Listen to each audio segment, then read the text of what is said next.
Hello, everybody. Welcome back to the Oscatch World Cup 2024 round of 16.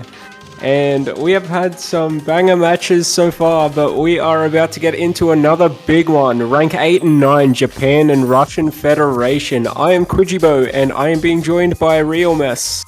How's it going?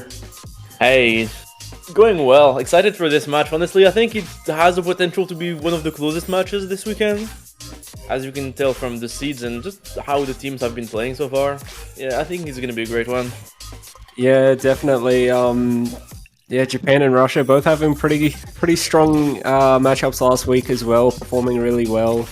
Molkus, Melo Hiroshiki.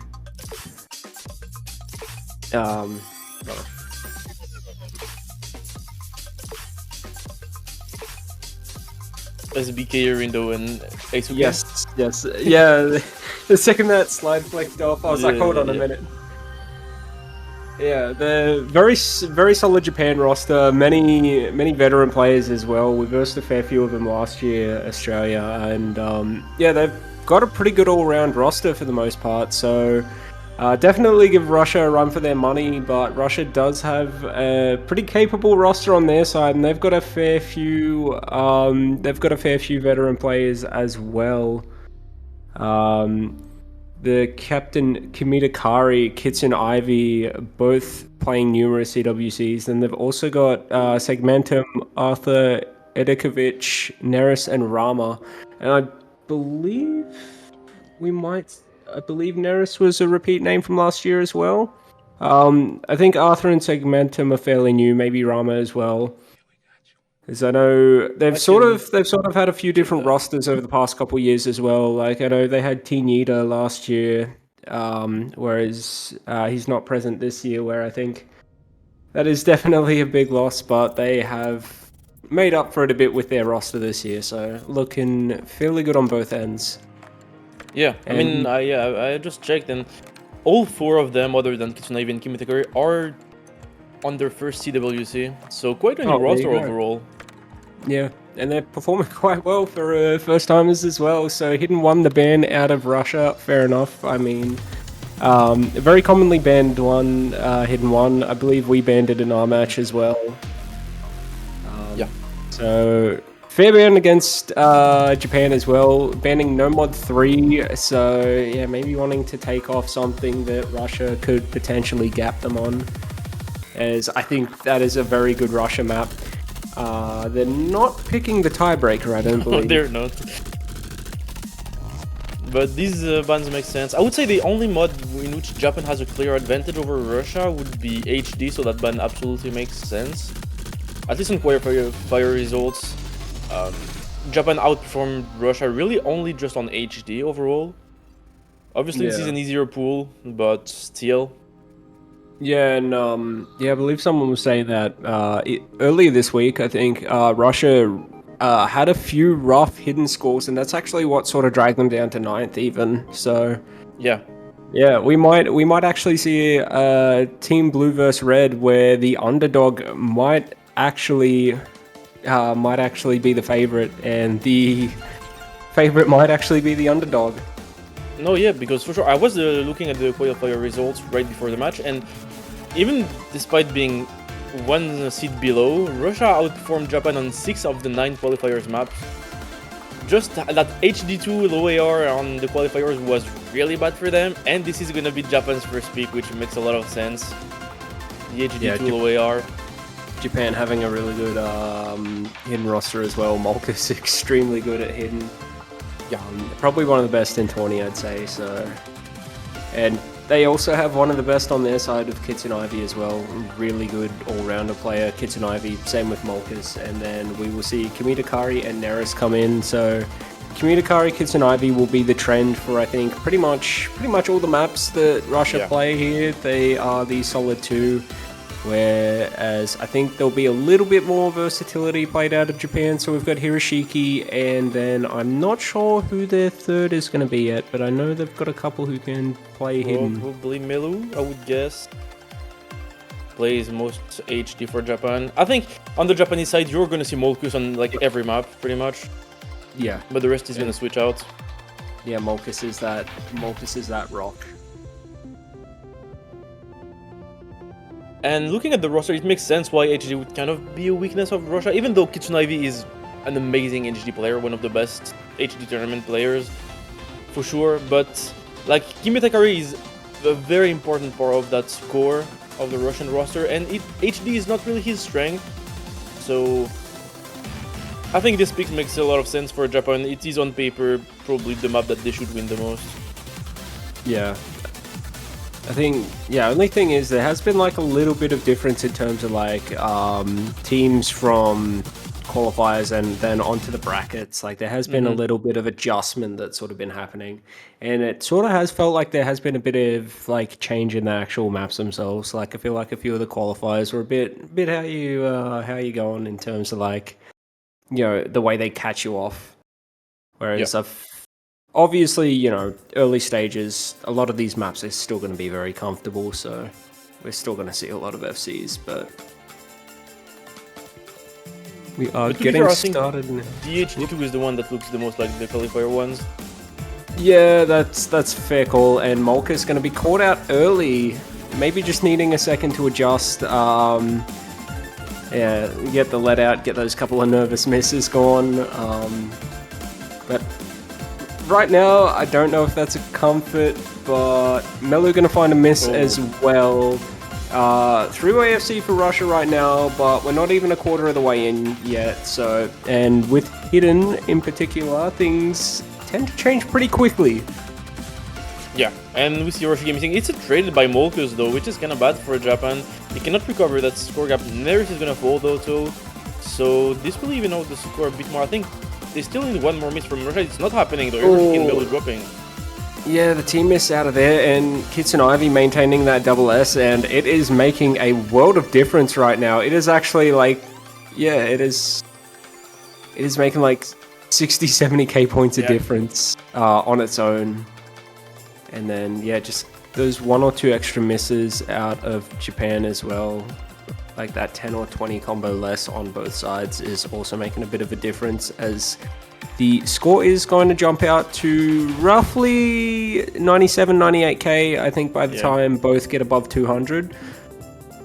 And yeah, everyone's stable now, so... Oh, Molkus going to find a miss there. That's a big drop. And still, Kitsunavi holding the SS so far, really strong. We've talked about this player, but we know how consistent he is, and showing it right now, while Molkus, the captain for Japan, is dropping quite a lot on this map. Yeah, and Kitsunavi has only lost a droplet or two. I think just the one droplet, actually. Yeah. Just a droplet miss. Yeah, so maintaining that FC and doing quite a lot for Russia, but overall, good combos out of Neris and Kimitakari. Neris losing combo there, but as a 3, they've definitely locked in, and they have managed to get that decent start, 100k score difference on the first map, and taking the breakpoint off of Japan. And like I was saying, like, I suppose they worked on their Hidden a bit, because they were a bit sandbagged by Hidden in the qualifiers, but yeah, this might not be the underdog team here. Yeah, and I mean, this is such a solid team score. The lowest score being 930k pretty much. Is great from Russia, which left you wondering what happened on qualifiers, but Japan on their first pick falling to a breakpoint already. Yeah, and like no one in the lobby played bad at all. It's just with some of the misses out of Molkus as well, they were just a bit more sporadic, so they sort of cut the combo a little bit, cut the score a bit more. And that's partly what did it, but just those strong plays out of the 3 Russians definitely helped. Yeah, absolutely. And after that, we'll be on to their pick, and not quite sure what they want to go for. I think Russia is quite a well-rounded team, other than, I mean, I want to say other than HD, but they've proven us wrong right there. So I'm not quite sure. I think Japan is a team that is quite consistent on more simplistic maps, so I would guess maybe Russia wants to go for something a bit more difficult. bit more tricky, but it's not very clear. Yeah, I think Russia can really go anywhere here. I think there's a chance they might go to DT. For some reason, I'm just thinking maybe they're going to go DT. Hard Rock 2, so yeah, and if you're picking Hard Rock 2, you're at least somewhat confident you're going to take it, regardless of whether you do or not. So we'll see if that confidence helps them to take this pick. Yeah, but still, it's quite the map. The style and the very low combo density can make it so that it's very to slip up once or twice and lose so much score. It's still a scary map to pick, but as a first pick, it really shows confidence from them, I think.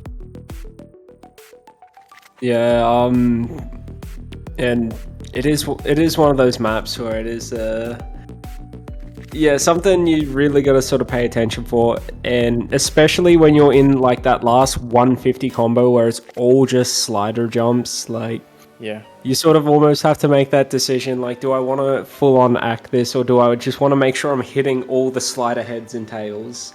So I know I ended up just going for the slider heads and tails and was like, accuracy can just, but yeah, usually that's the right choice. Yeah, I know in the match between us and Finland, I think Kaguya got like really high AC FC, and I was like, wow, yeah, no. Yeah, we've even seen like an HGH that's RSS pretty good. yesterday, which was crazy. Oh yeah, definitely. Yeah, it is doable. It's just, yeah, you got. It's hard in match. Yeah, you gotta be locked in. But And we see a we are couple of going- roster switches though. Rindo and Eisuke coming in to play for Japan, and actually no Kimi Tekari on the side of Russia. It's gonna be Rama and Arthur Edikovic. Yeah, so I suppose Kitsunavi, not Kitsunavi, Kimitakari just taking a short break out of this one, and yeah, Arthur coming in as well, and Rindo and Eisuke as well. I don't know too much about Rindo, but I think they're mostly just the speed player, and Eisuke is a pretty decent all-rounder, I'd say. I played with him in a three-man tourney last year. I can't remember the name of the tourney. But yeah, he's a pretty good all-round player, so yeah, we'll see how he goes on this one. Yep, it's a short one, 2 minutes, only like around 600 combo. So And every misses are miss gonna counts be- for a lot. Yeah, very punishing. As I believe if you two miss in the wrong place on this map, you can actually drop to like a 905k score. Yeah, no, that's crazy.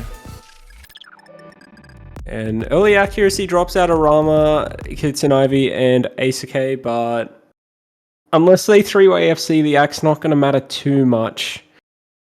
Yeah. Considering the spin path is fairly clear, I'd say.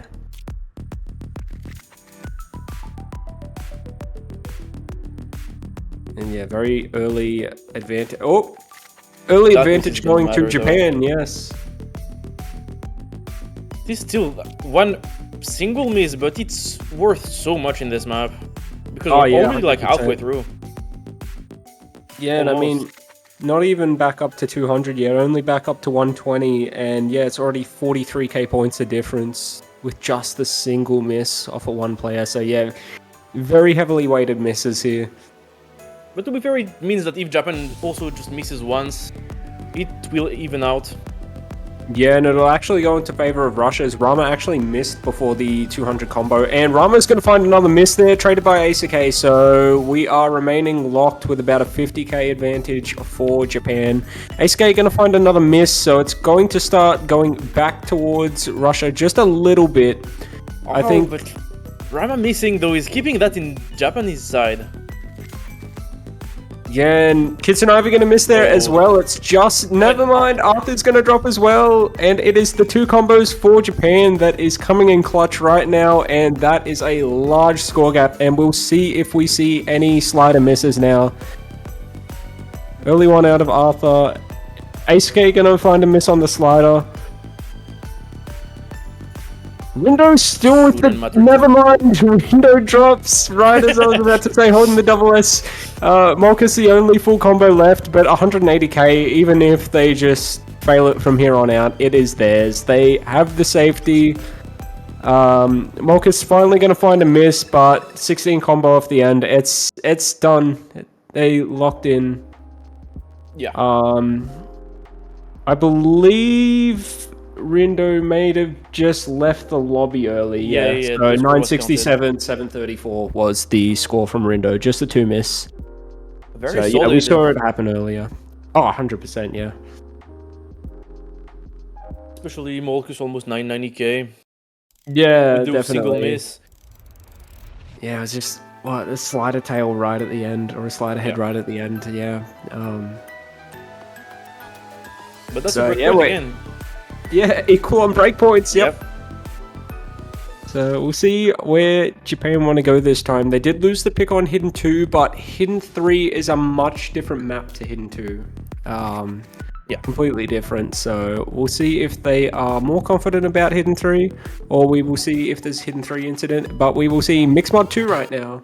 So yeah, I suppose they're confident about the slow play. So taking the point on Diminutive, and yeah, now going for Mixmod 2. Genyo Resha no Tabi. What's a bit scary to me about this Mixed Mod 2 pick is that I think Russia is a very solid Mixed Mod team, because Kitsune Ivy is gonna, always play amazing on the HD. It's gonna be very hard to outperform him. And on the other side, they have several HR players who can play this quite well, and Nelly is a very consistent nomad. He can even pick up the Kimitikari, can even pick up the HR if he wants to. So Russian Federation is a really scary Mixed Mod team, in my opinion. Yeah, but on the other side, they do have that versatility for Japan to go hidden hard rock no mod, and I think Molkus will probably take the hard rock on this one. We'll probably see Melu stay hidden and then Hiroshiki, or maybe even see Melu go no mod and Hiroshiki on hidden, and then Kitsune Ivy will be probably the hidden, and then Kimitakari maybe. We might see Kimitakari the no mod maybe, and then see someone like Arthur step in to take hard rock. I'm sort of thinking. Yeah, either Arthur or Rama is what I would expect on the HR for Russia, but either way, 2 solid mixed mod rosters, that's for sure.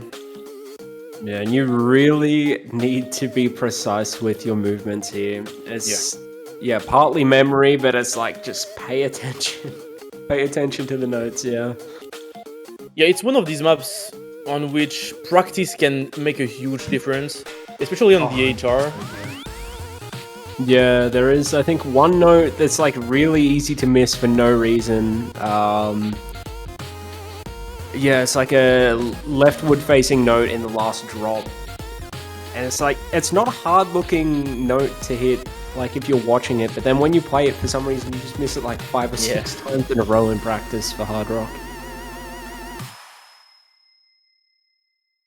But yeah, Japan picking this probably means that they've practiced this for sure. They feel confident. Yeah. We will see Molkus on the HR as predicted. It is going to be Hiroshiki on the HD though. Yeah, so Arthur taking no mod, and then Kitsune Ivy, hard rock, Kimitakari hidden. Mixing it up a bit, but based off of the hidden play, I don't see any issue with this. Early miss out of Arthur.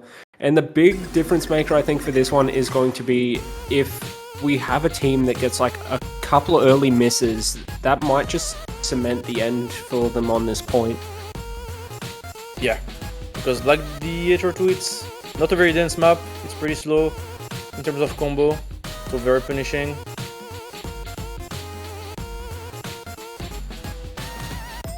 Yeah, so a couple far, of early misses. Another miss out of Kimitakari there. Yeah. We'll be staying under 100 combo and costing a lot of score for the team. Yeah, it's not good as well because, your misses are going to be very punished here. Kitsune Ivy finding a miss as well, and that's not good for Russia as Japan still has 3 full combos intact. And yeah, we are getting through the first 250 combo, the first set of memory-based, precise movements.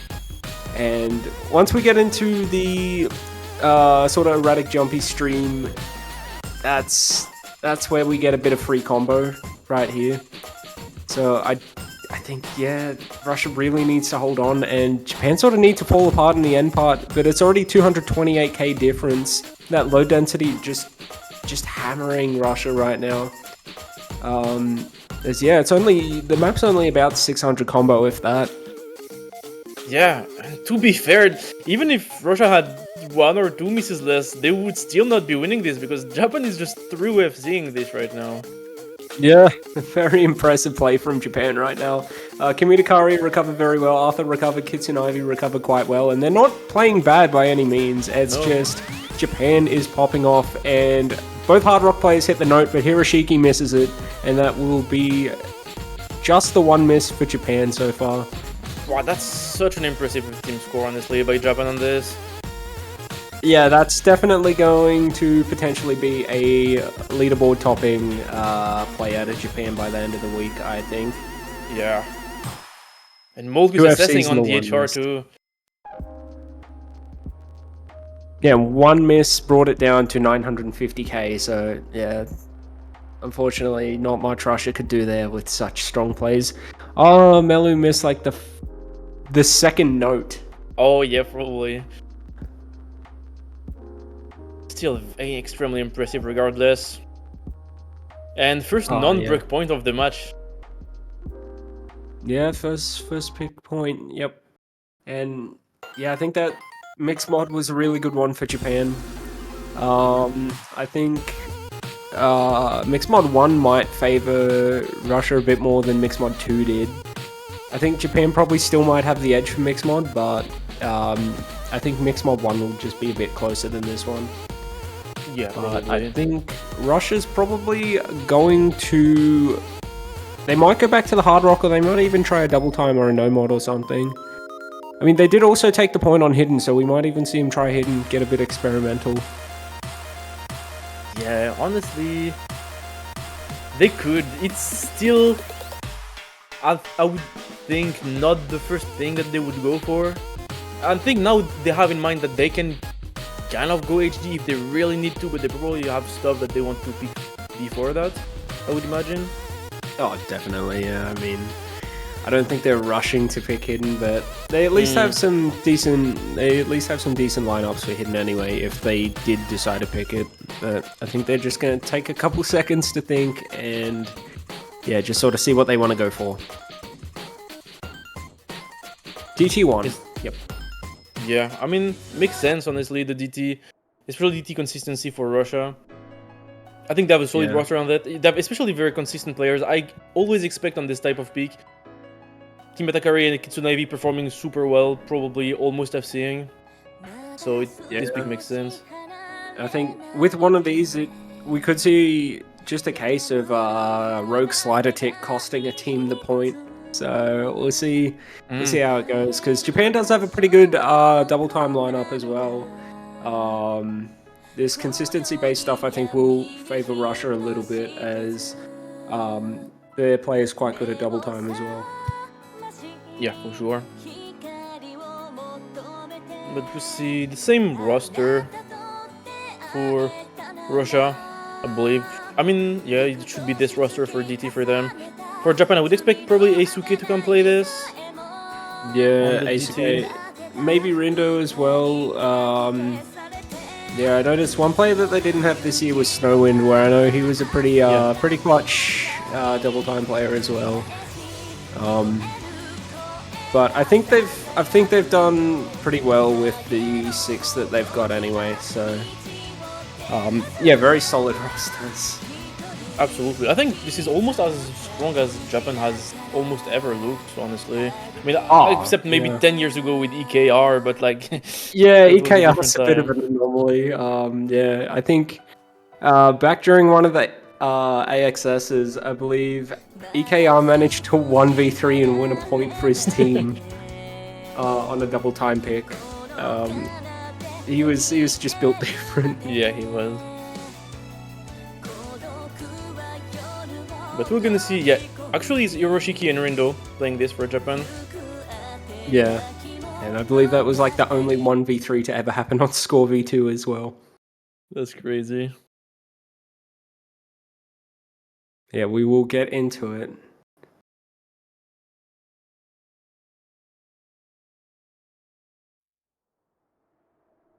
This map, I would say, is one of the easiest maps in the pool, and it's very possible to multiple FCs on this, I would say, especially for these teams.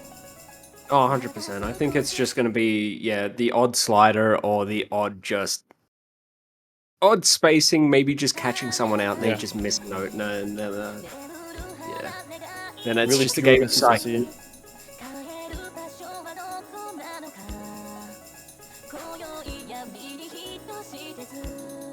Yeah, I'd say it's free for the most part, yeah. Yeah, which makes it kind of stressful to play, I would say, almost, because you know that a single mistake could be what costs you the point. Oh, yeah, definitely.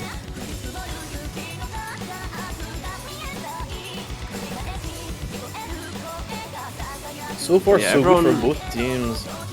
Yeah, everyone looking pretty good in the opening. Only a couple of act drops, so we've got the SSs on Molkus and Kitten Ivy still. And yeah, both matching each other on the spinner as well, so yeah, pretty strong there.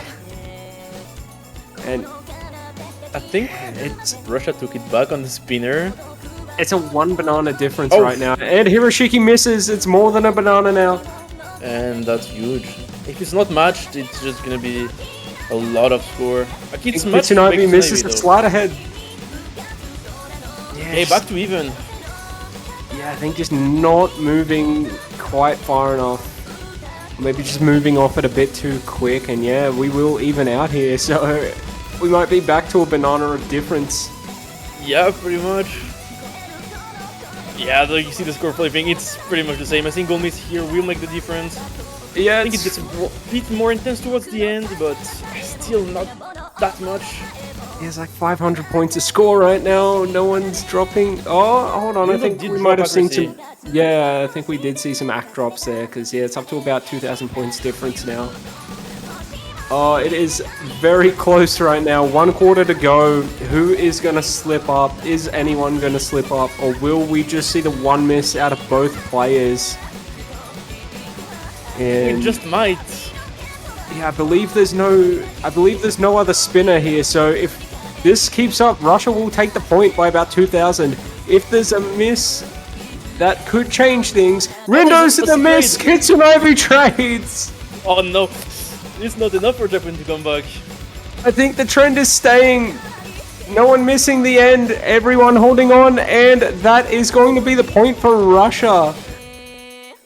Spinner wait, actually wait, might spinner. turn things around. No, Russia wins the No, spinner. they extend the lead. I forgot there was a spinner. No, it was the other DT map that didn't have the spinner. My bad. Wow, that was intense. But Russia wins their own pick by a tiny amount, but they do. Yeah, 3,000 points. Good team scored on Oh. this, but honestly, to be expected from these teams. They have to be breathing a huge sigh of relief right now. Yeah. Picking these maps, even when you know you're strong on this, is always scary because you know that the map is so easy that the other team is gonna perform on it regardless, and it really can go either way. But they managed to win, and they can breathe a bit on the Japan pick now. Yeah, and this time we might see Japan go back to mixed mod. They might try and go back to hidden, Yeah. but I think mixed mod's a pretty safe pick for them. They might even try double time considering how close that was. Honestly, I mean, it was only 3,000 points, so it's anyone's guess where they're gonna go from here. But I think mixed mod 1's the fair bet. Mixed mod 1 or maybe Hard Rock 3. yeah, now it's hard to tell. Honestly, I couldn't say. No Number one 4 is 4. gonna be even in the end. They must have been listening. Go for the swerve.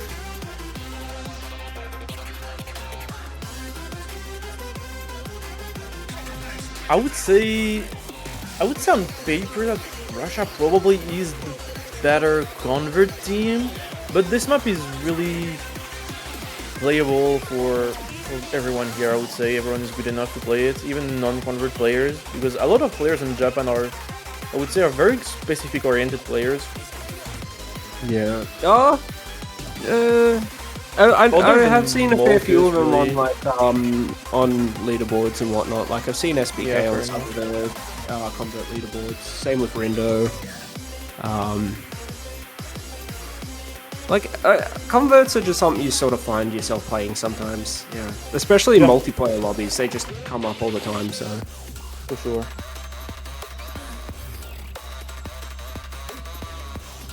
But either way, on this pool anyway, the Russian roster is always going to look scary when you have Kimitakari, Kitsunaivi.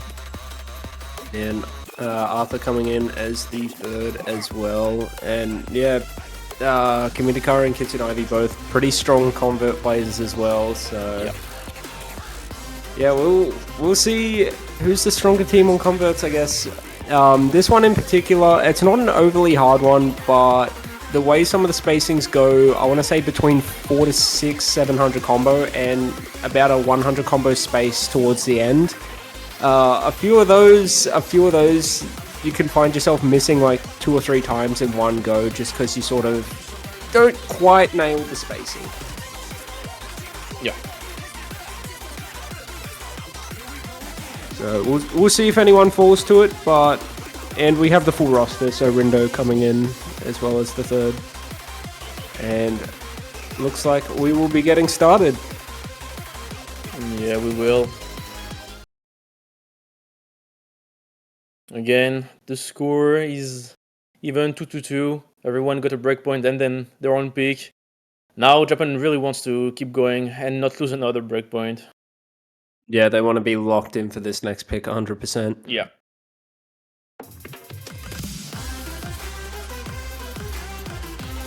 We'll see if anyone misses these triples here. Oh, SBK misses after the triple, but everyone hit him. Fortunate. Quite early miss again. Oh, this is bad, keeping your combo very low on the intro. Yeah, if they can hold it through, the first half, including like that big space where there's a lot of space sort of streams, and Rindo's going to find a miss. That's not a good open for Japan, but they can still bring it back from here. But 3-way FC right now for Russia, and yeah, bit of an intimidating team. Yeah, that score right now from Russia is looking super solid, especially with SBK mixing again. Rindo is traded by Kimitakari and Arthur, but still, they will keep the advantage at this point. Yeah, 70k advantage as Kitsunaivi and Molkas the lone FCs right now. And yeah, SBK gonna find another miss on spacing. Same with Kimitakari. Kitsunaivi's the big... Oh, Molkas trades in Rindo as well. Arthur's the only combo now. Kimitakari's starting to build back up, and Arthur misses. Molkas trades, and it's just Kitsunaivi, Kimitakari, and SBK. So, advantage to Russia right now. Yeah, barely. The Japan needs to hold on to these combos if they want just a shot at taking the score back. Especially with that miss out of Arthur. They do need 1 or 2 more misses out of Russia, and they need to FC the rest of the song right now. It is starting to get dire. We are in the last third to quarter, and there is one more spot that we could see a fair few misses on. Yeah, but the Russian roster looks super comfortable other than these couple of misses. Molkas and Rindo missing is so bad for Japan, almost finishes them up for them. Yeah, that is not good. SBK trades with Kitsunaivi and Kimitakari, but Arthur's the only combo above 200 right now, so advantage will still stay for Russia. And they will take the breakpoint by about 115k points here, I believe. Oh, it is going down a little bit, but it is much too late, unfortunately. And that will be the breakpoint for Russia. And yeah, we sort of saw this starting to pop up, a hard-fought battle between Russia and Japan, and it's looking pretty good for Russia right now. But it's still very close. Yeah, it was close. Just, I think the first half of the map was kind of giving the Japanese players some issues. So it's a breakpoint again. For Japan now, that's 2 out of 3 picks failed. Starting to look kind of bad. They once again need to take the next pick from Russia if they want to stay in this. Yeah, I mean, it can very quickly get out of hand, and yes, very close pick'ems as well. 55.2% to Japan to 44.8% to Russia, and yeah, like I was saying, the underdog's not looking like too much of an underdog right now. Yeah, no, that's for sure. I mean, these teams are pretty much even. Yeah, it's probably the most parity we'll see for a little while anyway. Yeah. And now it's just down to Russia to pick, and I'm thinking that there is a chance that they might actually go for double time again. Maybe Yeah, I they're would more think so. confident that they can win by a better margin this time, or let's see, they could even go no mod as well.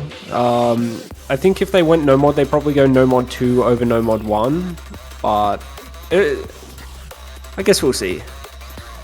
I think they've got a pretty consistent roster to do no mod 2. It's just going to come down to whether anyone sort of goofs on the slider jumps. I think the DT picks look solid really for them. But it's gonna be No no mod mod 1. 1 actually. Okay. The no mod consistency. Fairly standard map. A couple of Yeah. bursts here and there that can kind of throw you off, but really nothing too unconventional. It's really about the consistency, and players are used to play this, so we could see FCs on this, I think. Yeah, I think there's like 1 or 2 inverted slider jumps, and then like inverted streams. And then like a couple of wiggles and a couple of tap dashes, and the rest is just really standard mapping. Yeah, pretty much. So yeah, in terms of like what we mean by standard mapping, it's just like sort of a basic mapping style. You know, some jumps, some sliders, maybe a couple of easy left-right streams. Yeah, That's sort of what we rhythms. mean by standard, not as opposed to like a standard map. Yeah, no. Conventional is a better word. Yeah, conventional, definitely.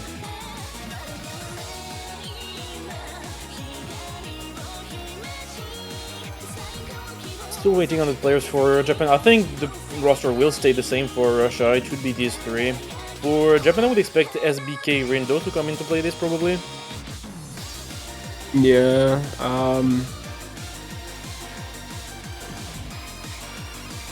Yeah. Probably will see some sort of similar roster.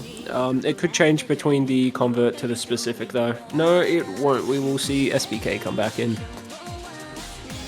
Yeah, makes sense. I think it's the roster that they've had on pretty much every no mod so far.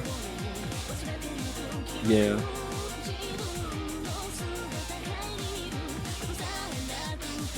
And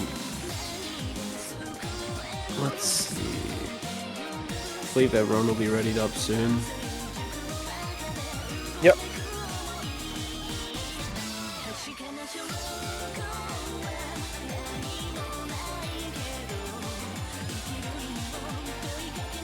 Three minutes and 30 seconds of consistency. High scores expected. We'll see.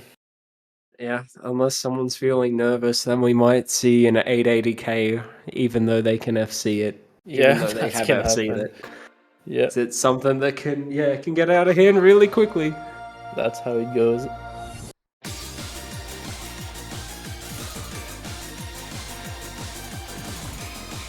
And Kamitakari gonna find a very early miss. And SBK Hey. as well. And the only other thing you might find is, especially with a lot of the high-ranking players, there is a chance that they might sort of fall off on the AR. It could just be a me thing, but when a lot of the meta maps right now are AR 9.7, 9.8, 9.9, some even 10. Yeah, there's not a lot of play on like 9.3, 9.4. specifics if you play a lot of those. So, especially with like limit testing maps as well, they're always fast as well. So you might see some players like over move in, not quite read things right, even though they're easy patterns and they can hit them. I feel like though most of these players are players who still play a lot of maps around that 9-5 range, you know? Oh, 100%. Like, especially convert players. Players play a lot of converts tend to play a bit more middle ARs than the specific players at a high level. oh, definitely, yeah. Unless they're just purely playing hard rock on the converts. Yeah. Uh, So far, other than the early misses, we've not really seen anyone break, and they've seen that during the break. Yeah, it's very close margin once again. We might see the same thing happen as what happened with DT2, where it was only like 3,000 points of difference. Yeah. Depends on if anyone wants to miss, and I think if there are misses, it might happen on the Wiggles once their combos start building up again. Like once they're beyond like 1k. It's really just all about that consistency and focus right now. Don't let it falter, it could goes to the point, because it's 3k points and it's not moving. Yeah, and I think just because SBK missed a little bit later in than Kimitakari did, I think that's the big difference maker right now. That 10 extra combo is just helping. Genuinely would not Hold on. surprise me if we don't see any more breaks. Okay, we should be good. Oh. I hope Kimitakari is still in this. Oh, it could just be a desync or some sort of client bug. If it's a disconnect, however, that might be a bit of a problem for Russia. It doesn't show in the NP link that Kimitakari left the lobby, so I'm not sure. Yeah, so it could even just be a connection issue. I believe there's still some recourse if you finish your play. SBK gonna find a miss there. I believe if you find your play even disconnecting. Rindo as well, Arthur going to trade, but if Kimitakari is still holding on, that is advantage to Russia. I guess we'll find out. I suppose we just keep the MP. Hold on. Still in the lobby. No, Kimitakari's out of it. He's out of the lobby. Oh yeah, true. I think we might have just seen a disconnect. Oh no. Wait. And hold on a minute. What's going on? Rindo disconnected as well. What? But, oh my god, Japan take. But Rindo's score is on the MP link and not Kimitakari, so it's 3v2. Oh so no, yeah, it's still 3v2, yeah. Oh no. Oh. And they were like a minute off the end as well. If Kimitakari has the replay, then that might fix it. But Kimitakari, needs to have FC'd the rest of the map if he does have the replay. Because the difference without him is 955,512 points. So if that replay is worth at least 956,000, Russia will have taken their point. If not, or if he can't provide the replay, then it is very unlucky. We do have but the it score, will be another break point. Seems. Oh, let's have a look. And it should go to Russia if we count Kimitakari, because he didn't miss after that and he got 989k. 989k, yeah. Oh, he's streaming too, so that's very helpful. Very helpful that Kimitakari's streaming. So this will go to Russia. So he still needs to send the score/screenshot. Should be able to do it. If it's just a connection issue, yeah, he still has the replay. Okay, it's been sent. Yeah, he sent the replay. Okay, they got this. Yeah, Russia took the point. There we go. It is, definitely I don't know what happened there for Kamitakari to get disconnected from the tourney lobby, but to still have his stream up. Yeah, I'm not quite sure. Maybe Bonsho, I don't know. Yeah, it's just one of those moments. But in the end, Russia took their own pick, and they will now be leading 4-2. Yeah, and yeah, pretty unfortunate for Japan, I'd say, but at the same time, you don't want to take a point off of the disconnect.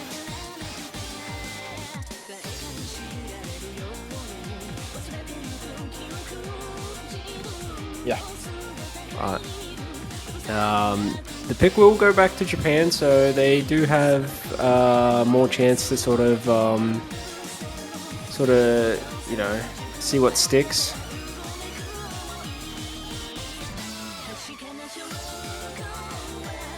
At least there was some recourse. Whereas in the Indonesia-Canada match earlier today, Epan also disconnected, but that one they weren't quite as fortunate with.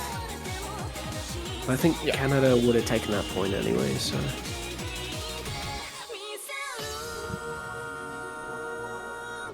But now that everything is resolved, 4-2, on to Japan's peak. They're one pick behind. They've lost the breakpoint previously. Yeah.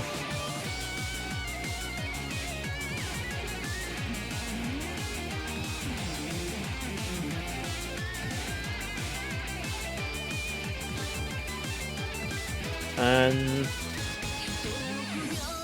I think Japan, as we've said before, can still go for Mixed Mod 1. It's still very open for them.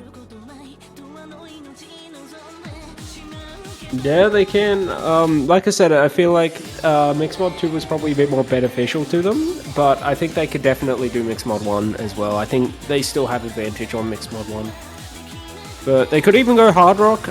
They did take the win on Hard Rock. No Mod was fairly close, but I think all in all it wound up to be a difference of like 30k or so.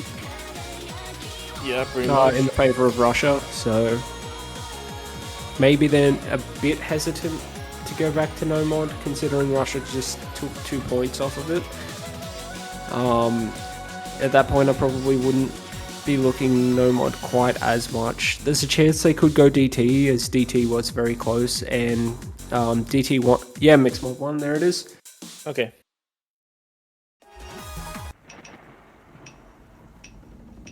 So yeah, I wonder if we will see another one miss between the whole team, or whether this one will be a bit closer than the other one. So I'd say this one has a favorable skill set for pretty much everyone, as it's just a lot of streams, a few wide slider jumps, but yeah, aside from that, like it's not too tricky. No. And even then, when you have these two teams, which as we've said on the other pick, they have specialists for each mod. It's not like some teams that are struggling maybe to find a player that's like really good at HD on this stuff. They have absolutely enough players to put someone who's super good at HD, someone who's going to be really comfortable on HR, and have the potential to almost FC. So yeah, we did see it with their other Mixed Mod pick, so we'll probably see it again. And yeah, Marcus just going to grab a water real quick, so yeah, making sure to stay hydrated. And yeah, everyone in chat should make sure they stay hydrated as well. And in the meantime, maybe even check out our banners. The stylish profile bling that helps support the game, but also support your favorite team in CWC. I believe the record for banners right now is, I think it's over 100. I think Sysef has like 121 banners or something. Something like that, yeah. It's crazy. Go check the profile if you haven't seen it. Yeah, and yeah, we will be getting into this very soon, I think, as I believe the 2 minutes is running out. But I think everyone's ready in lobby, as Good Lucks are in. and we will be getting started. Yep. So this time we have Kitsunaivi on the HD, more expected here. Arthur is going to be on the HR, Kimitaka no mod, and on the Japanese side, Rindo HR, Molkus HD, and SBK no mod. I would say what you would expect from these rosters. Oh, 100%, yeah. So, yeah, Rindo on Hard Rock instead of Molkus this time. This one a bit more flowy. I mean, that's sort of the only bit you sort of really even need to remember there, the first 20 combo. I've seen a couple misses, but I haven't seen many misses on it.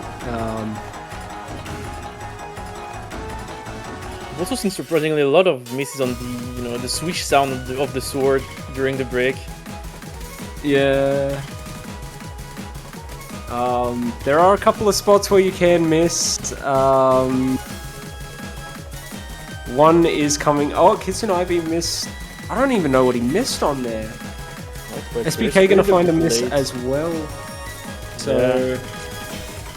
Oh, SBK again with another miss, and that is going to flip it back to Russia. And like I was saying, Russia is a bit more competitive on this one. Molkus going to find a miss. Arthur trades, and it's just Rindo and Kimitaka. It's still very close. And we'll see.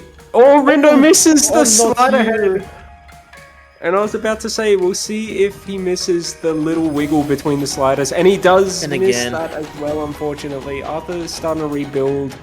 Advantage going further into Russia, but if they can recover towards the end and Russia find themselves missing a few notes towards the end, it can switch back.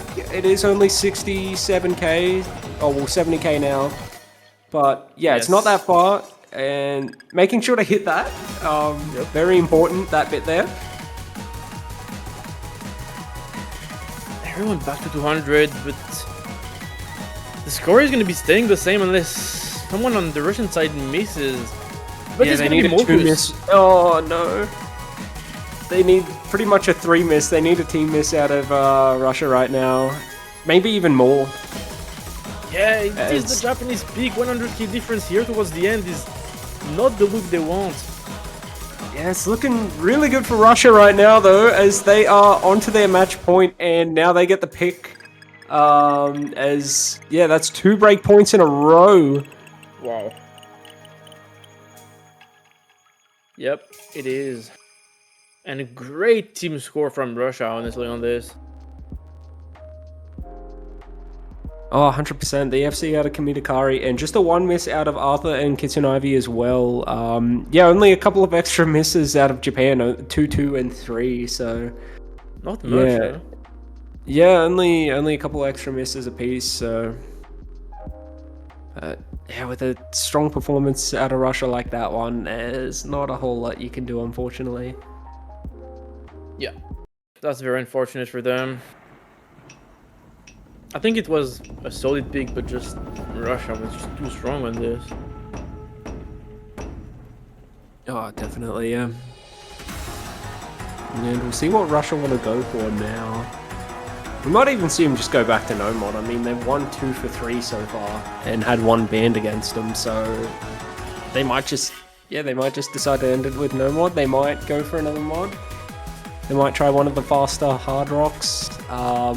They might mess around with hidden. I don't think they will. No one wants to play hidden. I don't think they do. They might go DT. Yeah, I think DT still again looks solid for them. DT1 worked, and I think the other ones are a bit more favored towards them than DT1 even. Yeah, the skill set's a bit different as well.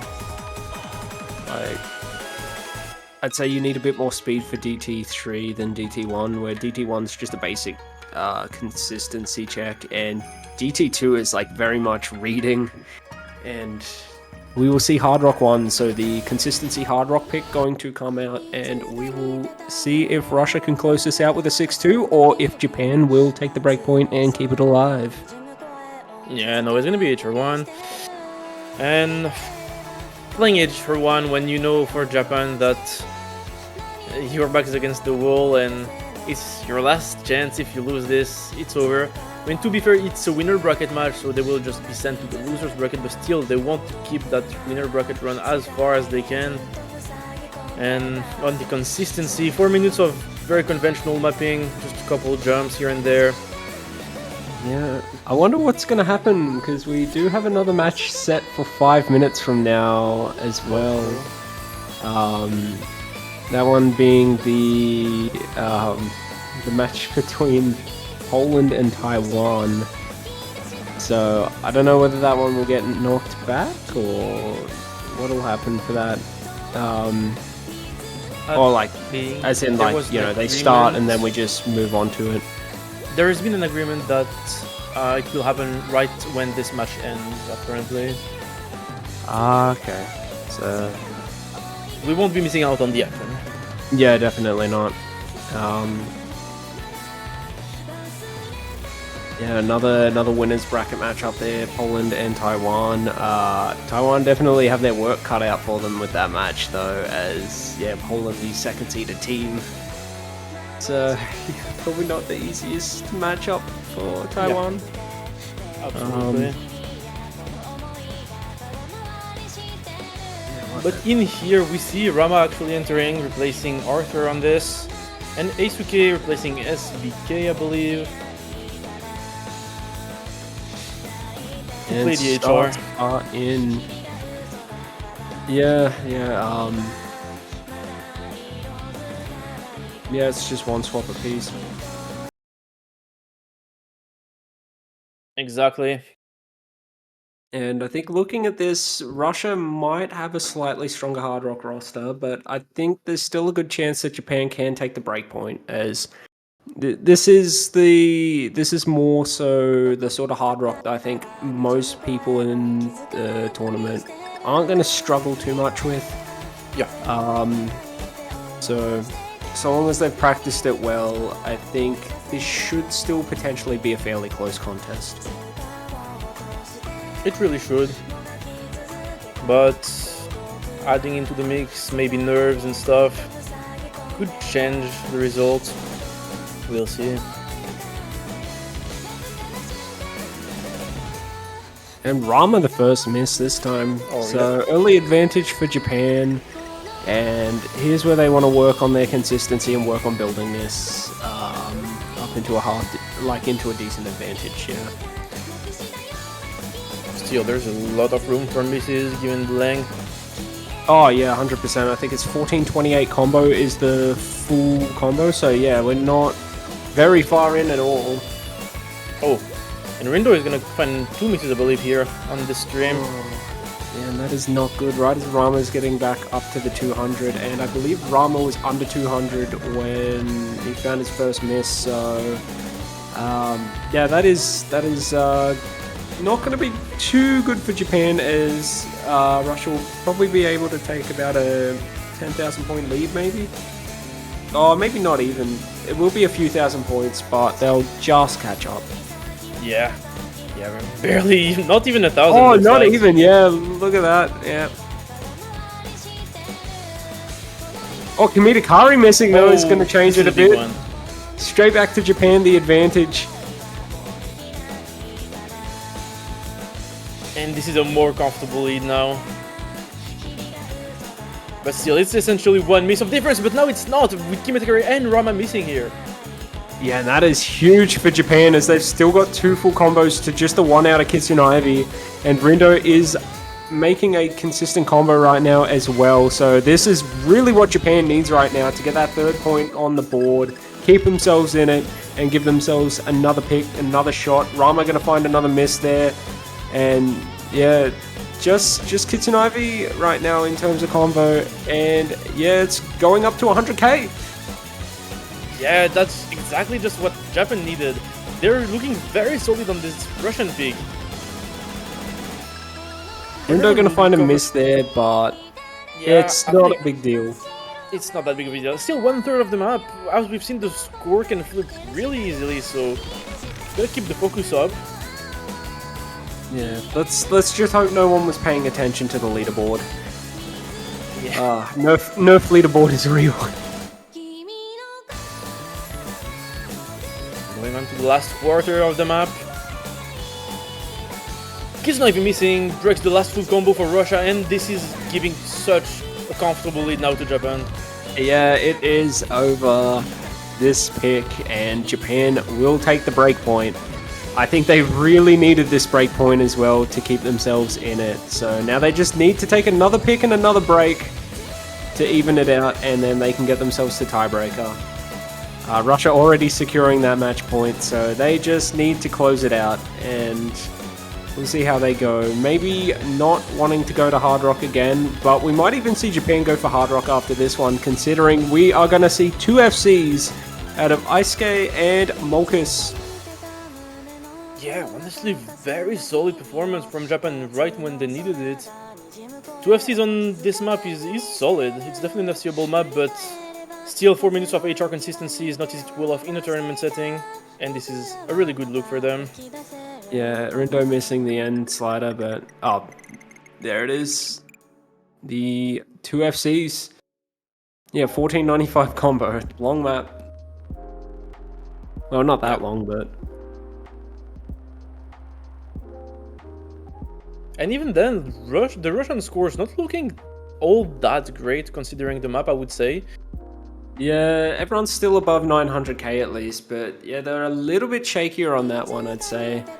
Molkus going for the timeout, so they will just have a minute to sort of just ease it off, you know, sort of shake out the nerves a bit and strategize on where they want to go here.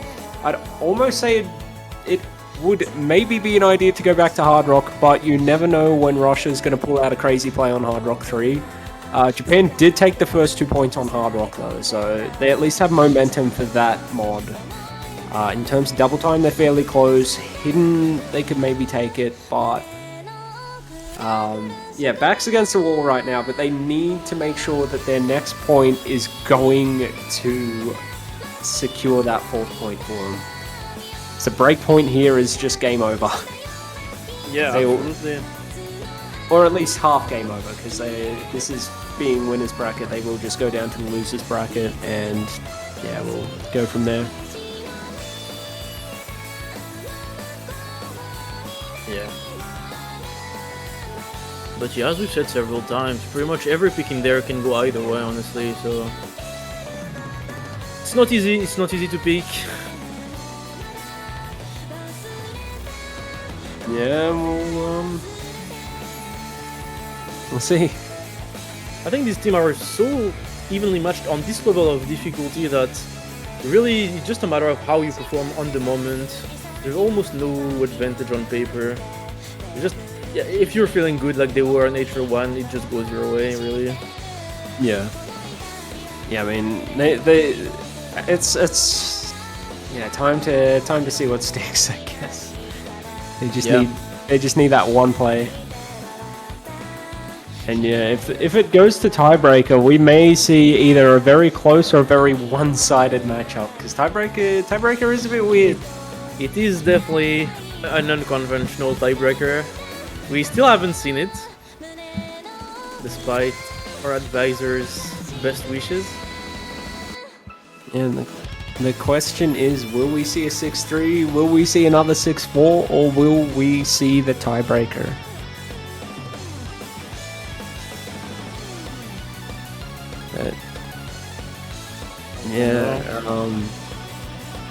Yeah, no one too keen to play the tiebreaker anyway. Everyone thinking, you know, it's perhaps going to make them a bit nervous. Even then, it's such a question mark because you don't know how the other team is going to perform on this. Because even then, I feel like this is the type of map, if you don't play it yourself, you don't really know how even yourself is going to perform on this. So predicting how others are going to play on it is even harder.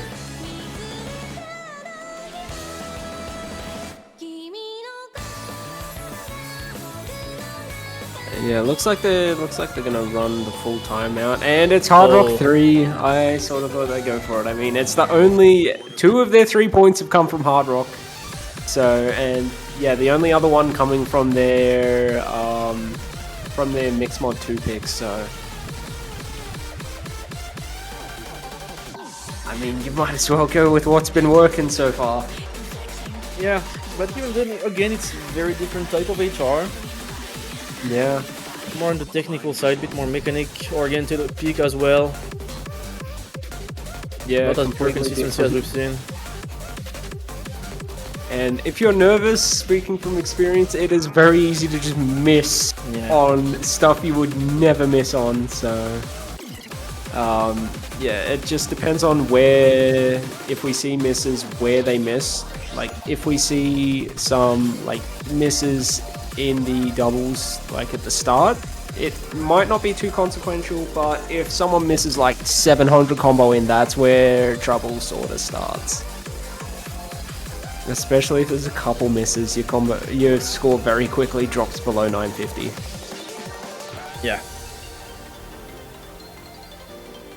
But we should be seeing actually again a roster switch for Russia. Arthur is gonna come back to play this instead of Brahma. And on the other side, I believe this will be the same roster that we've just seen on HR 1.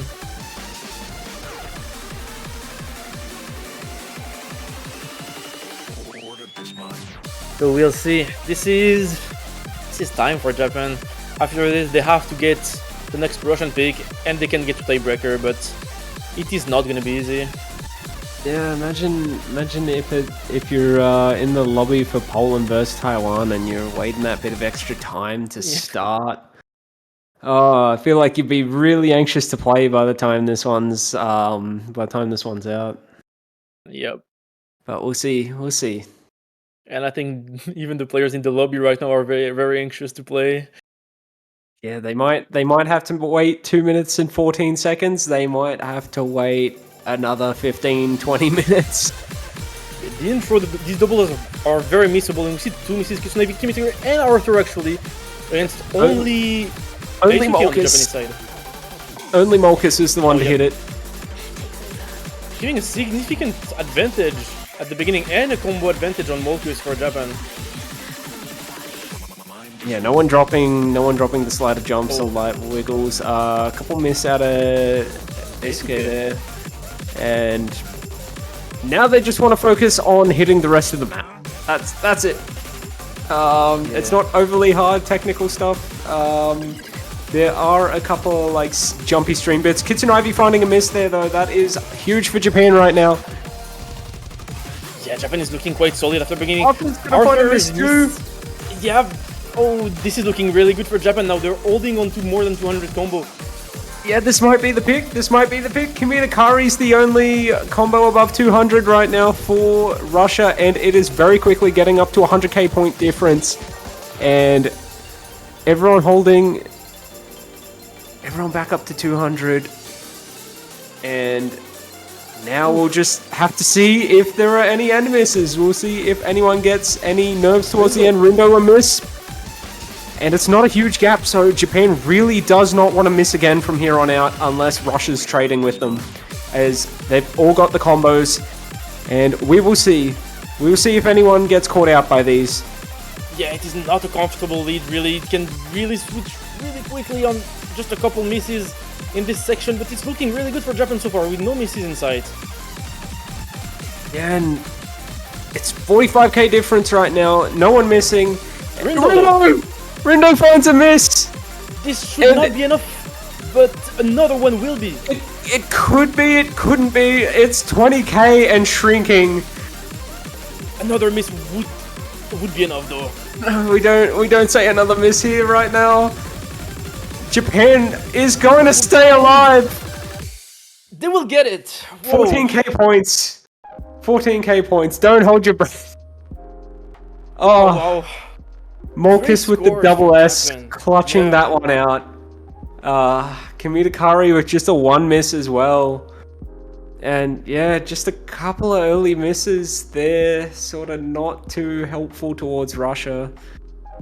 Yeah, 14k points keeps Japan in it. Now they just need the break point and we'll be going to tiebreaker. Molkus, the captain, the trustworthy veteran, showing up. And timeout. Well, they need that, I think. They really gotta think about this one. This is the last pick of the match, regardless of what happens. Oh, 100%, yeah. We are on the last pick. Yeah, fair call, fair call. If I was Russia, I'd probably want a timeout right now as well. Surely not another 6-4. We will have to wait and see. I think Russia wants this to be a 6-4. I don't think they want to go to tiebreaker. I think it's not about the map, but I think no one wants to go to tiebreaker. Oh, definitely not.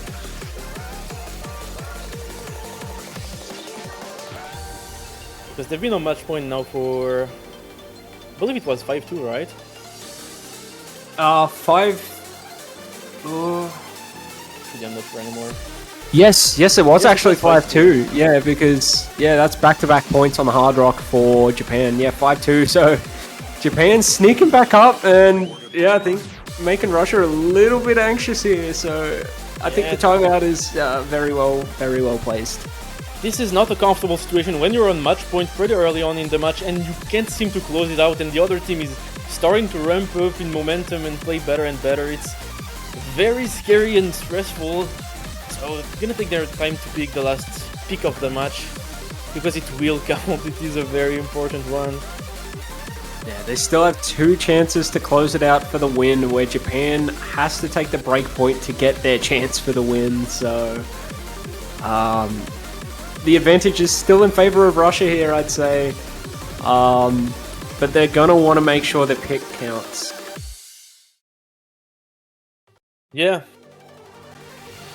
And there is one mod that I'd say that Russia has had the same effect as Japan has had for Hard Rock, and that is no mod.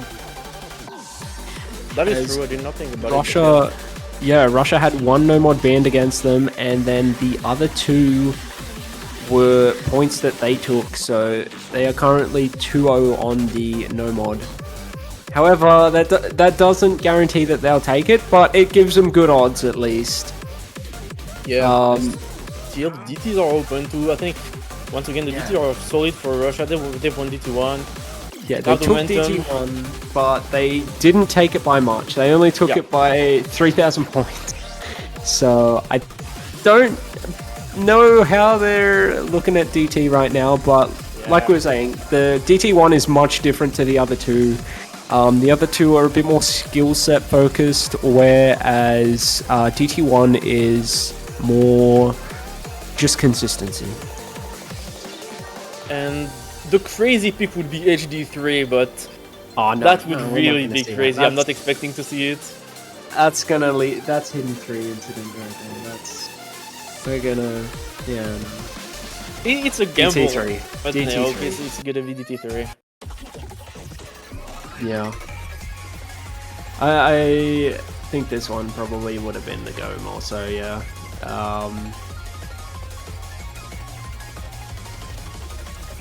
This is playing DT on match point almost for a tiebreaker.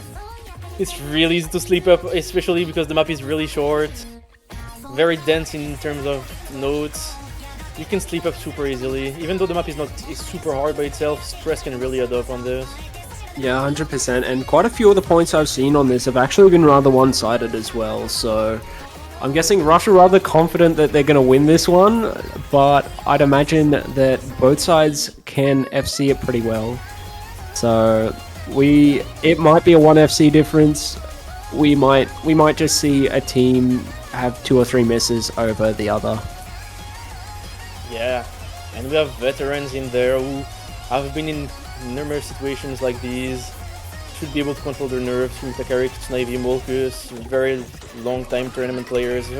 Some newer players also in Arthur Edikovic and others who maybe haven't been in that stressful situations in a match on the big stage yet. So it's gonna be an interesting one for sure. I'm very excited for it. Yeah, and yeah. We'll see who puts the adrenaline to good use. Just waiting for their 3rd for Japan. I'm assuming it's just going to be Rindo. Yep. Yeah. So same DT roster, and this will be to find out, will we see 6-4 or will we see a tiebreaker? We will find out in about 10 seconds. Yeah, I'm getting nervous and I'm not even supporting either of I the am, teams. I am Really. hyped. I'm hyped to see it. I'm hyped to see what the end is. There's one end is tiebreaker, and I think the other end is my pickles. Okay, let's see it. Let's see it. It's a really short one. It's gonna be short but intense. Yeah, 1 minute 42 after the double time adjustment, so. Yeah, it's going to be a quick map. It's not going to feel like a minute 42. It's going to feel a lot longer for the players, but for us, it's probably going to feel like about 30 seconds, so we'll see. Yep. And no one's slipping up the first 30 combo except for Kamidakari. Followed by Eisuke. Yeah, it's not a big deal. Yeah. Really, the first 100 combo here is just a bit of a vibe check. You might miss it, you might not. It's not really an indicator of how you're going to do for the map. It's just like how you feeling at the start. Please. Okay. Oh, Eisuke gonna miss as well. That's not good for Japan.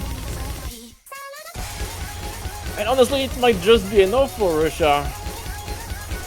Maybe, but there is still a lot of pattern here. A lot of streams and a few weird, few weird movements as well. A couple left-right snuck in there. Pretty solid though. Yeah, all around, everyone's doing pretty well. Only about a 40k difference from that miss from Eisuke, and no one's slipping up yet. We'll see if the nerves creep in for anyone.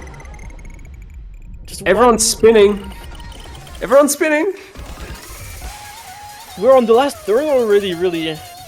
Yeah, and here's where things will either go great or horribly wrong for someone. Surely we'll see another miss, right? If we don't, then... Oh, Eisuke misses! Missing again and again. Misses. No one is missing on the Russian side. Rendo misses as well. It's just a one miss out of Kamidakari at the start. Marcus is doing everything, but it is falling apart for Japan right now, and it's way too late. Stellar performance out of Russia. Just the one miss. And that is going to close it out for them, 6-4. We see another 6-4. What a play. They pulled it out when they really needed it. That was the clutch play to put them through to their next match. That was the one they needed. That was the play. Winners on the screen, the rank 9 Russia. The fake underdogs. And they will be going on to their match next week. Next week is going to be a very tough opponent indeed. It's going to be the winner of United States and United Kingdom. Oh yeah, good. So, yeah, that's going to be a fierce matchup. But we are not going anywhere as we have had a match delayed to start, and that will be Poland and Taiwan. So yeah, don't go anywhere because we're about to start again. And welcome in, Elux. How are you? Hello, hello. Haven't been doing so good. Ended up somehow losing my phone in my own house. Oh, on the plus side, that's somehow in your house. True. I have a good idea of where it's located, but I just gotta pray and hope that my work does not attempt to call me at all in the meantime, because I will not be able to answer it. One thing I will be able to answer, though, is are we gonna have an amazing matchup, Poland versus Taiwan? And seeing how some matches have gone this weekend, that answer could be yes. Yeah, surely. 2 seed, Bobber of Darkness, Madsen, Philo, Jakuban, Trigon, and Fob going against Taiwan, who ended up beating out Germany last week. Dodo Ebi, Nanami, Chimo, PSC, Minato Yukina, and Happiness Fish. And still remains to this day, Happiness Fish. Still my favorite name out of any tournament player I've seen. Yeah, it's a pretty good name. Yeah, I'd say that. So yeah, Poland with a really strong roster. Taiwan with a few returning veterans. A few players not so much showing up this year, but quite a solid roster anyway, as they are through to their second round, but a very hard opponent in the rank 2 Poland. And I think if you're versing the top 4 teams, it is just trouble. It is trouble straight up. And yeah, very, very strong team Poland this year. Yeah, Boba, Jakubon, Trigon, Fob, Madsen, and Philo. Like, very similar to last year. I think there is 1 or 2 swap arounds, but the core is still there, and the core is very strong. So, massive rollout of Dodo AB, the 85 to the 42. So Taiwan will have priority right now. Will they want to pick first or ban first? It really would all be depending on how Taiwan's feeling. This is some matchup that I wouldn't be surprised if they won a second ban and second pick. But they're going to come out with the first pick and first ban. They feel confident, and I respect that. Yeah, first pick. First pick, second ban. Let's go. I mean, it is the go. I've thought about it. You could pick second if your goal was to just troll the other team a little bit and just try and knock off a point straight up. No mod 1 ban coming out of Poland. I suppose that's fair. I think we might see... I don't know what we're going to see as a ban. Hidden 1, yeah, that's fair. I mean, they do have a very strong hidden roster. Fob, one of the best hidden players to touch the game. So yeah, fair ban, I'd say.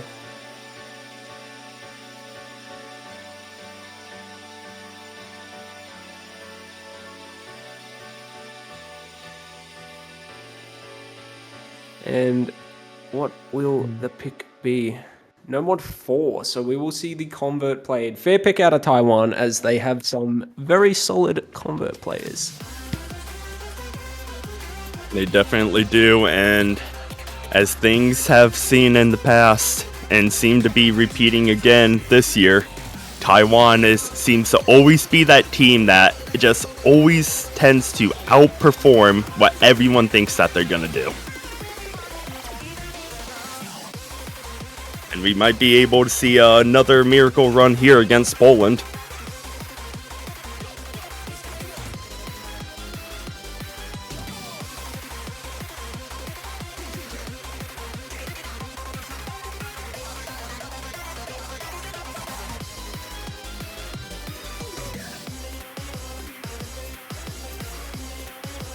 Just waiting for that last Taiwanese player to come in, or 2 Taiwanese players to come in, as Happiness Fish also drops out the lobby. But it's looking like the Polish lineup is going to be Jakubon, Bobber of Darkness, and Fob to fill out this first map for Poland. So Quijibo, what do you think this match is going to be?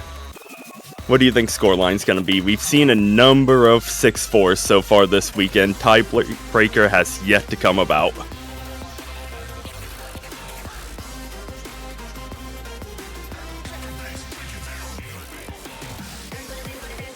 He dipped out real quick.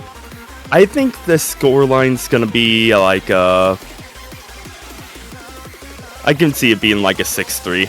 6-2, 6-3. I can see Taiwan getting a couple points if they're smart about it, but depending on how Poland goes off, Poland's a strong powerhouse team this year. I would be very surprised if I see them losing this match.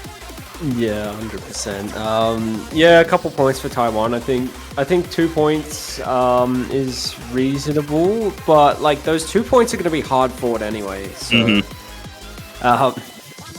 Yeah, it's not gonna be easy 2 points to get. No, it's not. But it's not out of the realm of possibility either. We're still early in enough that anything can happen. Oh, 100%, yeah. We almost saw a couple upsets last week, and we've seen a few interesting matchups this week as well. Canada, Indonesia, Norway, Latvia. Oh yeah, Oof. that one got me. I was a Those- bit surprised when I saw Norway Latvia, and then I watched the VOD back, and I was like, "What is Latvia doing right now? They are putting on some crazy plays." And if you know me, I love an underdog story coming into a matchup. Oh, 100%, yeah.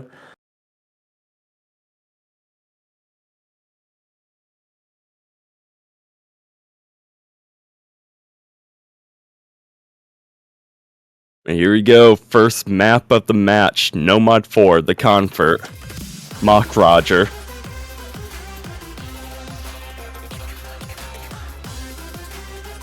And Boba with an early miss. Yeah, missing after hitting the triples. So, Ooh, bit early. and Yaku Yakubon with Dodo Ebi trading there. and Nanami and Shimoe. Shimoe gonna miss. Fob gonna miss. Only FC left is Nanami, and yeah, we're only about 300 combo in, but light advantage for Taiwan. Not a big one, only about 16k points, but it is an advantage nonetheless. And I believe they will make it back to 200. No, Dodo Nope. AP's gonna find a miss. And it's gonna Everyone be- misses except for Fob. Gotta love craziness at his converts at times. Yeah, Jakubon Yakubon drops. trading with Nanami and Dodo AB, so Boba and Fob holding on. Shimoe, Shimoe. Nanami, Dodo Ebi dropping Fob, still holding on, 400 combo. Yeah, and as I was saying last match, like some of the movements in these streams, they're not that hard to mess up, and yeah, you can find yourself chain missing as Taiwan did. Poland building back up a respectable lead right now as combos all around, and it's 117k points difference as Shimoe the last combo, and Nanami's gonna find a miss. Shimoe back up to 200. But at this point, it is looking pretty dire for the Taiwan roster, as Poland is just really well recovered. Yakubon gonna find a miss, but it's 138k points at this point. It's Bobber drops, but Fob's Bob recovery is just, is it's what Poland needs. Fob is a mountain right now, while all other players in the lobbies are anthills with this combo 900. Only has that one miss early on, still going. We might see 1,000 combo here. There it is. And Yeah, Poland are going to walk away with the first point of this matchup, which is a break point, 1-0. yeah, pretty solid fashion too. Very interesting comparison. The Mount versus Anthills, I'd say in terms of that, with the end combo, I'd say Dodo AB was getting back to be at least a large anthill there as he built up Definitely a large combo anthill. towards the end. Definitely a large anthill, if not a normal hill. But Fob Yeah, was the solid, consistent player that Poland needed there towards that end.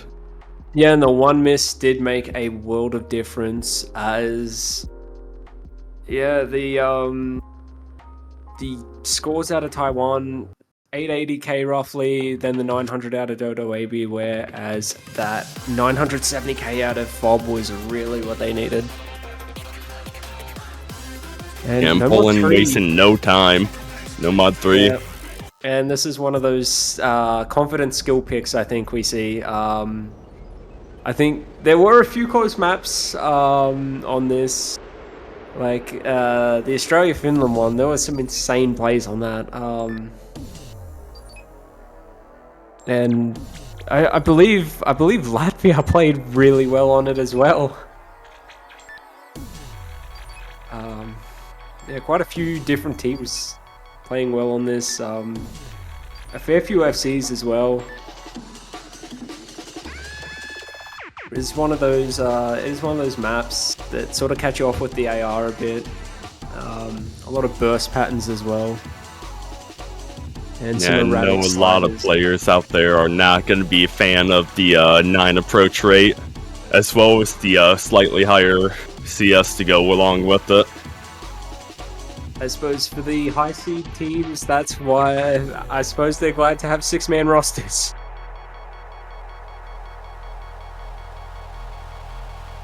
And we are once again waiting for that last Taiwanese player to fill that roster slot. So far we got Fob, Trigon, and Madsen for Poland, Minato and Shimoe for Taiwan.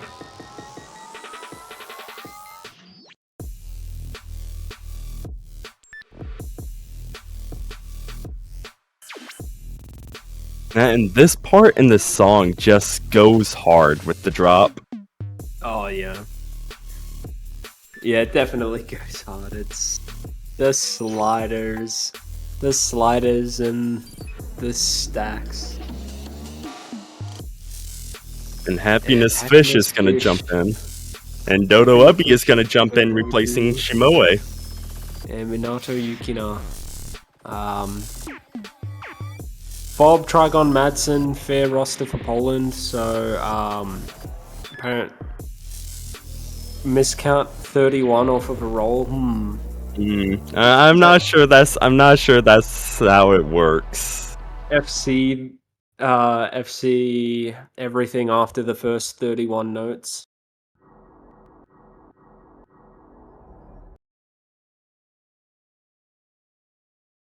Here we go.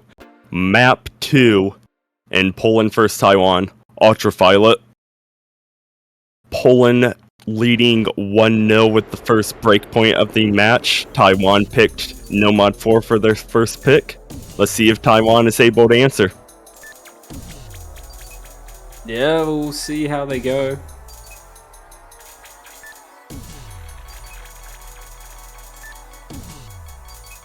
So far, all players hitting these snappy quick jumps, but Minato missing slightly after, followed by Happiness Fish before the stack.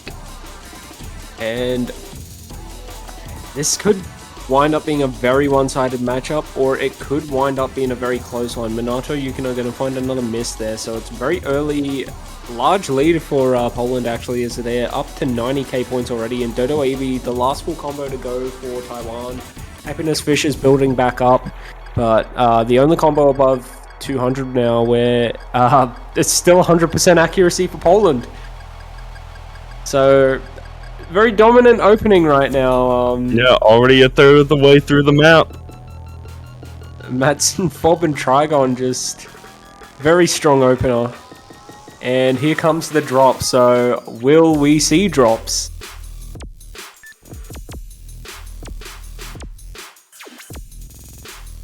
Everyone holding on in the drop so far? Dodo Abi back up to 200 combo as soon as Dodo Abi gets up to 200 combo, Minato just drops. And that's going to continue that score increase on the side of Poland right now, as we're still looking at a 3-way FC on the side of Poland. Fob still assessing. Happiness Fish not having a fun time at all with those funny movement stacks. Dodo Abi, Happiness Fish both trading misses there. Minato dropping no combos on the side of Taiwan now. And Poland, they're just... You can see why they chose Nomad 3. Yeah, they're very easily able to go from micro to macro movements there, going from the wiggles into the wide slider screen jumps. With relative ease, Fob still with the double S, very impressive. The 3-way FC, this might be the best team score we see. I don't think we've actually seen 3 FCs yet. I don't even know if we've seen 2 FCs. I know we've seen some very close to 2 FCs. Surely they get this, and it is a 3-way FC. Fob just missing a single droplet. Very impressive play, and yeah, look, there's no way to beat that. No, there's... It's a 3-way FC. Yeah. There's not really much you can do about a 3-way FC other than FC yourself and attempt to outspin. But yeah, that was a dominant showing by Poland with that map. No surprise at all why they picked Nomad 3. And Taiwan, it's going to be interesting to see how they answer. They chose to convert to They chose the Comfort to start off the match, and so far only Nomads have been played. Yes. That is just something else, yeah. And Mixed Mod 1, okay, this I think is gonna be a better pick for Taiwan. I think they're probably a good start on the mixed mods, just because they do have that variation, and I think it might actually work in their favor this time. So,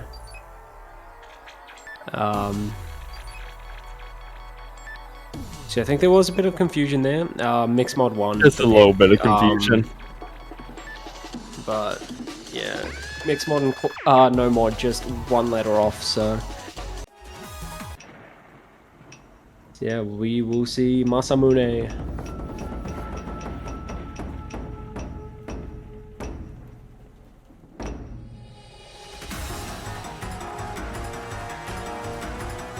And yeah, Taiwan. I feel like Taiwan needs this point right now. This is Yeah, it's still, as far as the grand scheme of things go, it's still in a not the most comfortable position for Taiwan, but it's still somewhat comfortable. It's only a 2-score difference right now. At minimum, you have 4 maps left to play. It's still a good while before it comes match point. However, they don't start getting points on the board soon. It's not going to be a fun match later on in about a couple maps. Oh yeah, 100%. They do have that timeout, but yeah, it's something they need to take care of sooner rather than later. Getting those points on the board. Like, they do definitely have the capability of getting a fair few points, but there is a chance that Poland could also get the sweep here, as they are a very strong team from the open. Poland is amazingly strong this year. Like I said earlier, I would be surprised if anything more than like a 6-2 comes out here in favor of Poland. We got Madsen, Fob, Trigon for Poland, Dodoebi, Minato, and Nanami for Taiwan. Dodoebi and Madsen with Hard Rock, Trigon, Nanami with Nomad, and Minato and Fob with Hidden. Yeah, very fair roster, I'd say. Definitely a lot of versatility there. I haven't seen Madsen play much Hard Rock, so I'm a little bit curious. I haven't seen Madsen play a lot, but so far from what I've seen, I'd say it's fairly impressive. Dodoebi, very solid Hard Rock player. Madsen gonna find a miss as I say that. Maybe I cursed a little. Cursing him right away in the beginning of the map. Not bad. No, and That's not good. That's not good.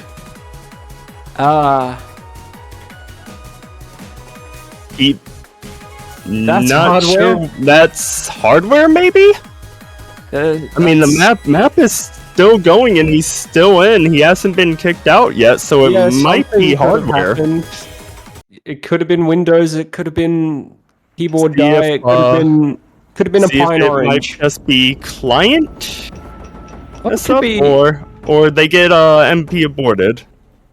Might have gotten aborted, though. That abort did come about a quarter of the way through. It did come late. The issue happened. Issue did happen early enough, but hopefully for Madsen and Poland, everything's okay, because that could have been scary for a little bit for them. Yeah. Not necessarily just losing the point, but not knowing what's going on with Madsen's setups. That could possibly drop out a player from their lineup, and they're gonna have to do some workarounds. Yeah.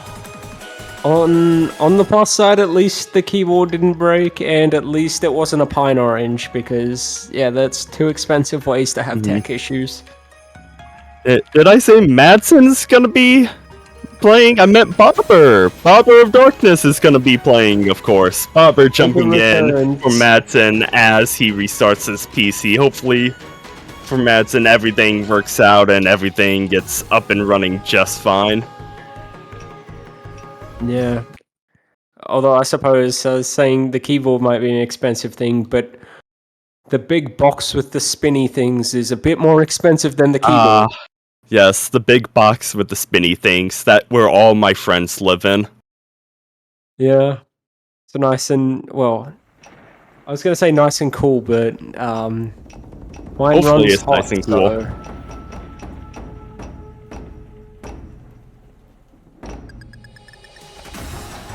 And Boba on the Hard Rock. Pretty good all-round player, Boba. And everyone stable at the start, except for Nanami, who's gonna move a bit off of that no mod. I think just dashing a bit too early there and gonna find some misses. Dodo AB missing on, I don't know. Yeah, that was a really weird miss from Dodo Ebi. I'm not sure what he missed on either. Yeah, a little bit uncharacteristic, I'd say, as Dodo AB is a pretty legendary Hard Rock player himself. But early advantage Poland as we have the three-way FC going yet again. And Minato Yukino, the lone FC for Taiwan. They really need a bit of luck right now. They need, a good chunk of luck now, actually. Halfway through with Mixed Mod 1, and again, so far it's a three-way full combo for Poland. Madsen being swapped out with Bobber here due to technical issues, and Bobber stepped up to the challenge, and so far approaching 600 combo. Yeah, it's very, very good play out of Boba, making that three-way FC. A couple of act drops out of Trigon and Boba, but Fob with the double S on the drops. hidden. I mean, it's pretty much over. Foundation for three-way Taiwan FC. drops. Yeah. Yeah. If there was ever a slight chance that Taiwan could come back in it with that drop from Minato, it just sealed the deal, and Poland's gonna walk away, making this a 3-0. Yeah, this is walk in the park for them right now. Back-to-back three-way FCs from the looks of things, unless someone gets Dodo first Ebi right about recovered now, but- out quite amazingly, I do want to add. Oh, definitely, yeah. Just the one uncharacteristic miss at the start from the looks of things. Yeah, with the 975k. Yeah, Dodo Ebi recovering amazingly there. Minato having an amazing play as well, but unfortunately it just wasn't enough. Again, another three-way FC on the side of Poland. What can he do? Yeah, and this is just, this is just mod denial right now, pick denial. As, back-to-back triple FCs.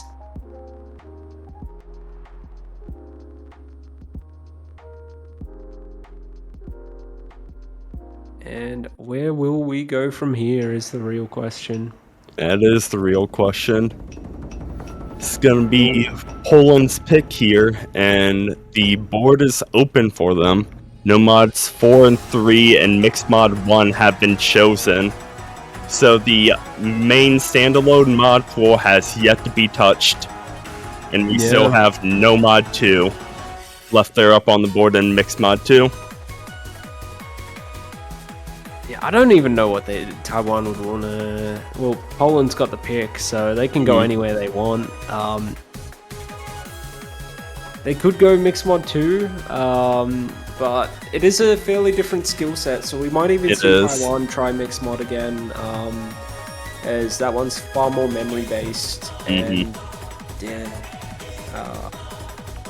very precise movements required, whereas... we might see Poland just go Hard Rock or something even. I mean, they've got a very solid lineup for pretty much everything. At first, I was going to kind of be like, on the Hard Rock, seeing Madsen get subbed out, but Bobber seems to be playing pretty well today when it comes to Hard Rock so far, if Mixed Mod 1 was any indication. So Poland might be fine with choosing a Hard Rock and could get away with it. Yeah, so it looks like they're using their timeout to get Madsen back in. Just taking a minute here. Yeah. So, yeah, in the meantime, it's sort of interested to see the strategy. I don't think Poland will be going no mod, and they could go mixed mod. But I think there's a really good chance that they go either Hard Rock or Hidden right now. Maybe even a cheeky little double time play. But if they do double time, I think they might go either double time 2 or the home advantage of DT3. A country picking a map that a mapper from that country is in? Surely that won't happen. That's never happened in the history of CWC before. No one wants home ground advantage, right? No one wants home ground advantage. Advantage is great. It's great as long as you can play the map. Well, yeah, but still great. Almost true. Great as the banners are. That is true. Unfortunate for Iceland, but I also got an Iceland banner. I told Ash that if Iceland happened to qualify for CWC this year, as soon as banners became available, I was going to pick myself up an Icelandic banner, and they do look quite nice on the profile page, if I do say so. You could get an Icelandic banner. If there's another team you support, you could go for their banner. You could get your own team's banner if you're a player. Yeah, make it look very stylish. And we are here, DT2. This is, I think, the first time casting I get to see. No, I did get to see this before. Casting one of the matches, I believe. So yeah, this one bit more reading centered. Bit of a lower AR, so it's one of those ones that might sort of catch you out a little bit. Very easy to move over some of the sliders in this map. There are a couple of stacks, I want to say about 450, 500 combo in, that you really need to make sure you're reading properly and moving properly for, as they're a little bit wiggly and you can very easily just miss 1 or 2 nodes on the stack. Yeah, especially when it comes with these lower approach rate DTs, pacing oneself is really key as well. You can get extremely used to it being map that's higher BPM or higher approach rate and just find yourself out of position by a couple pixels.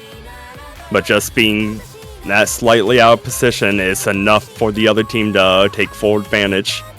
But we do see Madsen back in the lobby now. Fingers crossed. Hopefully everything's all situated and all good for him.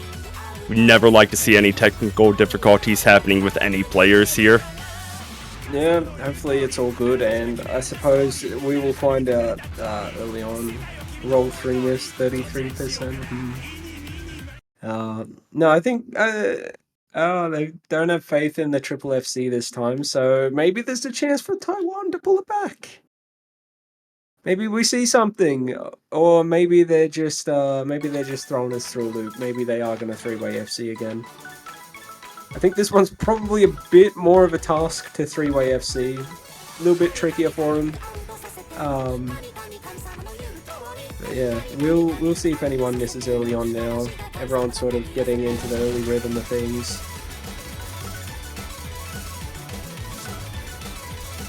So for our first 200 combo, all players holding on strong.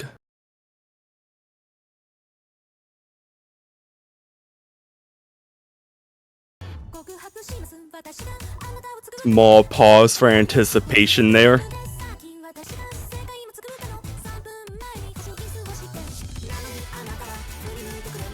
And right now, I was gonna say it was accuracy advantage in favor of Poland, but Happiness Fish and Shimoe both dropping there. That is gonna be score advantage for Poland. Fob trading one of those misses, however.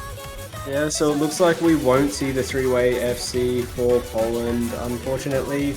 But Dodo AB, the 1 FC to the 2 out of Poland right now from Trigon and Madsen, and it makes sense that they wanted to get Madsen back in right now. Very solid performance there. Bob gonna find another miss, traded by Happiness Fish. Shimoe is back up above 200, and we'll see if anyone misses it. Trigon and Madsen! And Miss on Poland! No, Dodo AB miss going into the stack! The last FC! It is close though! This map is any team's map to win now at this point. Madsen dropping right after that stack.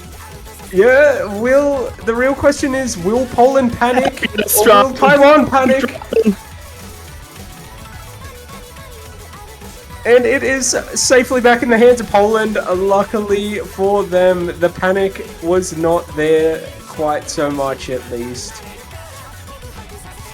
And yeah, nothing they can do now as it's just one big jump and it's over. They have taken their 4th point in a row by about 97k points. It was very close for a second there though. Extremely close for a second. Could have gone either way there at the end. Yeah, I think just a couple misses towards the end there, and the loss of the FC on Taiwan side as well from Dodo AB was what did it. But even with that FC, they still would have been, I think, about 30,000 points behind. Yeah, it would have been close, about 30,000-ish. But yeah, sigh of relief for Poland, I'd say. Definitely. Now, if you're Taiwan, you gotta be going, okay, crap. What do we do here? Yeah, they came close there. I'm almost wondering if we're just gonna see like a no mod pick out of them, like no mod. Be mixed. Oh, mixed mod 2. Yeah, or it was either no mod 2 or mixed mod 2. I was thinking no mod 2 being like the next most standard, like the next most typical map.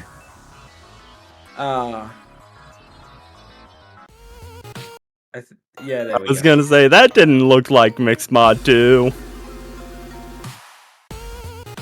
Yeah, and then this one being next closest map to this is probably Hard Rock 2, but this is much different to Hard Rock 2. Just pure memory and precision. As any poor movements, any overdashing is going to be very heavily punished, at least in terms of the Hard Rock players. In terms of the no mod players, I'd say just don't walk off the notes too early. Look, Quijibo, you're missing the most amazing advice ever. Yo FC if you don't miss. Catch the fruit. Just hit the notes. Hit the notes. Hit the notes and you'll win. Hit the notes and you'll win. Don't even think about missing. But scoreline right now, 4-0. Madsen back up in that Hard Rock slot.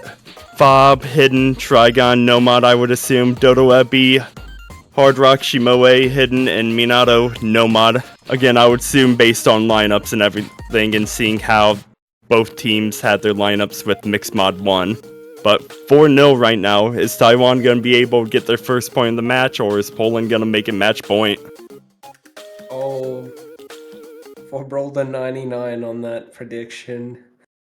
Ooh. 99 misses, unfortunate.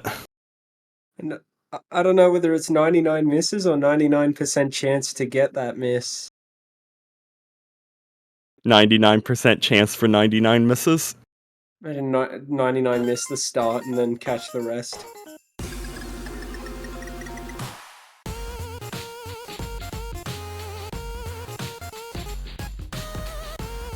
And yeah, Madsen going up against Dodo AB on the Hard Rock again as well. And we will see if there's another three-way FC for Poland here, or if Taiwan will be able to finally pull that point that they've been so desperately after. And Shimoe going to miss off to the right side there, 100 combo in, and normally we'd say 100 combo in missing isn't a big deal, but on this match, on this map, a map with very low density, only about 500-600 combo in terms of size, very big deal to miss anywhere. I mean, look at it. We're already a third of the way through the map, approaching the halfway point already. And Shimoe drops again. Oof. Yeah, even like 2 misses on this map is almost enough to knock you below 900k. But Madsen dropped. Shimoe trading it though, unfortunately. But Madsen trading it again. The problem is that Madsen's only got like it's essentially a 1 or a 2 miss gap right now. Shimoe missing again there, just struggling on the hidden a little bit. I mean, fair enough, hidden is not the most user-friendly mod, especially... Yeah, especially at these lower approach rates. Yeah, especially at the lower approach rates. Especially if you've just come off of a speed pick as well. And Dodo Avi's still with the double S. Minato Yugana as well. Both, yeah, it's really just down to Shimoe and Madsen right now. And Madsen doing some solid work right now. And yeah, unfortunately for Taiwan, that is another break point. Just the 2 misses out of Madsen, I believe. So yeah, just very unfortunate that Shimoe had to go up against Fob on the hidden. Yeah. Fob is a beast when it comes to hidden. That's all I can say. It shows for itself. SSing. Oh, 100%, yeah. And, yeah, you see it there. 5 misses really isn't, like, it's a very small miss count, but considering the small density of the map, those 5 misses, because they were sort of sporadic as well. Yeah, they were spaced out. That's the big thing, is that those 5 misses were more spaced out than what Madsen's 3 misses were. 2 misses there in the middle, and then a miss on one of the slider drops at the end. And when those misses are a bit more spaced out, like we saw with Shimoe, it's going to cause a huge score difference. With what we saw there, Shimoe getting 790 to low 800s, and Madsen still being able to hold the 900s.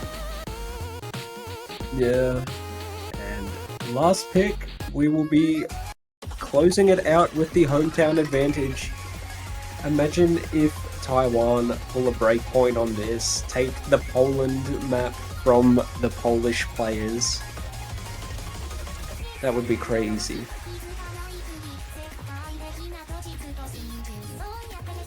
We'll see how they go, because they do have solid double time players. It's just that Poland's been so strong up until now. It's really a matter of like, how do you compete with this? Like, top 4 teams, I want to say, in these matchups have just been insanely good.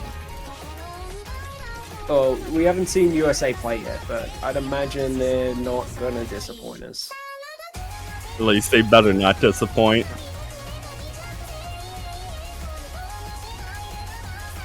The home ground expectations. Yes, sir. But that is a future match. This match is still currently ongoing. 5-0 match point in favor of Poland. Saw Happiness Fish there, wanting to change sides really quick, but instantly got yanked back by Taiwan. Yeah, I mean, they need their players. No defects here.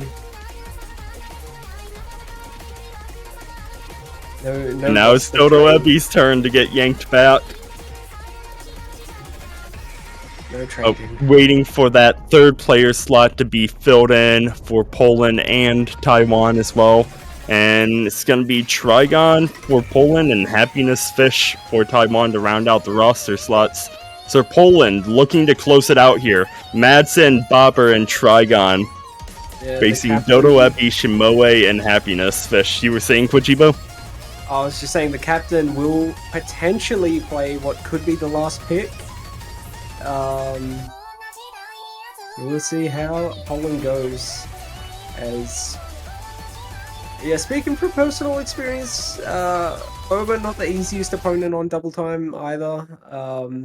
All these players very solid all around. So yeah, Taiwan can still do it, but it's not going to be easy.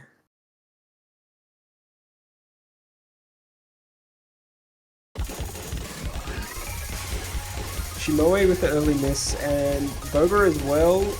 Trigon as well. Madsen and Dodo AB, the lone full combos right now. Oh, and Happiness Fish too. Like I was saying in the previous matchup, really the first 100 combo there, it's really more of a blackjack than anything else, and then we get into it. Happiness Fish gonna find a miss though, but we're gonna trade. So right now, advantage is actually Taiwan. Now, the question is, can they maintain that advantage? Can they build that advantage? They really need all three of their players right now. Dropped, so that advantage is going to be persisting for a little bit as Happiness got up to 200 combo. And Madsen drops trading with Shimoe. And only FC left is Dodo AB, and we have the advantage for Taiwan at 43,000 points right now. Is Dodo AB going to bring a point home for the team? Fingers are crossed. With the away side advantage. Or lack thereof, I guess. And Happiness Fish drops.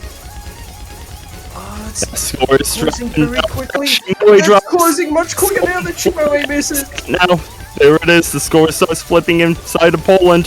Shimoe drops. All three Polish players holding on. Baba recovered amazingly at 600 combo. And yeah, I was about to say it's not over yet, but it is indeed over. Dodo Ebby playing his heart out.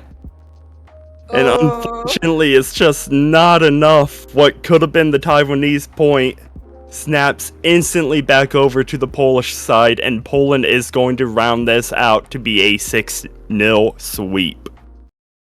Yeah, it was very close for a second there, but I think the nerves might have just gotten to might have just gotten a Happiness Fish.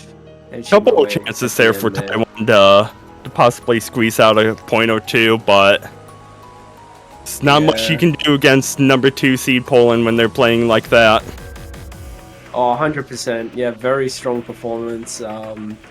And yeah, every time there was an opening, there was only an opening for a brief moment, and unfortunately, yeah, Taiwan just weren't able to capitalize on those openings. And when that door creaks open and you see the crack in it, it's only going to be there for a small second with these more power-seeded, high-seeded teams.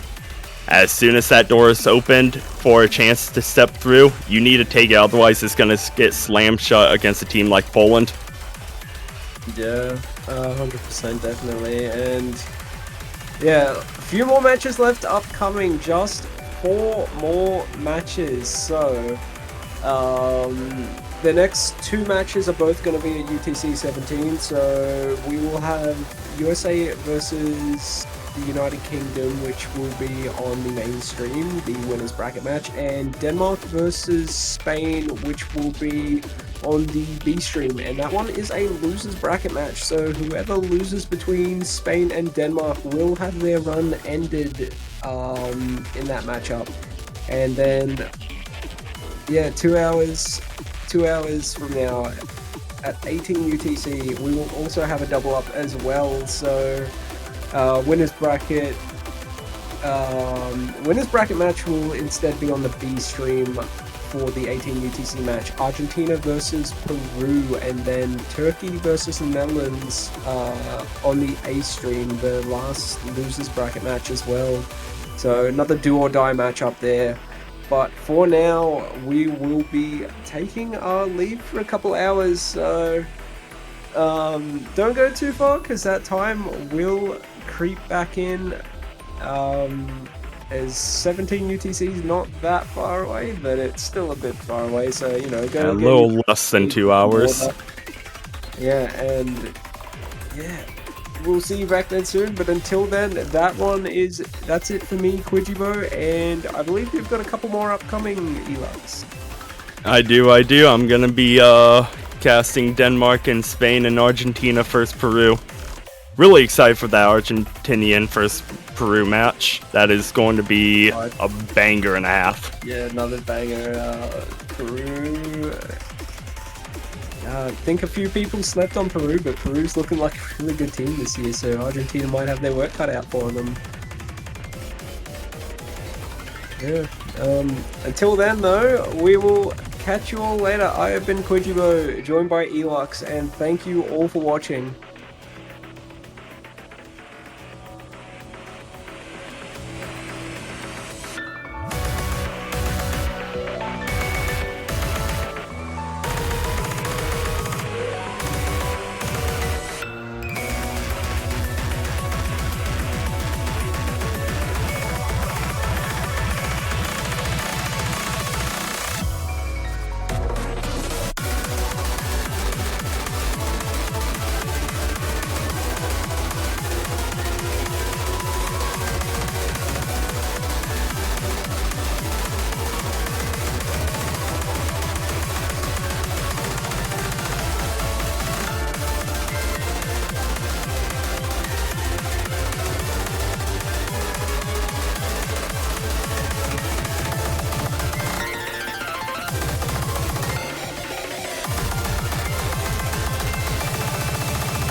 And welcome back, everyone, to the Osu Catch World Cup 2024. We're still in the round of 16, late Sunday, so we're getting close to the end of the entire weekend. My name is Elskefe, I'm joined by Toph Daddy, and the both of us will guide you through Turkey versus the Netherlands. This is a loser bracket matchup, so we'll be saying goodbye to one of these two teams, which will be finishing in the 25th to 32nd placement. Either way, Toph, welcome on the stage. How are you doing today on this Sunday afternoon, I believe, for you? I am good. I'm very excited for this match. Like you said, all the stakes are here. One of these two teams is going to be eliminated. I'm also very excited for the end of this weekend when we get to see the quarterfinals map pool and get to relish in the torture that whatever kind of torture the map poolers have in store for us for next weekend. Exactly. I'm very curious about that as well. But we still have one more. Oh, there's actually two left. So there's Turkey, Netherlands, and also Peru versus Argentina on the other stream. Both of them happening at the same time, but we'll be looking at Turkey versus Netherlands. I'm always happy to cast Netherlands because, well, they're my neighbors, so know quite a bit about them as well, and I can't wait to see their downfall. No, I'm just kidding, but either way, there is that little battle between us. Sergeant from Netherlands also casted Belgium, so there's a little bit of that, well, either way, I'm getting distracted here. As we see first bats coming in, Nomad 3 banned by Turkey, so the Loyar Nomad taken away, and Mixmod 2 been banned by Netherlands, so the Loyar Mixmod getting taken away. Both maps being very awkward to play, so no surprises there. And we see the whole time getting picked immediately. Everything going very quickly here from both sides, which is a good thing to see. They seem quite prepared here. Yeah, it looks like the teams know what they want to do, or at the very least, Netherlands knows what they're going to be picking for the rest of the match. Looking at that DT pool here, going for DT3, I think the hardest of the DT picks, it does hit that AR-10, which can be challenging, especially for some of the lower-seeded teams. So potentially a pick from the Netherlands looking to take advantage of, some of the players who may not have that AR-10 ability or comfort. Yeah, this one is very heavy on the streaming part. So it's also relatively dense.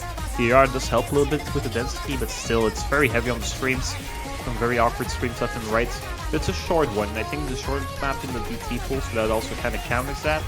But yeah, as you said, it does disallow the lower seeded teams from playing very, very well on it because of the AR as well. We're getting close to that mythical AR-10.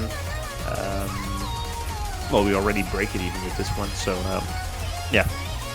Definitely a decent pick around from Netherlands, I think definitely expected. As both teams, by the way, only have 4 players it seems like. We knew that the Netherlands was going to be missing 2, so that's Silo and Bats not being here. Bats not being here could be a troublemaker for them. It's their best player, top 30 in the world. Absolute goat in hidden and hard rock, but also in like basically everything. On the Turkey side, there's also only 4 players, but it does seem that their main 4 are available here, so that is less worrisome on their end. Yeah, so we got the good players from each team. Bad, like you said, might be a little bit of an awkward person to be missing for the Netherlands, but they still have very good backups that can take over with their Dutchman and Roasted Chicken. I expect to be pretty good at the DT pick. So all things considered, DT right out the gate might not be what I normally would have expected from the Netherlands, especially given the scores that we've seen throughout the last couple of rounds. I would have expected Sartan in here instead of Woodpamp. Sartan more of their speed player. So a little bit interesting to see them stepping out here. As we get into the map really quickly here, Roasted Chicken finding a first drop. Shimo as well, Wanaruki as well. 3 drops on the bottom side already. But as I said, it gets going immediately, and the streams are really heavy. So seeing drops in the beginning isn't too unexpected, as people are trying to settle into the very fast pace here. As we see Shimo struggling with same 3 players actually missing. So 2 full combos on Team Netherlands with Woodpamp and Dutchman. Lorem Ipsum on the Turkey side countering that though. Indeed, but the misses are consistently happening on the side of Turkey. Shimo and Haruki not really able to put themselves together. Lorem Ipsum actually dropping the final full combo for Turkey, and that's going to help give Netherlands quite a lead, even with the trade from Roasted Chicken and Dutchman there. So that's one more full combo gone, but Woodpamp holding the team together with the only full combo in the lobby right now is helping extend that lead as the Turkish team has trouble getting themselves together and keeping a combo consistent. But Woodpamp does drop that full combo. No full combos on the board, but a 260,000 point lead on a 1 minute 42-second map is quite difficult to come back from. Exactly. Netherlands did lose a couple of points last week where they were ahead by a milestone as well, but it never was about 300,000 points. So I think this should be relatively savory, as Roasted Chicken and Dutchman have built up some very nice supporting combos again, as on the Turkish side only Lorem Ipsum feeling comfortable on the double time 3. On the bottom side 2 players, kind of Shane missing through the entire map here, and they're lagging a little bit behind in the score department here compared to all the other players in the lobby. While we see a couple of drops coming out from Team Netherlands as well. Dutchman the only one holding combo, but it doesn't really matter because Turkey just wasn't able to build up on those combos, and that's going to be it. 2.75 billion team score from Team Netherlands. This one is so quick. The double time 3 goes over so quickly. But, yeah, it does. Yeah, Lorem Ipsum with a pretty good score on that side of Turkey as well. The other 2 players just not quite able to keep up with the other players of Netherlands. Dutchman, obviously, with that 1 miss, very impressive out of them. But that was the Netherlands' first pick. Turkey will have an opportunity to strike back. We did see a Mixed Mod 2 ban out from Netherlands, and Turkey did pretty much immediately pick into Mixed Mod 1. So I wouldn't be necessarily surprised to see that come out here.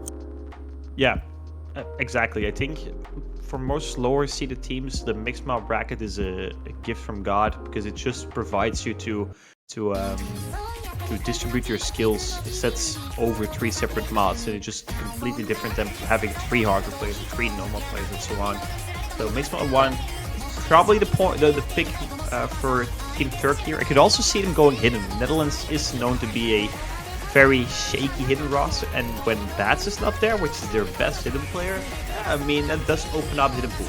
However, Netherlands not banning hidden is also kind of like a sign of confidence though. But we do see the mixed mod 1 as you predicted here, which is the easier of the 2 mixed mods, AR9, so it's not too low for the hidden player. It's very comfortable for the normal player. The hardcore player is going to be having a lot of hyper dashes, but I think Lorem Ipsum is going to take that role, as he was already very good at the double threat 3 as well, so that would make very much sense in my opinion.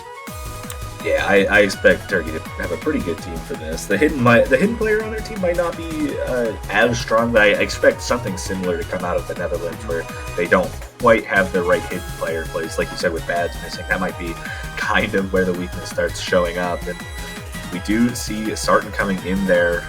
It might be the hidden for Sartan, actually. Yeah.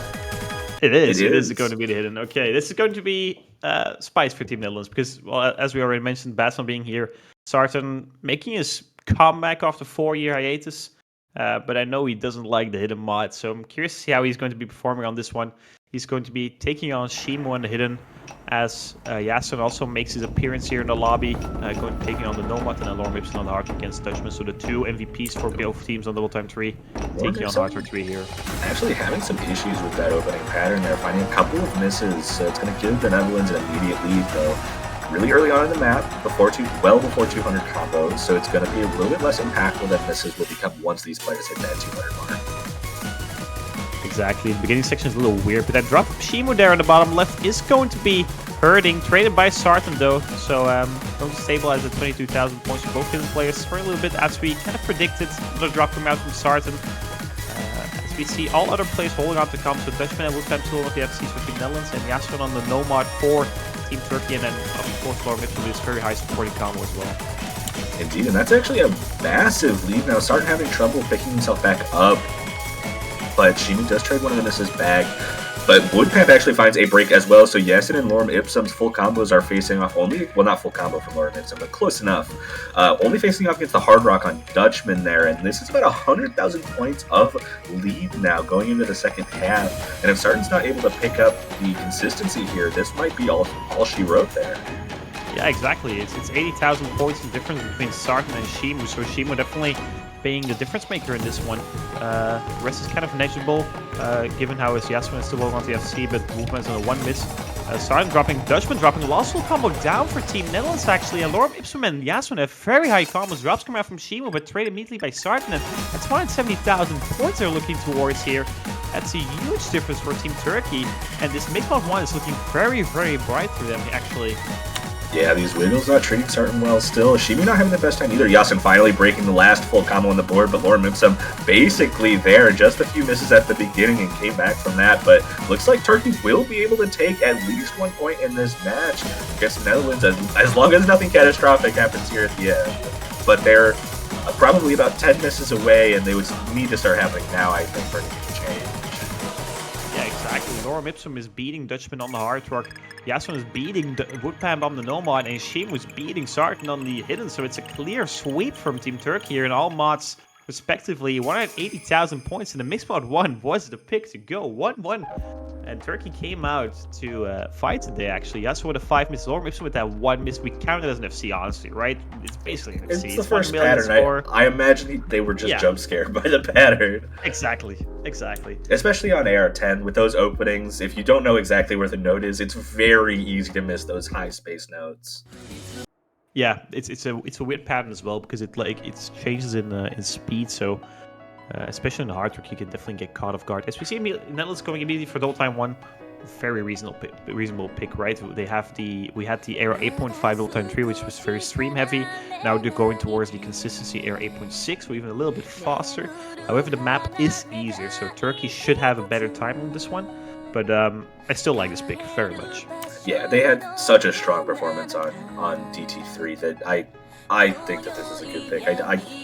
I could almost see them going for something like Hard Rock as well, but it looks like they kind of just want to take the advantage that they've already seen on those double time picks and move forward with that. Yeah. I think Hard Rock as well, as you mentioned, could be very well. But Lorem Ipsum had a really good score in Hard Rock, so then again, the same thing goes for the Hidden pool, right? Because we saw Sarton struggling on Hidden. You might think that Turkey is very likely to be picking Hidden next, but then the thing is you have to find 3 Hidden players. Same goes for both teams, right? But as long as you don't have 3 Hidden players on your own team, then it's kind of tricky to go for that mob pool. So I'm very curious to see what Turkey's going to be going after this. I'm kind of guessing the Nomad pool, actually, but we'll have to see. I would also expect the Nomad pool, but you make a good point. Hidden seems to be one of the weaknesses that Netherlands has, though. Turkey, in their previous matches, has not shown to be super strong on the Hidden either, so it's really about finding... I think Shimo can be a really good base for Turkey's Hidden game, but they're going to need to find those 2 players who can match up against the other 2 players for the Netherlands. Yeah, it might very well turn into a bloodbath if we do end up in the Hidden pool. So I'm looking forward to that as well. I hope we do end up seeing it. But let's get into Double Time 1. So same roster on both sides, no one stepping out. So Sarton going to be also taking on the Double Time today. Woodpamp And Dutchman taking on Yasuo and Shimo and Lorem Ipsum. Expecting high scores from the top 2 players, so Dutchman and Lorem Ipsum. But also Sartan is a really, well, he used to be a very good double pipe player in his prime, you could say. And he's been building up towards that, so I expect a very good score from him as well. As we see an early drop from Yasuo, but that doesn't really matter because this one is 2 minutes 47 in linked. Unless the Netherlands Triple FC, the early break doesn't matter. But those 2 breaks from Shimo and Yasuo do end up mattering a little bit more.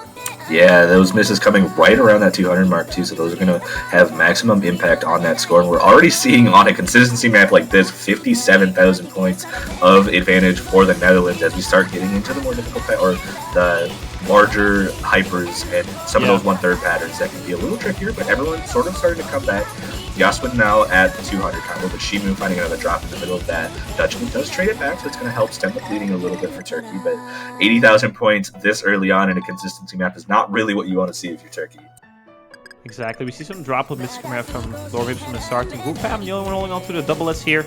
He had also a very good round, double time 3, so no surprises here. But that's about 70,000 points, decreasing just a little bit because Dutchman isn't above 200 combo, but it's still about a 2 miss deficit for Team Turkey here. I was a little bit worried about the early misses. Actually, as soon as I say that, the Dutchman finds another drop, and that's going to... Oh, actually, double miss coming out from Turkey as well on the bottom left, so that's going to give the advantage to Team Netherlands here. The combo and the score advantage is increasing, reaching that 100,000 points difference here. And Sartan and Wupam, same with Lorem Ipsum, seem very, very comfortable on the double time 1, but that's 2 for Netherlands and only 1 for Team Turkey. Yeah, and Yasuo continuing to find breaks. Lorem Ipsum also does find the breaks, so no more full combos on the side of Turkey versus the 2 that we see for Netherlands, but Sartan trades the full combo break back. Wupam the last one in the lobby with the full combo and a double S to boot, holding Netherlands up to a 150,000 point lead now as we get the last chorus. Yeah, Dutchman has to rebuild his combos. Same with Shimu. Yasuo and Lorem Ipsum are building towards 200 as well. Dutchman ends up dropping though. That's the first miss for Team Netherlands. That Team Turkey needs, but they traded twice. The triple miss actually complete team wipe. Wupam also dropping lost at C down, but then there's Sartan holding on to combo also dropping. You are cursing everyone right now. This ending though very hard. I understand why so many players are missing here. It does jump up in difficulty just a little bit, but that's going to be enough for the Netherlands to hold on and take their second point in the match. Exactly, there's more consistency on their end. I think all 3 are getting above 900k, might be even getting above 930 or something, maybe even more. So it's a very, very solid team score coming out from Team Netherlands. 2.87 million barely. That's a very solid team score, and it's very hard to beat if you are Team Turkey here.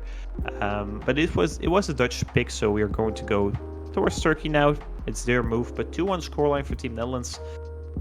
The ending there, I was a little bit scared in the beginning because I saw Shimo and Yasuo missing a couple of times, and the beginning is probably the easiest part of the map that they were going to be struggling, but they end up both with a score above 840,000 points, so still a very decent score from coming out from both of them. But if we're looking at a 950 from Sartan, 980 from Wupam, then it's very hard to overcome that.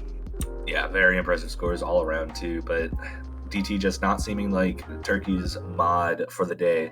But mixed map pool is gone. Turkey can't go into the mixed map pool anymore. We still do have some Nomad picks. I could see a Nomad 1 coming out. I could also see Nomad 2. Though Nomad 2 a little bit on the more difficult side compared to the other Nomads. And we mentioned before, I could see Hidden coming. I could see Hidden 2 being the pick here. It might be. But I think Nomad is going to be much more comfortable for Turkey, and I think they'd feel better picking something like Nomad 1. Yeah, I think maybe they could go for the Nomad now. If it works out perfect, if it doesn't, then they can still try to hit the next pick. But I think if we're looking at like a map like Hidden 1, that's going to be an absolute bluff bath, because that's a really difficult map to play with Hidden. But they are going to go with the Nomad 2, so scratch what I was saying. Nomad 2 going to be picked. It's a little bit harder than Nomad 1, but it's also a little bit shorter. So they did lose on the consistency double time, then going for a short Nomad. I do like this coming out from Team Turkey. Yeah, notably as well, I believe Turkey actually in qualifiers did better on the Nomad 2 than they did on the Nomad 1. So I could definitely see where they are going here, being a little bit more comfortable on the technical pick versus, maybe the consistency Nomad or the Convert. Yeah, exactly. I'm very surprised. I'm not sure this is going to be the roster for Team Netherlands, but if Dutchman is stepping out, am surprised because I would have expected him in for every single map. Maybe not the hidden, but I would have expected him for every single Nomad Hardcore and Old Time map, especially because he's a very solid Nomad player as well. So the fact that Roasted Chicken is going to be coming in here does say quite a bit, but it does worry me just a tiny bit. But it looks like these might be our teams. Lorem Ipsum, Shimu, and Yaswin, same roster for them. Like you said, I cannot remember.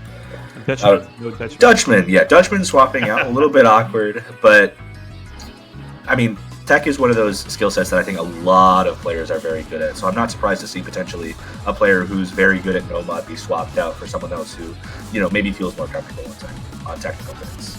Yeah. Exactly. This map is 2 minutes in lanes, AR 9.5, so we're increasing that AR slightly every single week. By Grand Finals, Nomad 1 and Nomad 2 will probably be AR 10, but we're not there yet. This one does feature a lot of wiggle, so it's quite wiggle heavy. But it's still, it's slightly below 6 stars.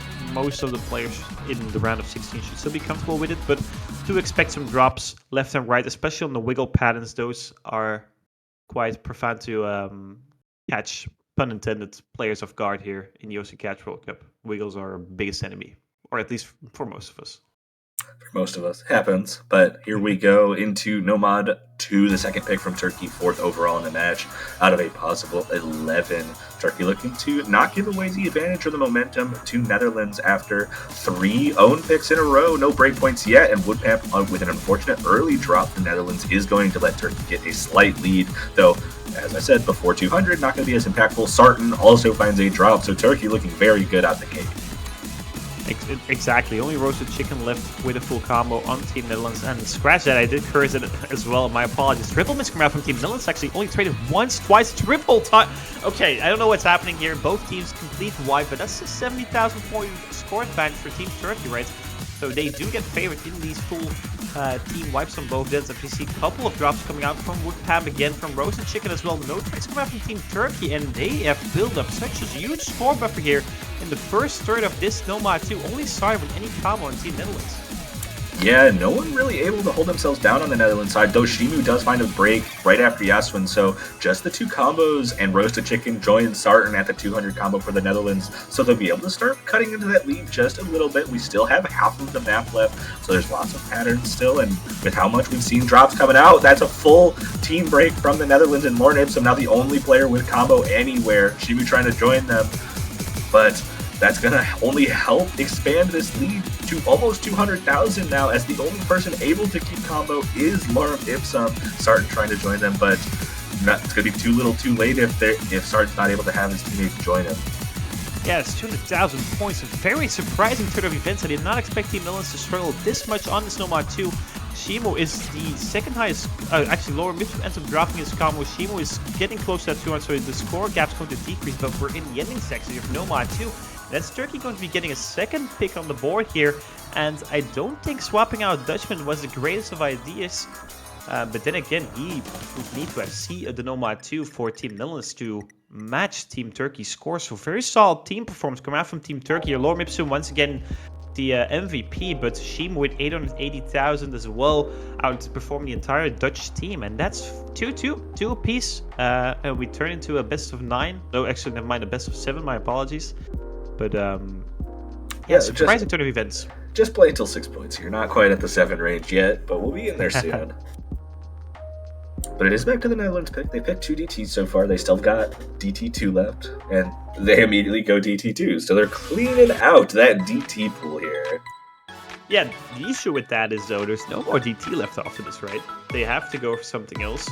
I think, well, it's quite clear it's going to be hard work. I'd expect, definitely after Nomad 2, they're not going to go in Nomad, and I would expect, given Sarton's performance on the Mixed Mod 1 Hidden, and how he mentioned how he struggled on it, and I don't think they're going for Hidden, so it's going to be hard work, but still, it's a completely different mob bracket, so Team Netherlands might be safe here with the double time 2, but after that, it does get a little bit tricky, so they have to watch out. definitely does get a little tricky. It's getting a little tricky for both teams as their comfort mods are starting to go away. Though, like you said, Netherlands does have that whole hard rock pool to work with. And if Turkey wants to dip into the well, they do have Hidden to kind of test themselves with. So we still have lots of available map for these players. It's just a matter of whether they're able to execute on the ones that they do go for. Exactly. As we see here for the Double Time 2, Dutchman, Sart, and Whoopam going to be playing. I think they also played the Double Time 1 together. It was Rosa Chicken for Double Time 3, and same roster for Team Turkey. I think those are the main three for Team Turkey. Maybe, I think Haruki is the fourth one. He might come in for something like Hidden. So that we'll have to see in a later point here. This map is... it kind of depends. If you can read higher AR Double Time, this one is the hardest in my opinion because of the patterning. If you can't, then obviously the Air 8.6 and Air 8.5 are going to be your biggest struggle. But this one is very unconventional Double Time. Well, not necessarily Double Time, just mapping as in it's very wiggle heavy and you have to have a lot of platter control and yeah, it's hard. Many top players missing on it as well. Sorry, go ahead. Yeah, I mean, we had something similar in the previous pool. The DT2 from there had a similar structure and required a lot of platter control and a lot of precision with your platter at different points. And we saw a lot of the very, very good teams going for DT2 first because of the difficulty with the precision there. Yeah, exactly. S1 and Rookie actually does end up coming in for the Double Time 2, so well, he might come in for Hidden as well, but he does end up coming in for Double Time 2 as well. But this one is just such a completely different map to the other two Double Times we've seen. And we see a lot of drops coming out. Only Woodcamp holding onto an FC with one a Rookie, but that's one apiece. But Sarton dropping, Lord Mitchum dropping, Rookie dropping the FC as well. We haven't even reached one on combo. There's only one full combo left on Woodcamp. He has been the strongest Double Time player on Team NL, and he's just doing the damage right now. 40,000 core difference here in the beginning section, all on the back of Woodpamp, with a nice supporting combo from Sarton as well. Yeah, and I mean, on a map like this, one combo might be all you really need with how difficult it is to hold on to a combo. We see Haruki, the highest combo from Turkey, actually finding a drop there, as Woodpamp actually finds a break too, so no more full combos, but Sarton to back them up. 200 combo, the only player there now.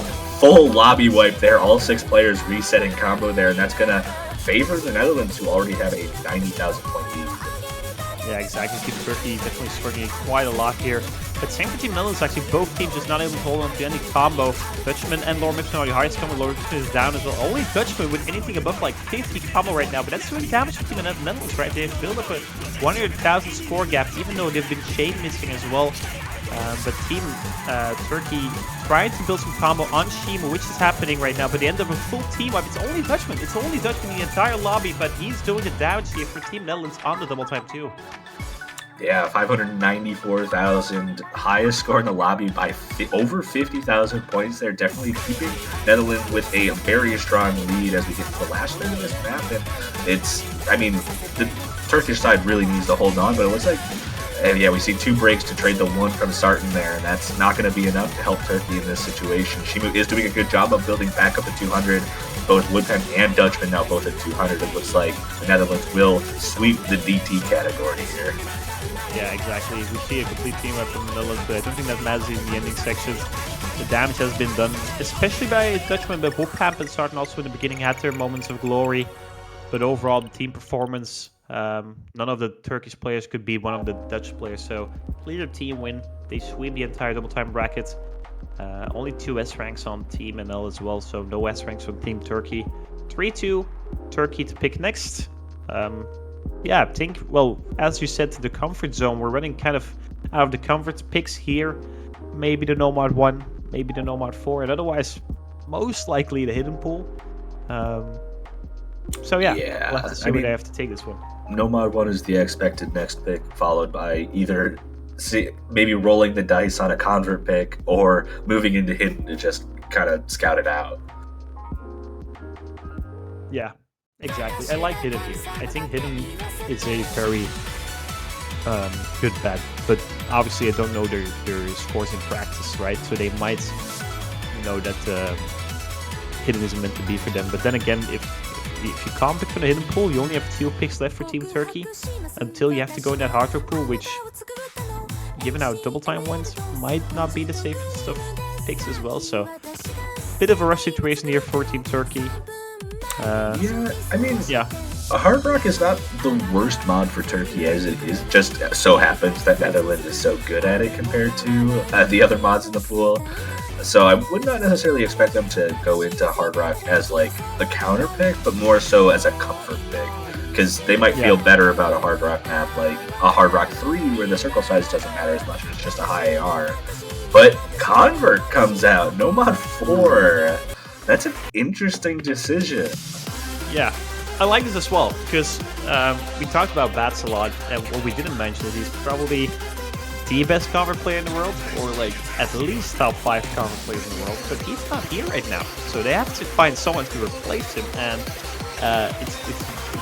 those are big shoes to fill. Those are gigantic shoes to fill. I don't think that's even possible with any of the players that played in the entire World Cup even, so yeah, that might be a little bit exaggerated. But either way, Nomad 4 is, well, it could be a weakness for Team Netherlands, but I have no clue how experienced the Turkish players are on Converts themselves. I think Lord Gibson is going to be pulling out a very decent score, but Shimo and Rookie, I'm not too certain if they can match up against a player like Dutchman, for example, who is, well, the top 50 player in the entire world. Should still feel relatively comfortable on the Converts, even though he might not play Converts very often. And here we go. Lorne Ipsum, Shimu, 1 Haruki for Turkey, Dutchman, Sarton, Woodpamp on the Netherlands. And even without Bads, I'm not sure I expected this to be the loadout for the Netherlands. I'm a little surprised to not see Cello in. They did play the Convert for... He's on vacation. So they're missing Cello and Bad. Yeah, they're missing both of them, yeah. It makes a difference. Right, Cello is also like the Convert guy for Team Netherlands, so they're also missing that one. As we see a double trade coming out on the edge dash in the beginning for both teams, for the small events in Team Netherlands, because one of them missed a second time, I believe. But yeah, Cello is also not here, so there's the 2 best Convert players for Team Netherlands not being here. This could be a very nice pick for Team Turkey. Yeah, but Shimu is going to finish the last break for Turkey. No full combos left on that side. Dutchman, the only player remaining in the lobby with a full combo. Sarton and Woodpamp both trading a couple misses back as 1 Haruki actually hits the 200 combo, so is nullifying the full combo from Dutchman at the moment. And this lead is switching over to Turkey now as the consistency on the combo is holding on. All 3 players almost at 200 combo for Turkey now. But that's a 5-man wipe. Actually, no, that's a full lobby wipe. 8,000 points is going to be the restart point now as Turkey holds onto a small lead, but Shimu having trouble getting into these streams, and it might just swap over to Netherlands here. It's very close here. We're getting halfway. Multiple breaks coming out. Lorem Ipsum and Dutchman countering each other, but I think Shimu has a higher supporting combo, so smaller finds for Team Turkey, but Lorem Ipsum dropping. It's only Dutchman right now, and it's giving Netherlands a tiny lead here, but Woodpamp's not able to hold the combo. Sarton is not able to either, so it's going to be countered again by the combo from Haruki and Shimu and Lorem Ipsum, right? They're building towards that 200 combo mark. They're going to be getting there first, and that's going to counter Dutchman and decrease that lead. Another miss coming up from Sarton Woodpamp, and there we go. It switches again to Team Turkey. Turkey almost at the full combo bonus. We got 2 players at 200. Dutchman the only one against the Turkish side here as that lead continues to increase to 40,000. Dutchman even misses, and that's going to be huge. 3 combos above 200 for Turkey in this last quarter. 0 for the Netherlands right now, and that might be enough to hold them through, but it's still only 80,000 points. We see 2 misses versus the 1 on Sarton. That's going to squeeze it a little bit as we hit the final few streams. Shimu holding back Netherlands for the time being. Haruki missing again, though. It might get close. It's increasing. Oh, it's getting so close to 8,000 points here. And these are the hardest patterns here. Exactly. Sarton is dropping Rookie trading, so 2 for 2 right now, above 200. Getting to the very final sections. Yashima and Lorem Ipsum have to hold on, and they secure the point for Team Turkey. And the ending drops, and there we go, 20,000 points. But whoop, this one was spicy. Dutchman with a phenomenal score, 948,000. I don't think many players have hit a 950 on the Nomad 4, so a very solid score from Dutchman, but Sarton and Woodpamp struggling just a tiny bit more, and that's going to tie things up at 3 apiece. So we're down to a best of 5 here, and if we continue this trajectory, we might very well see the tiebreaker on the very final match of the weekend. But let's not get too far ahead of ourselves. Yeah, we won't get too far ahead of us. Yeah. We're at a best of 5. Exactly. We've got 4 maps to get through if we want that. But there's the picks remaining are maybe less comfortable. I expect Netherlands to win the hard. They are going to take a timeout though, so they're going to give themselves time, but they are going to take Hard Rock 1 as their pick. Interesting strategy. I've never, can't remember ever seeing a team picking the map and then picking the timeout as well, unless maybe one of their players has to do something real quick.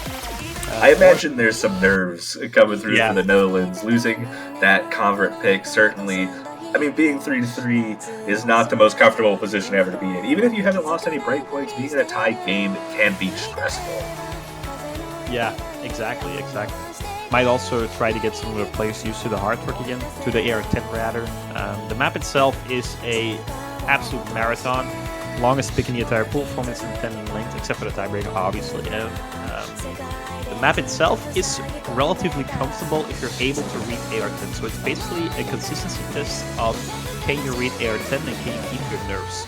Yeah. And there are a couple patterns, especially towards like the end chorus does get a little bit harder. It gets I think the last chorus especially is something that would benefit from practicing because of some of the spacing on some of those back and forths.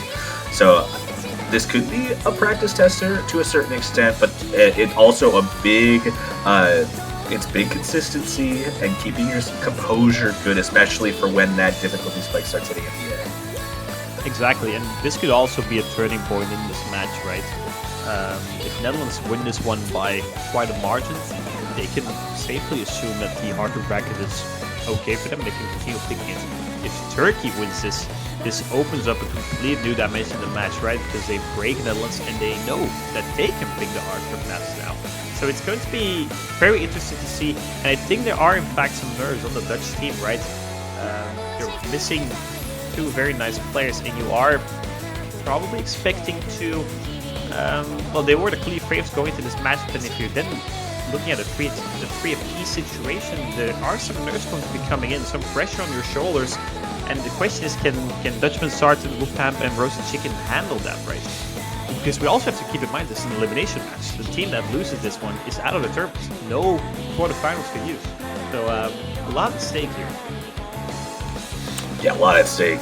Netherlands could definitely feel more comfortable after this, or if Turkey's able to keep up with them, that could be big for Turkey feeling more comfortable going into some of the other picks in this pool. And I think, especially seeing Netherlands not really try to avoid that hidden pool, I think makes it more of a better, like, it makes it feel better if you're in the Turkish team.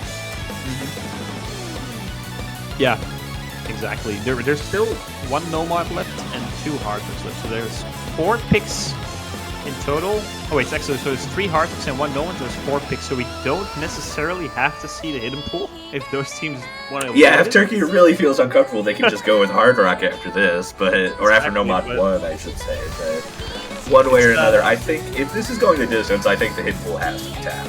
It has to be. We have to see these two teams battle it out on hidden. Yeah, exactly. Whoopamp and Roast Chicken going to be coming in for Team Netherlands, so Sarton sitting this one out. Dutchman, expected a lot of from Dutchman here. He is, well, their highest ranked player, as I've mentioned before. He's very comfortable in hard work, so this map shouldn't bring him too many issues. But same goes for Lorem Ipsum. He is definitely Turkey's strongest player. So most is going to be happening on the bottom side, I assume, between Shima Yasuo and Roast Chicken and Whoopamp here on the hard work.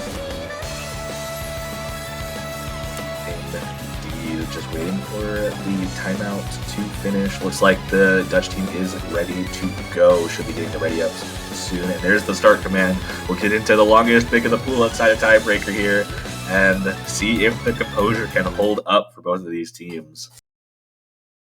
Exactly. No play. Actually, never mind. Shimo going to be taking the hidden with the hard work. For those that do not understand or do not know about catch scoring, hidden is only used for reading purposes, so it does not give any score bonuses.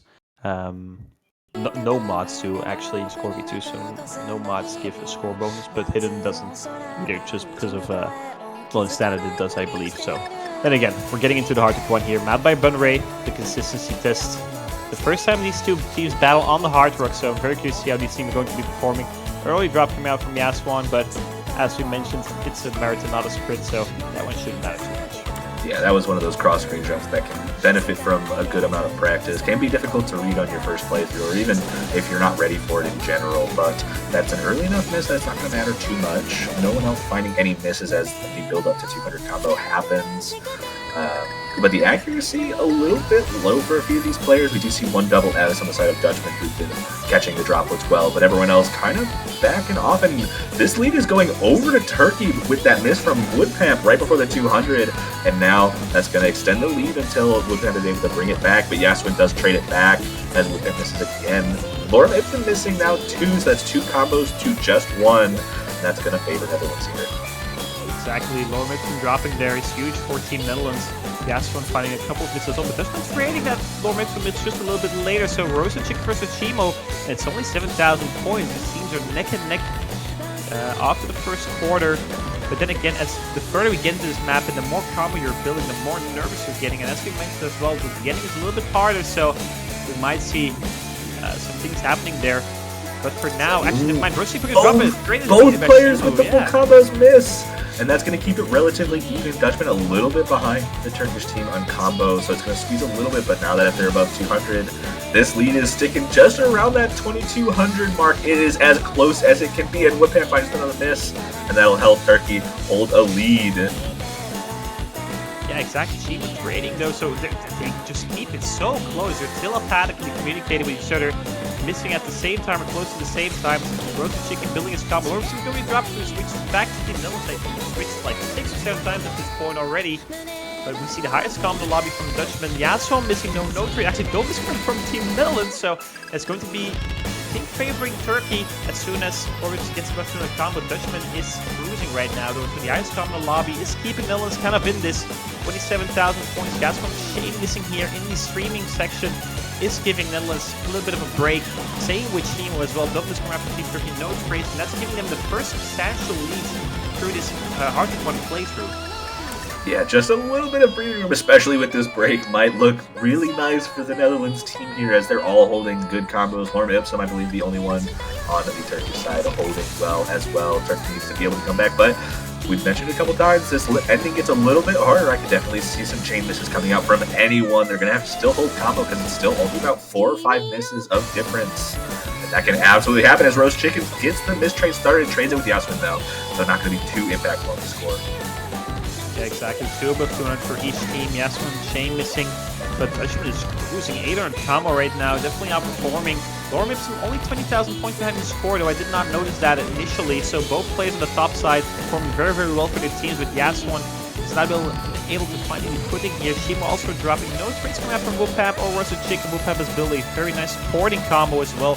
Dutchman approaching that 4-digit combo, and then this stuff gets nerfed as well. But they've built up in 160,000. 4 different trades happening, but that does not favor Team Turkey. It actually favors Team Netherlands, right?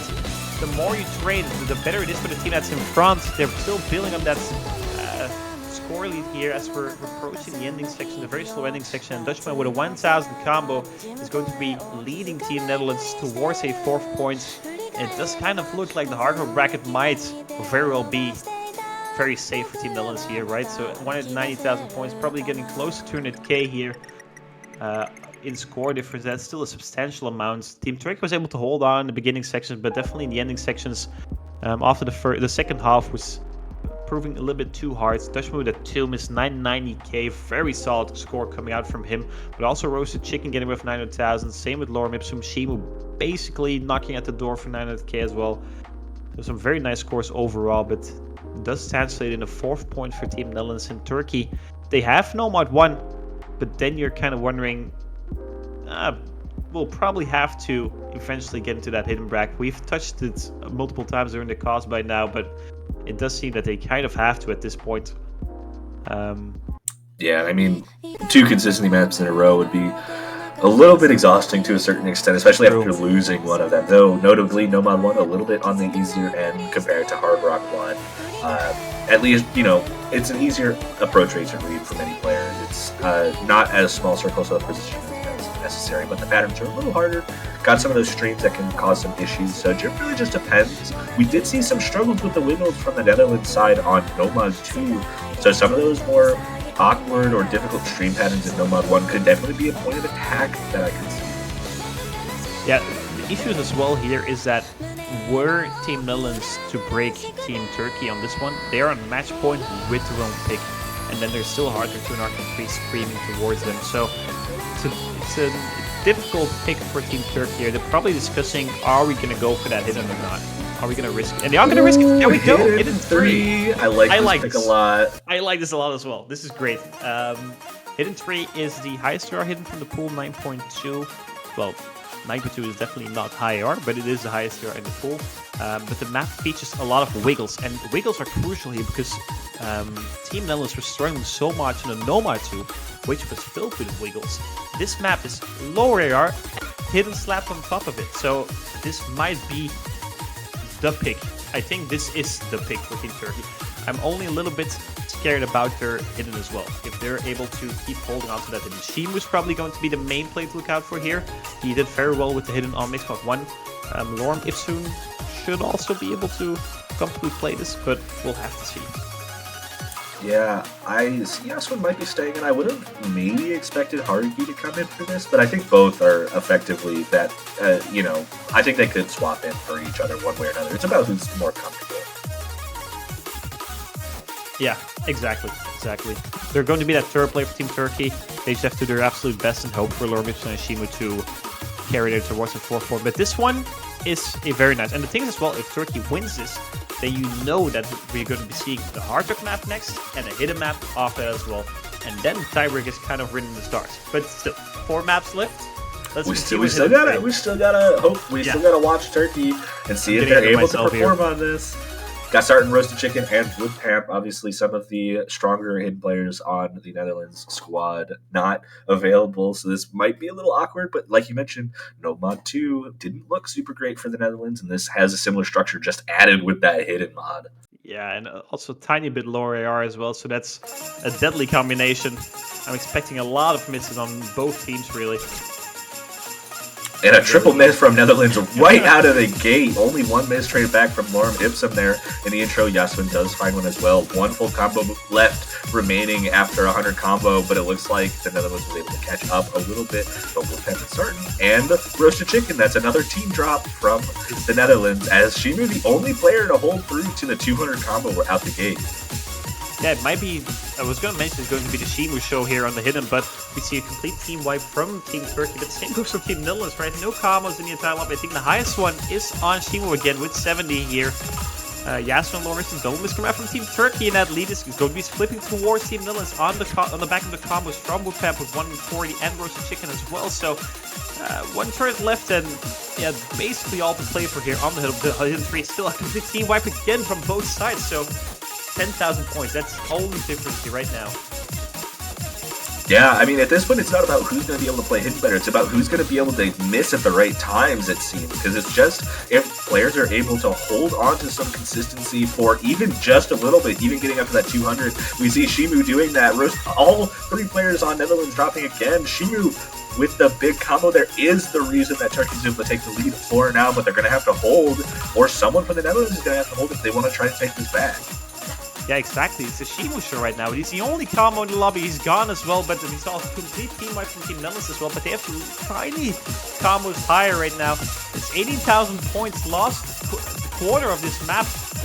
The highest score right now on Lorm Ipsum, but it's also gone. So get the Shimu. It's all Shimu for this one, but he's also gone. It's only 15,000 points. Roasted Chicken right now, the highest combo in the lobby. Yasmin tried to build it, switching towards Netherlands, and if they steal this right at the end here, on the back of Roasted Chicken's 200 combo, he's doing so much damage. There's only 100 combo, but he's gone as well. There's a miss, and Shimu now has a combo, but it's being Sartin actually matching that combo, so it's helping Netherlands stay in the lead for the time being. Sartin misses right at the end, but that's going to be enough for the first break point of the match off the back of the huge combo from Roasted Chicken. Though, look at that score from Shimu. Heartbreaking though for Team Turkey here. Shimu with a really solid score, 9 misses, outperforming everyone in the entire lobby.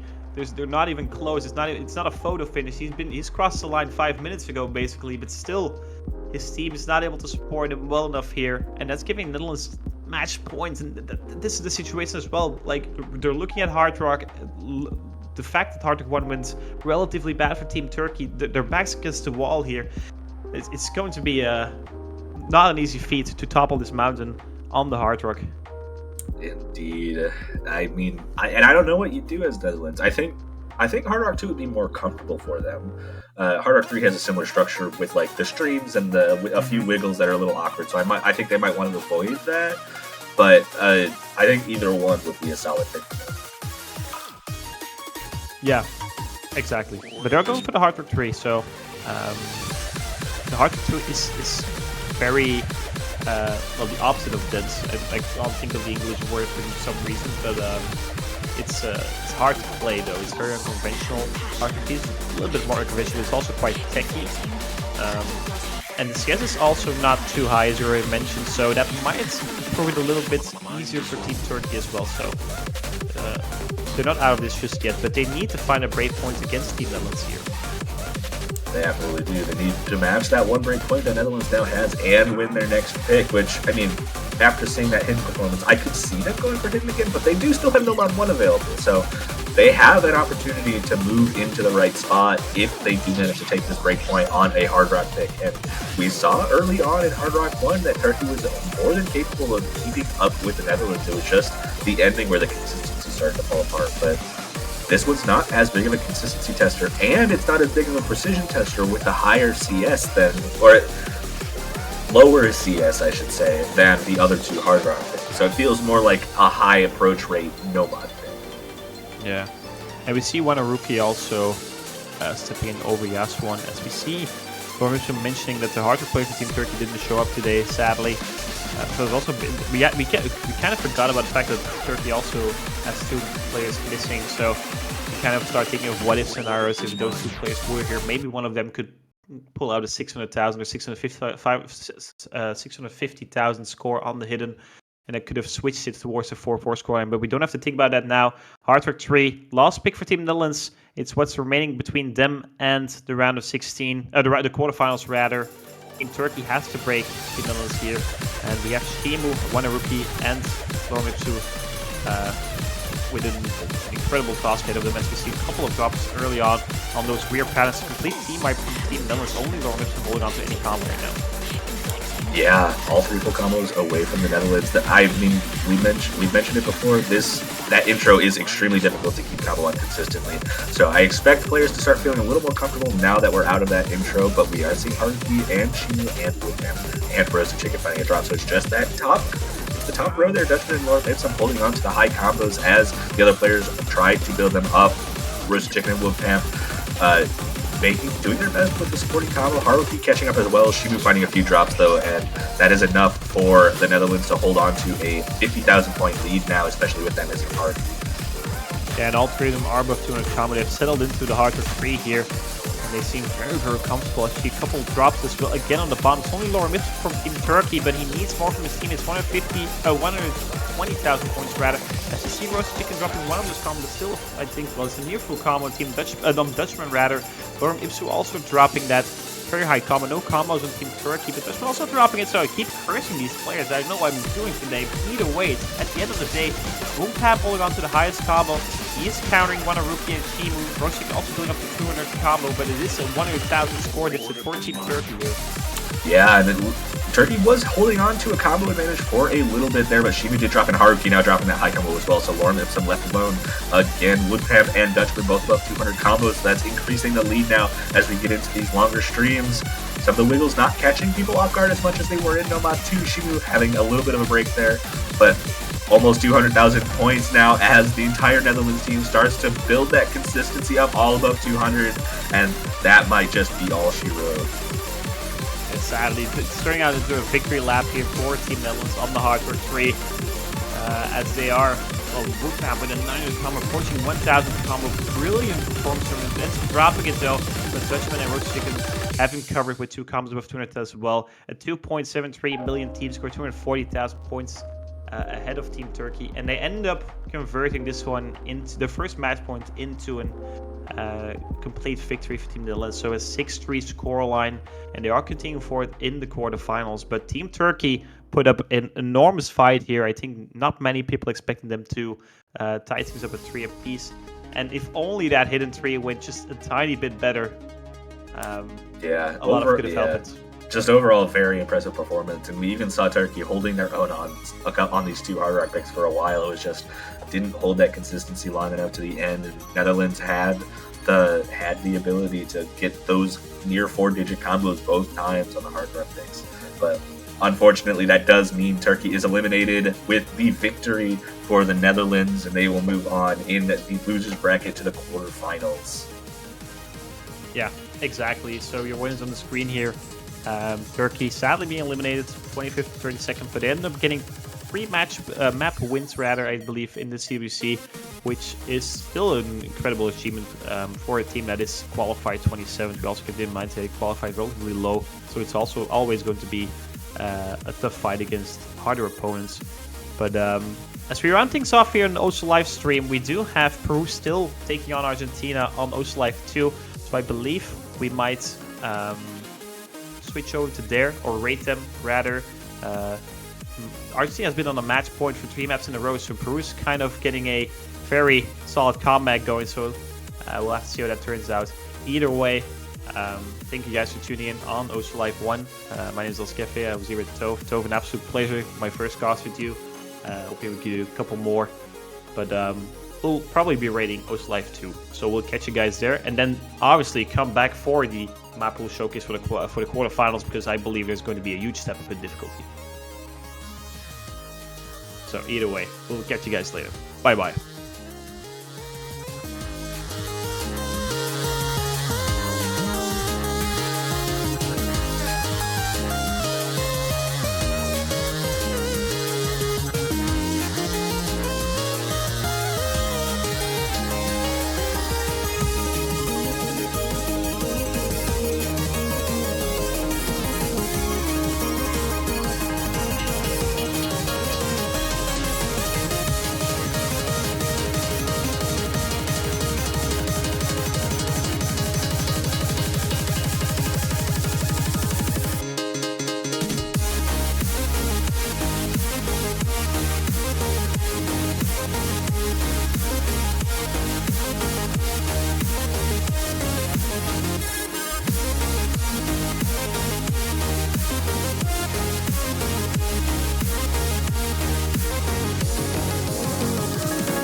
Hello everyone, and welcome back to the Osu Live Twitch channel and to the OsuCast World Cup. Here we have a winner's bracket matchup between USA and the United Kingdom. I am your commentator, Hypnospira, and I am joined by Tove Daddy. Hello. This is an interesting match. We're totally not biased, but this is going to be the number 1 seed versus the number 16 seed. So quite a large seed disparity there, but it's going to be interesting to see where these two teams go. I know the United States generally well-rounded at pretty much everything that they do. The United Kingdom also quite a well-rounded team with a slight upgrade to their Hard Rock team, but you know, being a well-rounded team, maybe in the range that they are, it'll, I think, feel pretty difficult to go up against the United States as an opponent. Yeah, and that's not to take anything away from the United Kingdom. The United States is just like, they're the number 1 seed. There's a reason they are. It is such a strong team. But the United Kingdom, they are not going to go down easy in this one, I don't think. They are going to put up an absolute fight here, I believe. Certainly not. We see Hard Rock 1 and Hidden 3 getting banned out by the two teams. That, I think, makes sense. The United States has a very strong hidden roster this year, and like I said, the United Kingdom had a quite good performance on Hard Rock in qualifiers, and immediately going out for a Hard Rock 3, I would have almost expected Hard Rock 2 to be the first choice from the United Kingdom, but hey, maybe they're just saving that for later. Yeah, that could very well be the case, but it is still Hard Rock, so at least the mod bracket we kind of expected a little bit. It's going to be interesting to see what the lineups are going to be. Eliminate doesn't surprise me at all to see come out here. Has performed very well on Hard Rock in this tournament so far. Darned Urchin as well does not surprise me. And the United States lineup, I mean, you feel like they could bring out pretty much anyone, but the current lineup that we see in Sekre, Lexi, and Trent does make quite a bit of sense as well. Yeah, absolutely. And I expect Mad H to be the last player on the side of UK. Yeah, they have been playing pretty much every Hard Rock pick so far for the United Kingdom as well. But like you said, anyone from the United States realistically could come in. I could see Decreeper come in. I could even see Russell and Colin. Even though that's not really their strong suit on the Hard Rock side, I could still see them putting up a very good score because of who they are. Yeah, absolutely. United States is one of those teams that, I mean, their roster is so deep in every single mod, essentially. So they could really bring out pretty much anyone, but these are the lineups that they are going to go for. We see the Empty Start 5 come out, and we are just about to get into this first map, Hard Rock 3. Mind Disorder by Alcom. Indeed, and I mentioned this in the match that we commentated before, but this is a little bit of a maybe not unorthodox Hard Rock pick. You still have the high AR, the AR-10 that you have to deal with, but the circle size is much lower than you would expect for a normal Hard Rock pick. So definitely looking for that reading challenge over the precision that's required. And Trent finding an early break. UK going to take a small lead off of that, but before the 200 combo, and I've seen so many people breaking on this intro section, but everyone else holds strong. Yeah, these doubles at the start are very easy to slip up on. You really need to pay attention and focus on them, but beyond that miss from Trent, everyone is holding on strong up until the 200 combo. Trent not far behind. Indeed, and now they are back in Darned Urchin, finding a break quickly after they hit 200 combo. That's going to be more impactful on the score for the UK than it was that Trent's miss was for the United States. So they are going to take a small lead out of that, but they're doing a good job of recovering. No other misses so far from anyone, and it's still just 12,000 points as we hit the second quarter of this map. Yes, indeed, and this map is also quite dense with the combos. It doesn't take too long for Darned Urchin to get back to the 200 combo. And beyond that, we see 4 full combos total on the board right now.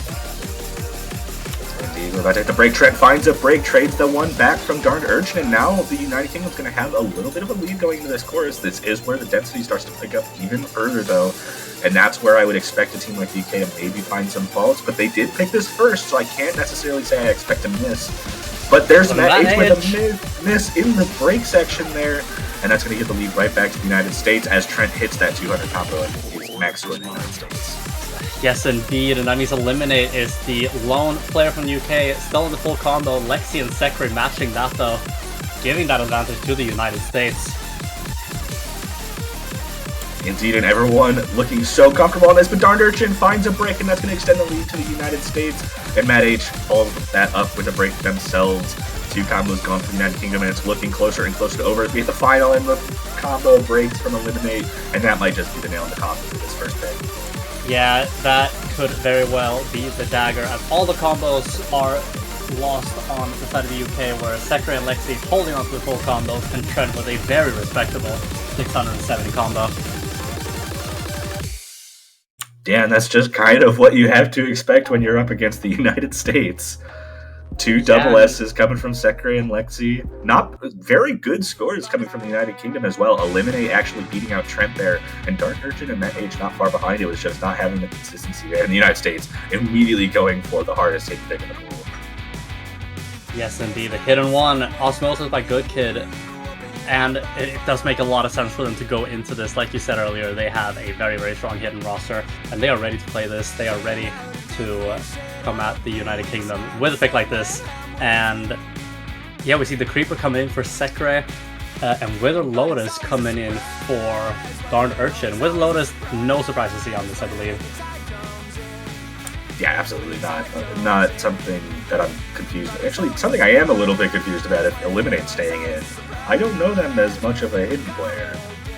No, Eliminate is very much a player that climbed very, very quickly. Most people that know Eliminate probably from the Mania scene. Yeah, I mean, I followed him in Catch. He improved extremely quickly. He just when I was talking to him, he wasn't great at hidden. So if he put in the time to improve that hidden skill, that's a really admirable thing to do.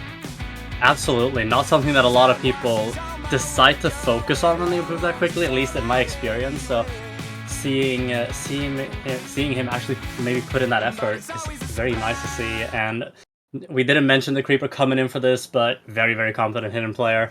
Most people view the Creeper as a speed and high AR player, but has shown skill in other areas as well. And Lexi and Trent, especially Lexi staying in on this, also makes a whole lot of sense. Yeah, not a surprise to see this coming out from the United States. They have, like we've said, they have such a deep roster. They could put a few other players in too, but this is going to be the squad: Trent, Lexi, to Creeper versus Withered Lotus, Eliminate, and Matt H on Hidden One. And Eliminate finding an early drop on one of those hypers, but early enough, and it's not going to matter. The Creeper trades it back, so that's going to actually favor the United Kingdom just a tiny bit. Yes, indeed. Now, one player that I was curious to not see from the United Kingdom is Statscoon. Who is a very well-known hidden player. And as the Creeper's going to find another miss, actually. But Matt H is going to trade it. Yeah, that is traded by Matt H. That's 2 misses on the side of UK versus just a 1 player on the US. So that's going to slightly favor the United States, despite the fact that Eliminate is recovering from the earlier drop there, but it's still not going to be a huge lead there. About 4,000 points of lead for the United States as Matt H and the Creeper are building up the 200 combo. So it's going to stay around there, but Eliminate does find another drop, and that's going to make the lead a little bit more comfortable for the United States. Yes, indeed, and another miss from Matt H as well is going to increase it even further, up to 30,000 now. And Lexi and Trent and Withered Lotus looking very comfortable on this. Absolutely. We did see that miss from Trent coming up a little bit after Matt H, but there is still a little bit of favor towards the United States at the moment. But Lexi finds a drop, and that's the big one that needed to go away. Withered Lotus, the only full combo remaining in the lobby right now on this Hidden One pick, and that lead is shrinking very quickly now that all 3 players in the UK are above 200. Yes, indeed, and that's exactly what the UK needs here. They need that one player to really hold on, and Withered Lotus is showing to be that player here, as Eliminate and Matt H have built considerable combos. As the Creeper misses again! But that's traded by Withered Lotus and Matt H, but Trent does find a drop as well, so the UK still has a slight combo lead, despite dropping the full combo. It's going to stay extremely close here, with Eliminate holding onto a 400 combo right now. Yeah, Matt H is going to miss on those cross screens there, and that's going to... Well, it started going towards the United States, but the Creeper's going to miss as well.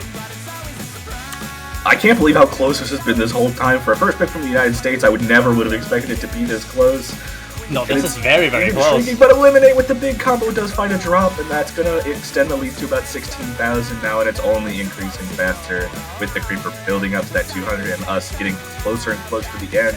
It's still within about 1.5 drops, and the UK can still take this back, but there's so few patterns. It's going to have to happen like right now. Yeah, we are approaching the end very rapidly here, and that's going to be it. It's going to be a win for the United States on this point. But that was not as comfortable as you might have expected it to be. I'm sure certainly not as comfortable as the United States expected that to be.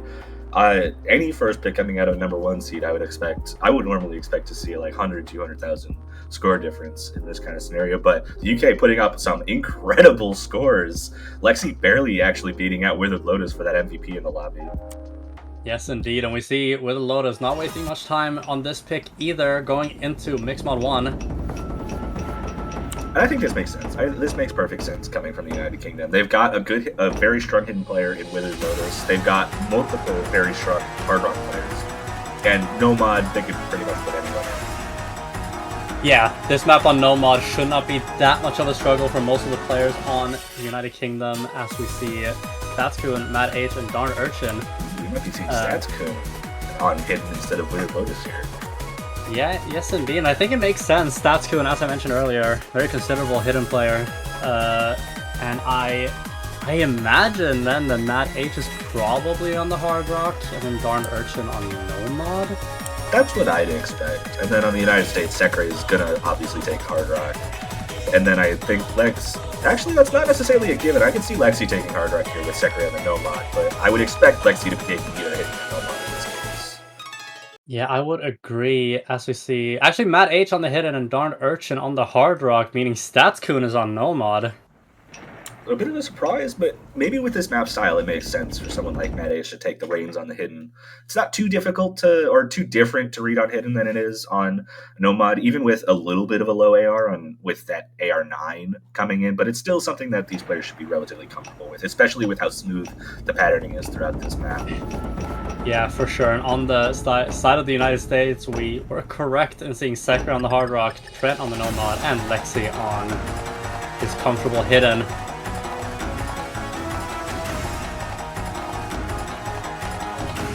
Indeed, no major errors coming out of the gate. Everyone's still holding out of the double S as we're approaching that 200 combo. We're just going to have to wait for something to happen. We do see a little bit of a droplet miss there from Dark Urchin, so it's going to give the United States a slight lead, but it's still not enough to really mean anything until we start seeing misses, if we do. Yeah, and StatsKoon as well, a little bit of an hack drop there. That is making the difference right now, I think. It certainly is, but we still see a triple double S on the side of the United States as we get to 400 combo. The only double S from that Hidden on Matt H on the United Kingdom side. But Dark Urchin finds a break in that transition, and that's going to be costly because this break section gives a little bit of free combo and free score for the United States to build up a lead. Yes, indeed. And I was going to mention that when it's a 6-way FC up at the 400 combo mark, then like, you, as a caster, at least for me, you get to the point where you don't really want to say anything because you just want to see what happens. You don't want to like risk cursing anyone. So absolutely, but I've gotten over my fear of that a long time ago, as you can probably tell by all the cursing I've already done. But we're getting into a bit more of a dense section here. A little bit of break and a spinner.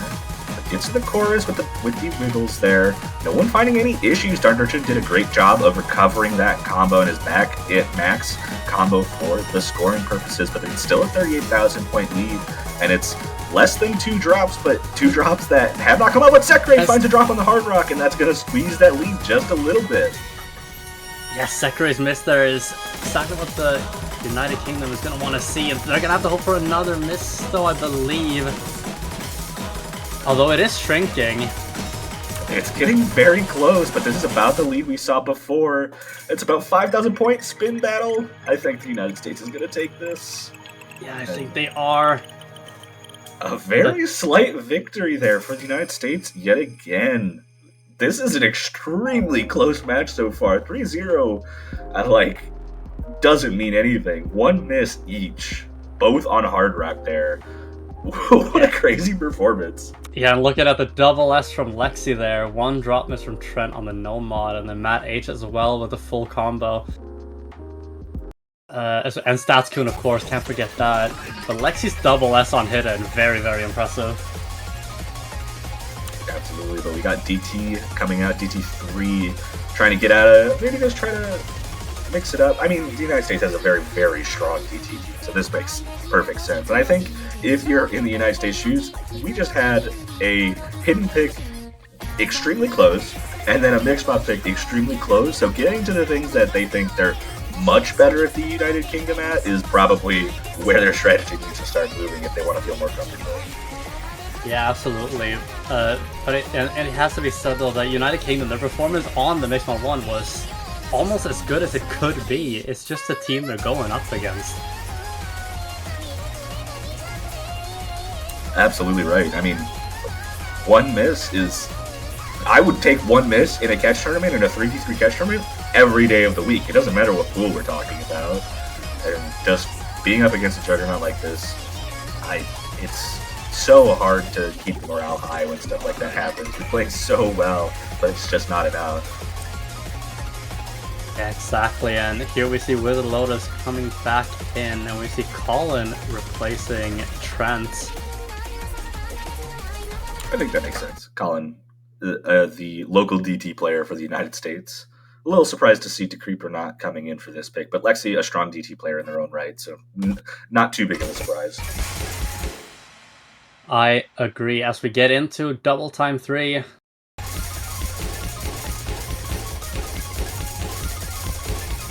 I don't know if that's a real miss from Matty H in the intro there. The score is reflecting that it is, but it looked a little strange.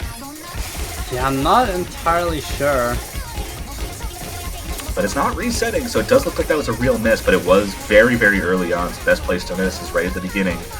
Get the reverse choke nerves out of the way, and it affects your score as little as possible, especially with the comeback on that combo, already above 400 combo without Densis, but with the Lotus and Darn Urchin both finding drops there with none to trade for on the United States side. Yeah, 3-way FC from the side of the United States, and 2 double S's to go along, as we see with Lotus and Darn Urchin missing again. Yeah, the more misses that happen, the harder this is going to be to come back, especially with how short this is. But Matt H, with the largest combo, does find a drop, and now it's 3 combos to 0 in favor of the United States. And I think this is about what the United States team was expecting more of when it came to, you know, how well they were able to perform here. Yeah, I agree. They are definitely expecting great things from this match, putting up pretty dominating results. But Colin is going to find the purpose for the US. It's not going to make the difference on its own, but maybe right at the end we can see something. Indeed, we did see that, like you said, just one miss, and all 3 UK players did manage to make the comeback on their combos, but we're coming up to the end, and the opportunities to miss are becoming fewer and further in between, and the United States going to have a very strong performance on that DT pick and take the 4th point in the match. Yes, indeed, and yeah, we see the beyond the 2 miss from Colin there, 2 double S's from Sekre and Lexi. Very impressive showing. The UK is going to have another pick here. I could see them going into mixed mod too, that one is a little less straightforward. I could also see them just going back into the Hard Rock pool and picking Hard Rock 2. Yeah, Hard Rock 2 is a little bit of what I am leaning towards as well in my expectation here. They're going to have to find something though if they want to see. But Hidden 2? Yeah, Hidden 2 is very interesting. I don't hate this pick. I mean, they were very, very close on that Hidden 1 pick, so it's not too surprising. And if they have a solid low AR Hidden squad ready for this pick, I'm all for it. We saw the United States struggling quite a bit with the first Hidden map. I cannot hate on this. I can't. Even if Hard Rock 2 is open, I don't hate this pick at all. No, while it is a surprising pick, I am completely on board with you there. I don't hate this pick either. It's like you mentioned, they were very competitive on the Hidden 1, and they have a very competent roster for a map like this, so not at all a bad pick, I don't think. Yeah, and Stats 2 coming in as we might expect for the Hidden pick, taking over Eliminate spot that we saw on Hidden 1. So, and I'm very excited to see how they do on this. Yeah, it's going to be very exciting to see them battle it out on this, as we see the Creeper coming back in for the Hidden 2. And Trent as well, replacing Colin. Lexi staying in. Not a surprise there, I don't think.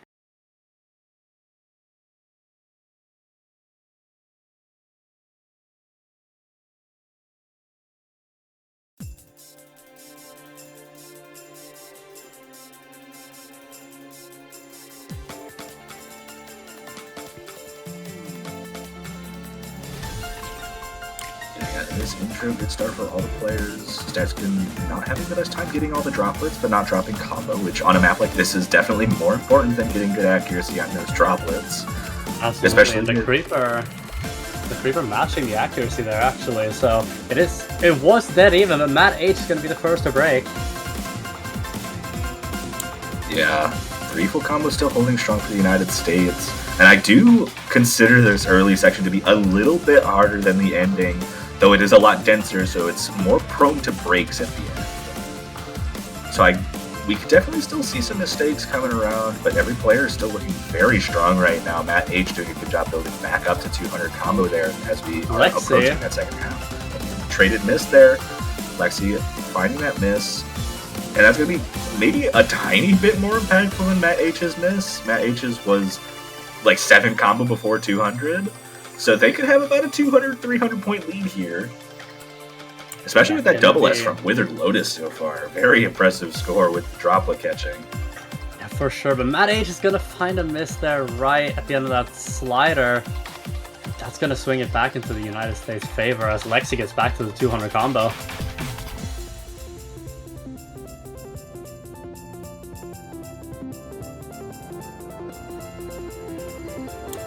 Major errors just trying to get through this break section. Despite this being a break section, these aren't the easiest patterns in the world, and Withered Lotus unfortunately going to actually find a break on one of these. The spacing just a little awkward to keep up with, and that's going to help the United States hold on to this lead. But we're getting into the Kiai here. This is where things start to build up a little bit more. Starts off not too bad, but gets really dense later on, and that's where I expect to see drops start to happen. Yeah, for sure. This part is one where you really have to stay on your toes. And the players seem to be doing so far. Trent is going to find a miss. That's going to help get the United Kingdom back in it, but one more miss is needed, I think, for them to do it. But Matt H is going to be the one to drop first. And that might just be it as we hit the last pattern. And the United States going to get that third break point and bring the match to match point on their own pick. Yes, indeed, and it should be said that the score from the United Kingdom is still not bad by any means. The full combo from Statskun and the single miss from Withered Lotus. Yeah, against most teams, that would have been more than enough. Oh yeah, for sure. And Statskun actually getting MVP in the lobby, so having a very strong performance. And like you said, having 3 players above 900k at all on a hidden 2-pick like this is enough to beat pretty much everyone. Yeah, for sure, but again, against the United States, it is hard to beat, and they are going to go into Normal 3. This is a pick.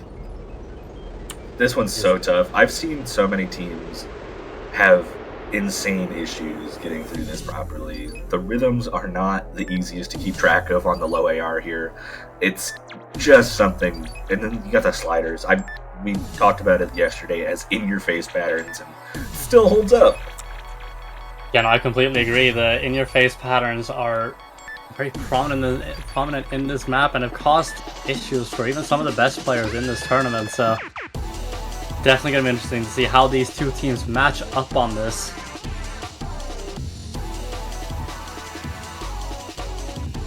You see the teams. Actually, no, Sekre was in on hit too. So the Creeper comes in for Sekre there. And no, the Creeper was in on him too as well. I guess I wasn't paying enough attention. But it looks like, yeah, Darned Urchin is the only one who's swapped in for anyone here, swapping in for Statskun there. Yes, indeed, and I think that makes more, or at least it makes quite a bit of sense to bring Darned Urchin in here. Definitely a competent player and can get a really good score on this. But, you know, saying that anyone could get a good score on this, it's also very easy for everyone to get a not so good score on this because of the nature of the map.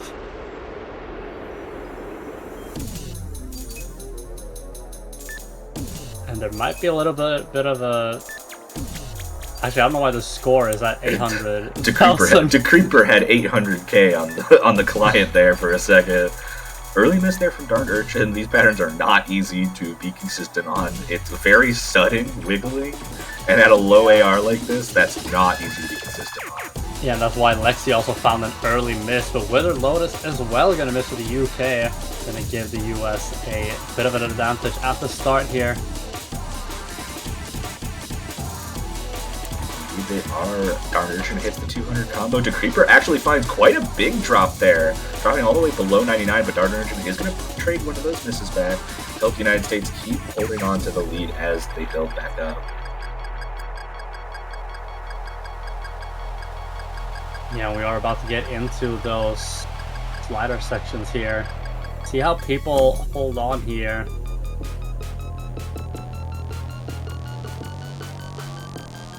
This is where those sliders start to come hit you real hard. I expect a few accuracy drops, if not misses, in this section just because of how awkward sliders can be in general.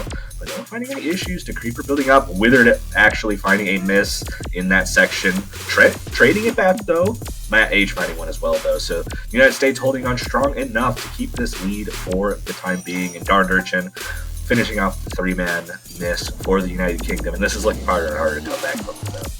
Yeah, we're up at the 6-digit score lead as Lex is gonna find a miss. I think it was on that one stack. The Darn Urchin's gonna match it. Yeah, the UK continues to find misses. Matt H following that up as well as Trent and the Creeper both now above 200 combo. Where the Lotus doing what they can to help with that 300 combo, but we're hitting the final few patterns, and everyone can see the scores. They know that the United States is up by 150,000 points, and the United States knows they just need to hold on a little bit more, and they'll successfully complete the sweep. Yes, indeed, as we get into this final slider section here. And now the players seem to be holding on pretty well here as Matt H reaches that 200 combo. But as you And say it's that, they do find yeah. a miss on that wiggle. Joining the commentator, Curse Crew, Darn Urchin finding another break as well. This is looking like about curtains for this. United States going to have a very strong performance. It was looking a little shaky at first. The United Kingdom was playing extremely well throughout this entire match and definitely, I think, put the United States a little bit off guard with some of those really good scores, but the United States just strong enough to get that completed sweep there. Yeah, absolutely. And this might be one of those, or actually this is one of those 6-0 sweeps where it really does not at all tell the story of how the match actually went, how close it was. This did not play like a 6-0 sweep. It certainly didn't, and the UK should not feel bad about that performance. There's not many 16 seeds who could put up that good of a performance against the number 1 seed in the tournament, and they are not even eliminated from the tournament. This was a winner's bracket match, so the United States will move on into the winner's bracket quarterfinals, and the United Kingdom will just be knocked into the loser's bracket quarterfinals, where I'm sorry for whoever has to face the United Kingdom in loser's bracket. I expect them to make quite a bit of noise down there. Yeah, for sure. It would not surprise me if they start getting a little bit of a loser's bracket run here, considering their performances today. Very, very competent roster that you really don't want to go up against. But here we see the winning team, the United States with Sekre, Trent, Russell, Holland the Creeper, and Lexi. Congratulations to them. Indeed, and we do actually have a match going on in the Osu Live 2 channel, Spain versus Denmark, and Spain up 4-1 against Denmark right now. So we still got a couple more picks left to go, and that's looking like it's turning out to be a very exciting match. But as far as we're concerned, we're going to be taking a small break for the next 30 minutes until the next couple matches start, and on this channel we'll be seeing Turkey versus the Netherlands, and that's going to be exciting.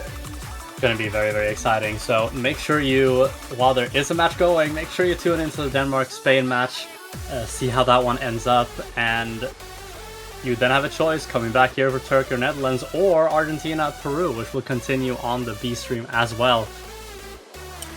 Absolutely. See you guys then. See you later.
Hello, good morning, good afternoon, good evening, wherever you are in the world. Welcome back to CWC 2024. We have a banger of a matchup, Argentina versus Peru.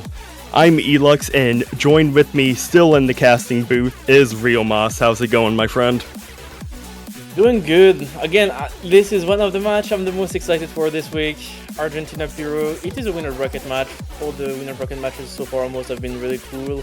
And this one, the Latam Showdown, is I think gonna be really cool too. Yeah, we got Argentina, Story, Felper K, Ambition, Zeus, Sir Gonza, and Nullcat versus Peru. Islux, Botico, Mauriciosu, G-Zone, Anthony, and Lunatic Kid. And yeah, this, if the seedings are any indication, this should be a banger of a matchup. I think so.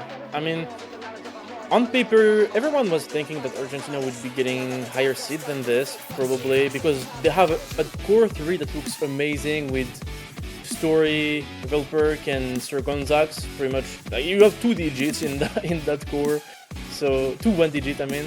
So this is a really strong squad. But on the other side, you have Peru, and Peru is a team that has had upcoming players for the past 2 years, I want to say, and this is the first time they can really align a really deep rosters with people who can play everything and not have a third player falling behind too much.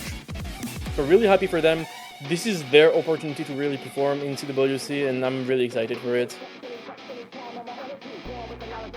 And we've seen the close makings of an upset happening earlier. Canada versus Indonesia, Canada squeaking out a win.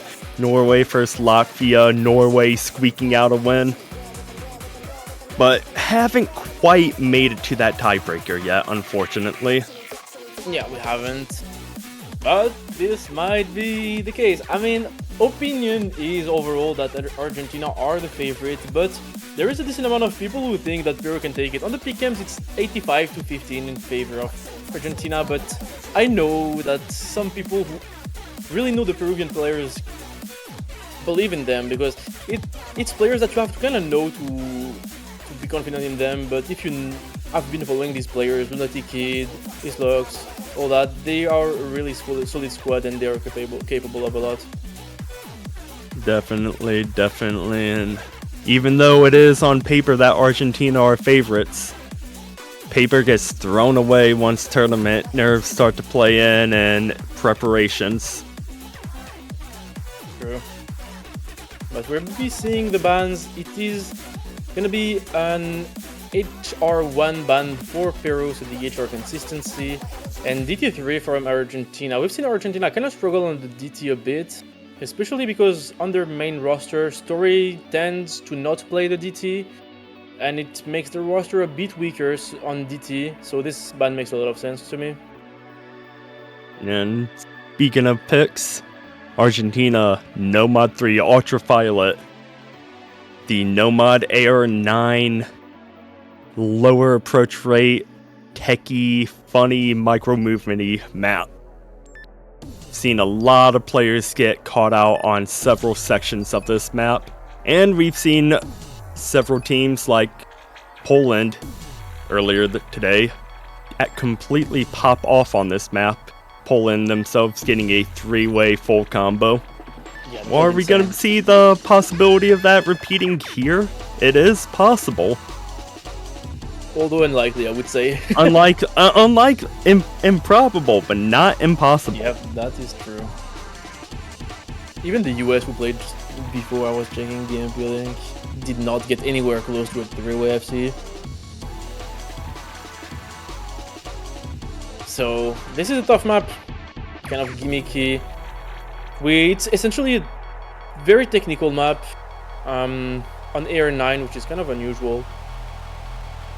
But we'll be seeing the rosters. These are the rosters you would expect on Nomad and most stuff, I would say, for both teams. It's the big 3 for Argentina in Sir Gonzax, Story, and Velperk. And Peru is going to be Lunatic Kid, Boltico, and Islux. So as to be expected.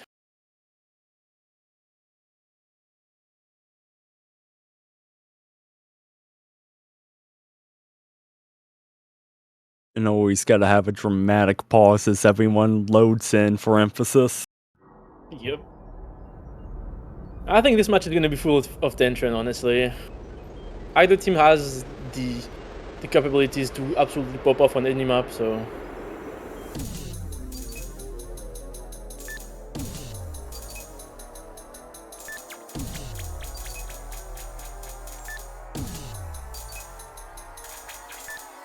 And the intro, though, with these fast snaps, Velperk will be getting caught and finding a miss.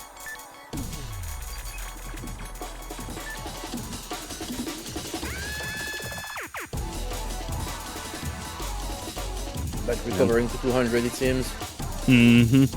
Recovering quite easily, no issue at all. Voltico, however, is going to drop, and Surganza trades, so that lead is still in favor of Peru right now. And Story misses, so no full combos on the side of Argentina anymore. Voltico drops, but Islux and Lunatic Kid are still holding on to well above 400 combo. I've mentioned these guys right before. These guys are to look out for. They are tournament monsters, honestly. And so far, the only one still holding the FC.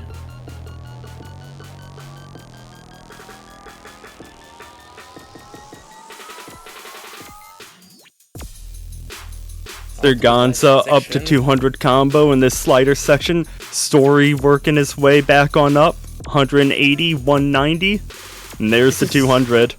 And This is stressful to Voltico, watch. it is stressful. Voltico back up to 200 combo. All players caught up. That scoreline is going to start shooting back over to Argentinian side with a double miss from Voltico and Lunatic Kid. This is pretty huge, honestly. And Islux drops, no full combos at all anymore in the entire map, and no one above 200 combo on the side of Peru, and it was a 28,000 point lead, which shot over to a 90,000 lead for Argentina, which is now dropping. Surganza, the only one with combo on the Argentinian side. A quarter of the map left to play, and all players see it. To be completely honest, I think it's still doable for Peru, but Argentinian players will need to miss for that to happen. Man, Baltic is going to have to put on the comeback of a lifetime right here. Hey. Felper K drops. The door is starting to open a little bit. But they're going to need a lot more drops from Argentina.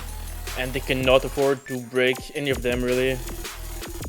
Hey, Felper keeps drops. going on. Surganza drops. But it's 40,000 and the map's just about to end. I don't think it's going to be enough. No, it's not. Whoa. If it went for a bit longer, it would have been, I think. Oh yeah, if it went for 10 seconds longer, score 100% would have flipped over to Peru's side. A scary first pick from Argentina. Peru showing, even on your first pick, supposedly your best map, we are still gonna be competing. And Lunatic Kid walking away with MVP score of the lobby, 994. Surganza just slightly behind them, then followed by Isluk, Felper K, Story, then Baltic to round it out. And you see on the graph with Baltic just finding a few misses about towards the 3/4 part.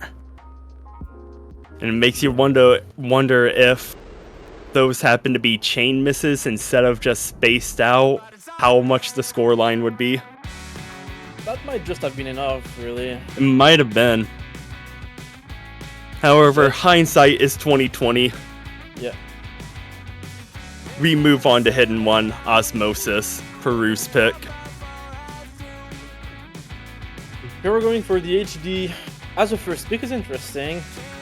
I think Argentina are not that strong on HD, really. They have a couple of good HD players. Obviously, Story is one of the best HD players in the world. Velperky can also play HD and Surganzax as well, but it's really not their specialty. So I think if Peru is feeling confident on this one, this could be a good check also to see how Argentina are feeling on the HD.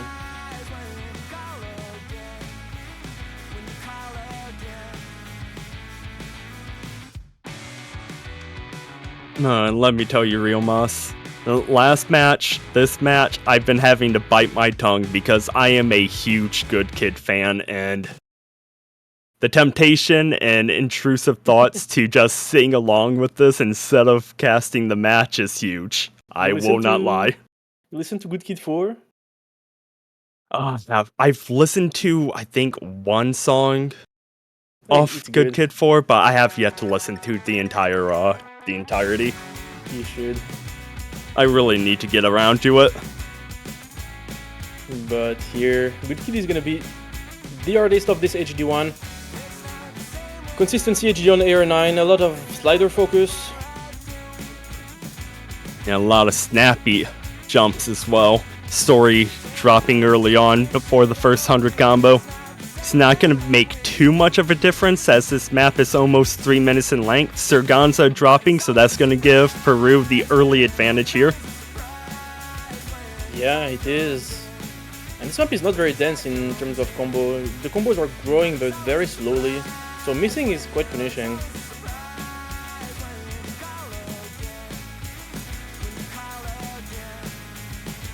It's looking really solid for Peru though. The accuracy is maybe not so much for FCs, but this map is really hard to hack and you can kind of start to ignore the droplets if you really want to focus on the combo. No one getting caught up in that small pause in between the notes. Surganza catching up to 200 combo. That rounds out all players back up to that 200 combo mark. Voltic, however, is going to drop instantly traded by Surganza. That was what Argentina needed to take back some of that score, but this won't be the case with the trade. 64,000 score difference. Slight advantage for Peru still, as we see it slowly continuing to climb. It's at about 68,000 now. Yeah, and seeing how people play this in this lobby, everyone is looking quite comfortable, honestly, so I'm not expecting that many misses still. Ooh, and Lunatic Kid drops. That is a bit low-key huge for Argentina. It is. Lunatic especially Kid drops this one. again. That second drop by Lunatic Kid is gonna definitely hurt. It's gonna come out to be about a 1.5 miss, but Islux dropping and is instantly flipping over in favor of Argentina. Argentina is holding such good combos. Voltic drops, No combo. Islux drops, and what was looking to be a Peruvian's point is now instantly going in favor of the Argentines. Absolutely. Albert will drop the FC, but No, still, he it's did too his late. job. Yeah, absolutely. He did his job. Story's doing his job, and Argentina are gonna walk away with this breakpoint. So unfortunate. If the map was cut short, Peru had this, but unfortunately they did not because of the 3 minutes length, and they started to crumble around the end. The nerves and the collapse at the end, you hate to see it happen. Yeah. Because they were holding so good, but not enough on their first pick. And it is a break Unfortunately, point. not enough. And Argentina going straight into DT2. Interesting. We've seen most of the time Argentina avoiding DT, but seeing them pick this is interesting because of that. They also banned DT3.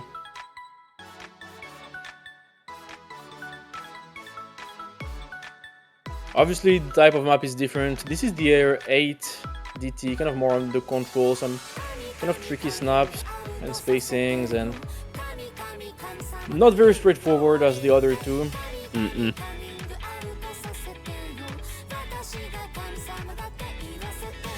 And with it being lower in the approach rate for DT maps, that's also going to trip up some players.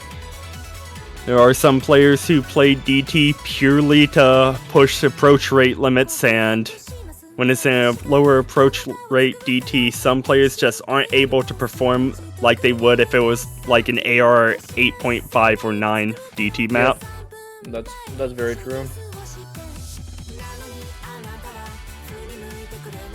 But interestingly enough, we see Story playing. Story has been avoiding DT almost altogether.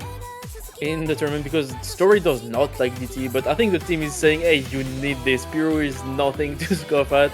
If Story we, DT arc. if we don't put you in, this is gonna be tough, but yeah. Story tournament DT arc. I love it.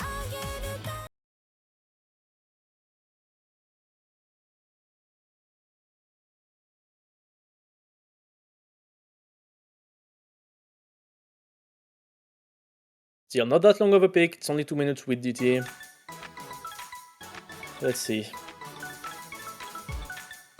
Story with an early drop. Lunatic Kid trading it. But it's going to be slight advantage Argentina. Yeah, very slight. Baltic also missing. He's giving quite the advantage now to Argentina.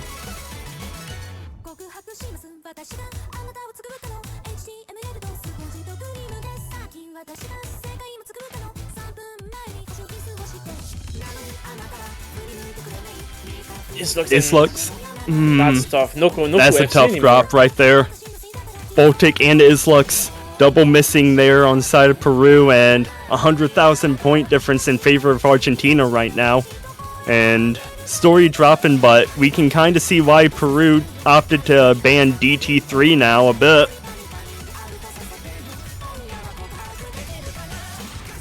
This is looking really rough now because Baltico also missing. Story keeps on missing here and there, but it's just not enough when Sirgon and No, it's not enough at all. Islux dropping, trading Story, and yeah, Story's dropping, but Serganza and Felper K are keeping Argentina well in this. Lunatic Kid dropping no 200 combo on the side of Peru right now, as that score difference is starting to approach the 200s. Yeah, this is quite one-sided actually.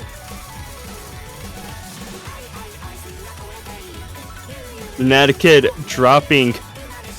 Felper K finally falls, no longer holding on to a full combo. That honor alone is Serganza's.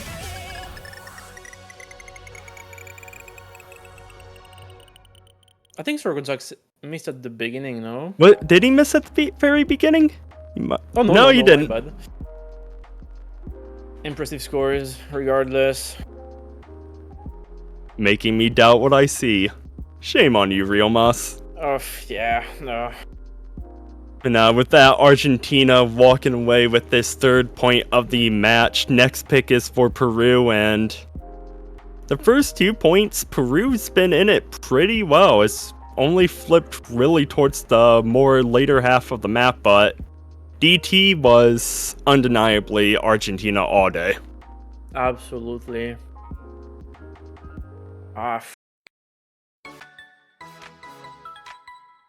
It's interesting because I really thought that DT would be more for Peru because yeah, Argentina banned DT3 into dominating DT2. HG looked good for Peru, but they ended up losing it too. The only thing that really looked really good for them was Nomad 3 right now, but it's going to be HR2. We still haven't seen HR, so we'll see what they have for us here. I find it funny, both teams banning a mod, Argentina banning DT, they pick DT. Peru bans Hard Rock 1, they pick Hard Rock 2. That is true.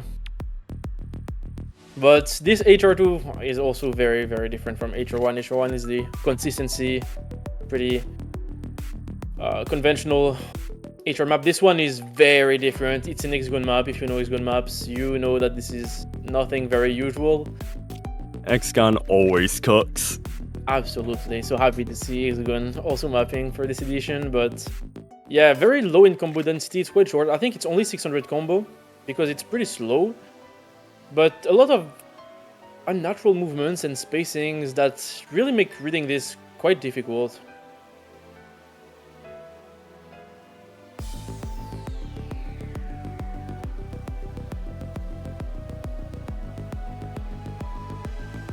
Actually, we see Nullcat entering the lobby instead of Story.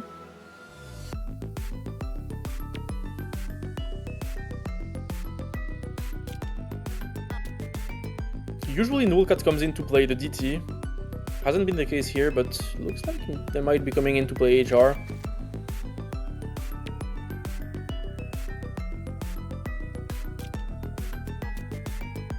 And there's looking, for the time being, gonna be no substitutions on the side of Peru. Yeah, sticking with the same three.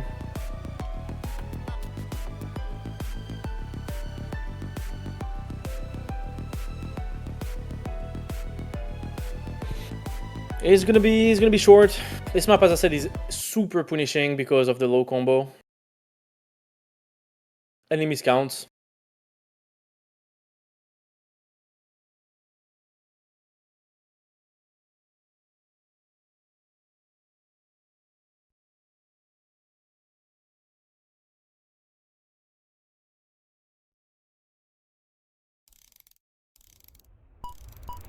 And here we go, fourth map of the match, Diminutive, Hard Rock 2, coming in. And Baltic with an early miss, but nothing too significant, looked to be within first 5-6 combo. Yeah, pretty much. But this one is more significant from Nullcat.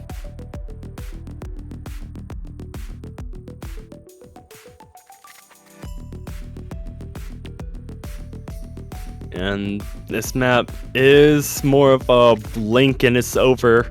It's already a quarter of the way through, coming in at just slightly over 2 minutes in length.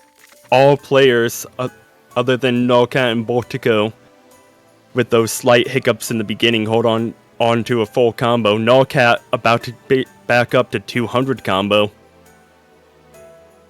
Yeah, just 30k difference, but yeah, it's not even a miss. A miss would be more than enough. And there is a miss right there. It will. You said a miss would be more than enough, and the score is about to flip. You spoke it into reality, and it has happened, Riomas. Now it's looking rough for Peru because Argentina is not giving much opening on this. Ooh, and that drop. Okay. Ooh, double drop from Peru compared to one from Argentina, and that's gonna hurt. How Velperk and Sturgonzak's looking so solid on this. There's barely 100 combo left in this big.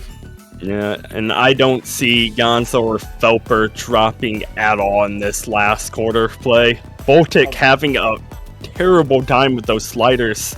Nullcat dropping a bit as well, but they're gonna need Gonzo and Felper K to drop now if it's gonna even be possible, and it is not. It is not gonna happen. Islok's also missing towards the hand here on these sliders.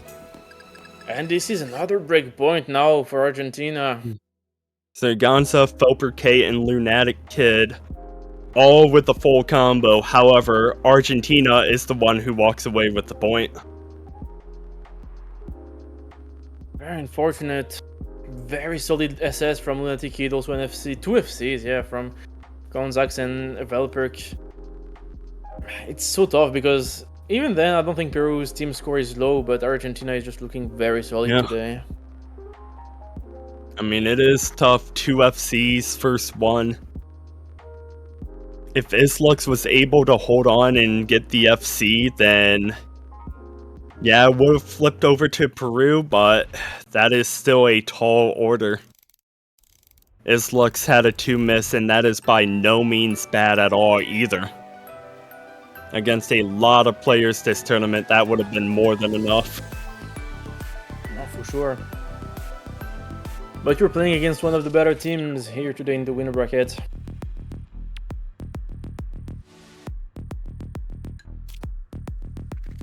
Let's see how Argentina wants to respond. They did go double time 2 last pick. They got Nomads 1, 2, and 4, Hiddens 2 and 3, Hard Rock 3, DT 1, and both mixed mods still up for grabs right now. I want to say with how dominant DT2 was, DT1 looked like a good pick, but DT1 is way easier and it's way more of a coin flip, being the consistency map that everyone can play to a high level.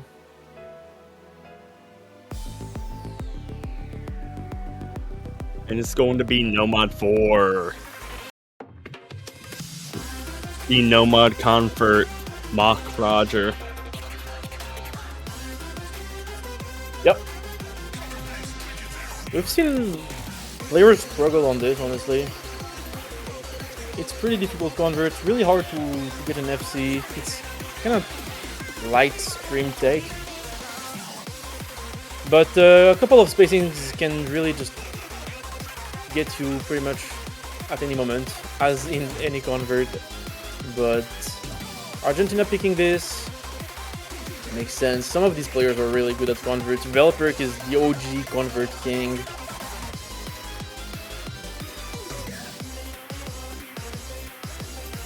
We'll be seeing one roster change actually for Peru, with Mauricio coming in instead of Islux to play this.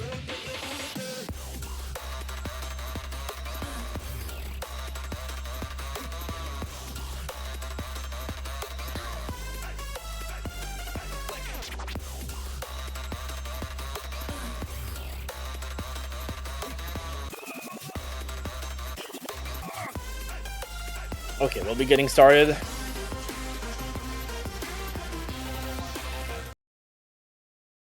And it's kind of now or never for Peru. Because, yeah, they might win their next picks or whatever, but it doesn't really matter if they don't get any breakpoints. They will not be able to stay in this match.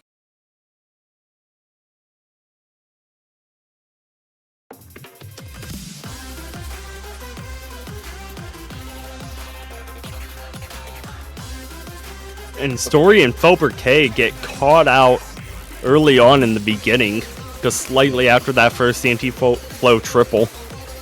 Triples.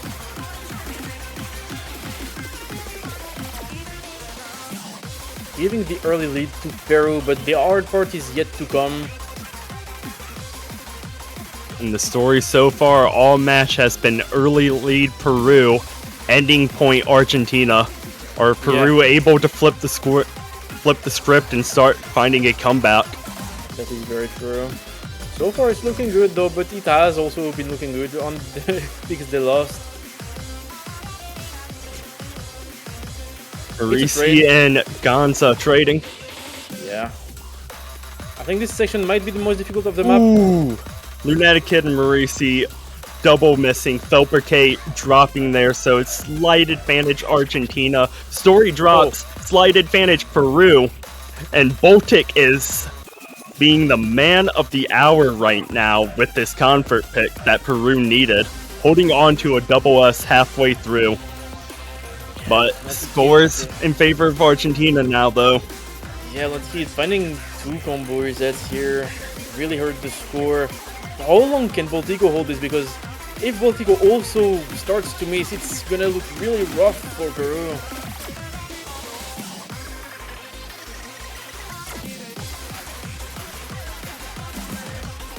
$8,000 point difference. Marisi drops. Fourth of the map left to play. Voltico holding on 1,000 combo. Marisi dropping, trading Story. Voltico Peru they need Gonzo or Felper K to drop right now. Doesn't look like it's gonna happen though. On the last hard part here, might happen still. And Voltic holding through. It's too late. An amazing performance from Boltic, but unfortunately it's just been the story all match. Peru starting out strong, Argentina finishing stronger. It's tragic with Boltico It's assessing tragic. this. An SS as well, and unfortunately it was not enough, and it is now Argentina match point, but Peru has the pit.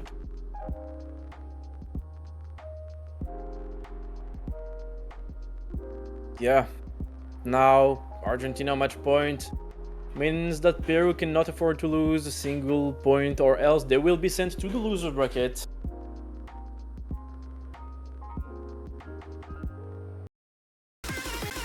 So they're really gotta think about the next one.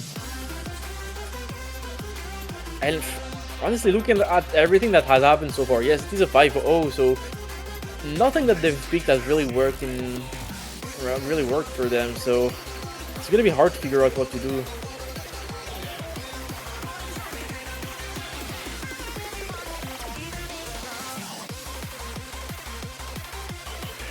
We still haven't seen mixed mods though. We have not. Mixed mod looks so scary against Argentina. So it's really tough. It's really tough. If maybe they feel confident on HD2, this might work. Because I know Argentina are not the best at low air HD. Okay, it's gonna be the timeout. Peru really have to think about this one. It's your last chance.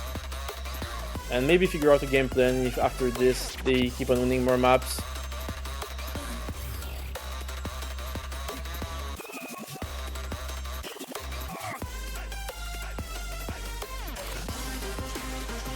But yeah, honestly Argentina has been playing super well. A lot of people have been doubting Argentina, I'm gonna be honest, me included. After the qualifiers, after even the round of 32 performance against Denmark in which we lost several points. But today we're seeing a whole new Argentina. They are really showing up on every pick and outperforming Peru. And Peru is not playing bad by any means, but just Argentina is looking very solid. And speaking of Peru, Double Time 1 is the pick. Oh, yep. Interesting. It's kind of a gamble, but very interesting. It makes sense. I think it's a map that has triple FC potential. I think for Peru, for sure. It's very comfortable. But at the same time, you know that on the other side, Argentina are also going to perform. So it's just a coin flip. But at this point, a coin flip is better than just something that doesn't work out at all, as we've seen. So yeah, I understand this pick, honestly.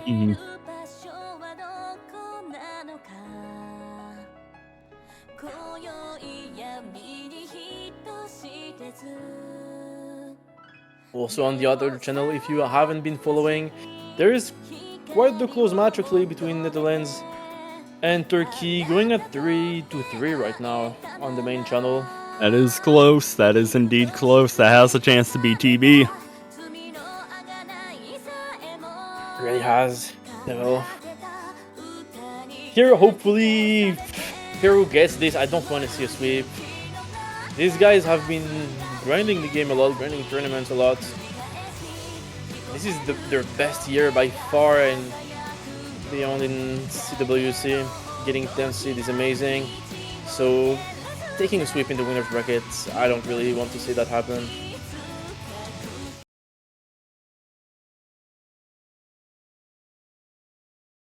Islux opting to put Hidden on with this double time, feeling a little bit spicy for the reading portion.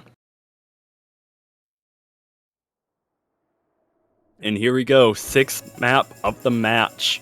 Argentina match point, Serganza, Nullcat, Felper wanting to end it. Lunatic Kid, Baltic, and Islux wanting to get their first point on the board and the possible comeback started. Felper with an early miss. Yeah, it is an early miss, but still, as this map is on this year's side, not expecting to see many misses, so each one will be significant.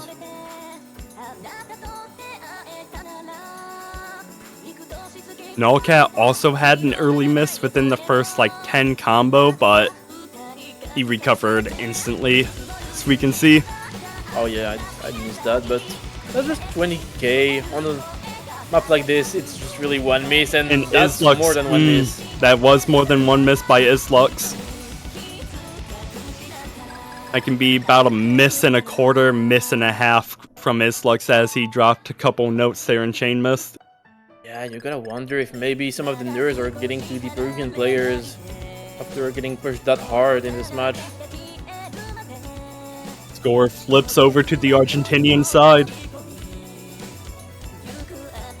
Approaching the halfway point, and score difference is only 3k right now. Islux back up to 200 combo. Yeah, it's only 3k though, so obviously enemies here could flip the score difference, but honestly, given how this map looks, I don't see Argentina missing a whole lot. This map is pretty straightforward with consistency.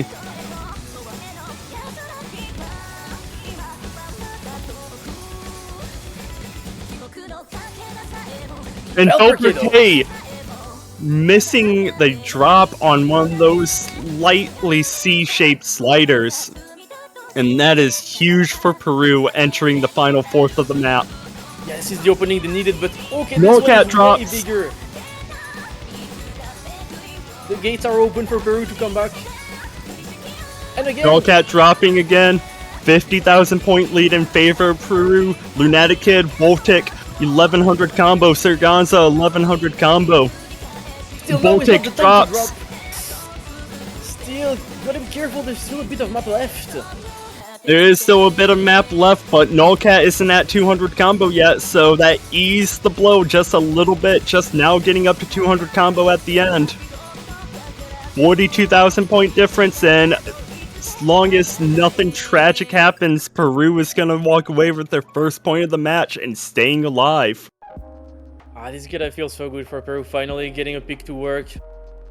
Good scores, 2 FCs, an SS from Sir Gonzax, an FC from Lunatic Kid. Just one little miss, Baltico. Even every score in the lobby is good.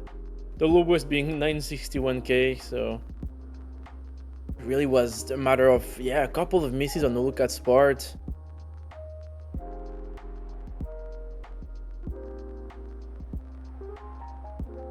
And it makes you wonder how Argentina wants to respond now. Argentina has more options than Peru, and they have several tries to get the right one even, so... For sure, for sure. Mixed mod hasn't even been touched yet. We got no mods 1, 2, hiddens 2 and 3, and mixed mods. As well as Hard Rock 3. The one thing I'm not seeing from them is Nomad 1.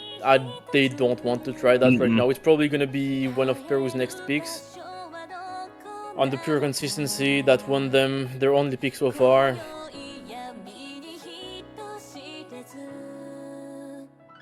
But yeah, the mixed mods are looking really great for Argentina, even maybe HR3.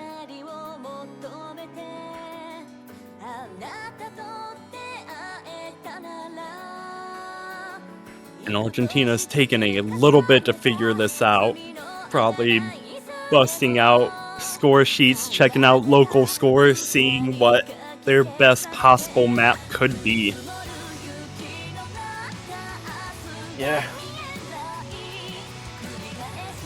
Peru has taken the time to think about it. Now it's Argentina's turn. Which really, mixed mod 1. I was gonna say I've been surprised that Argentina hasn't tried stepping into the hidden pool yet. Yeah, but still not the case after this mixed mod pick. But one hidden player, I guess you can say that's about a third of a hidden map. Yeah, kind of. It's gonna be Masamune. AR9 map, fairly conventional. But still. Couple of tricky parts with the HR. AR9 is... I mean, for those who can play HD, it's fine, but you still need someone who's competent on HD. But I believe both of these teams have. We have seen them do great on the picks so far. But I think, it's just gonna be a matter of consistency. I think either team could take this one.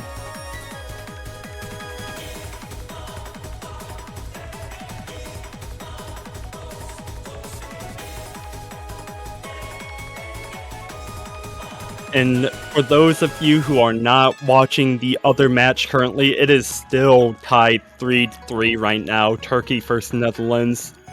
They are currently in the middle of their 7th map of the match. Yeah. Maybe this match will end before that. And we'll get to see the rest. Maybe not, because Peru still has a shot at coming back in this. We'll see. Both exciting match, honestly. It's gonna be mixed mod 1.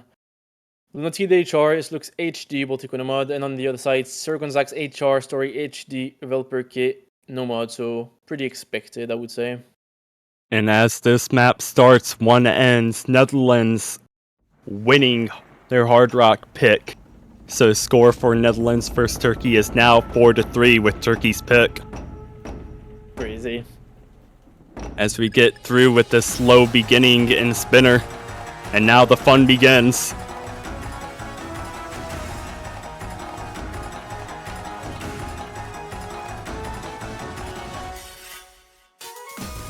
Looking good on the first 100 combo for both teams.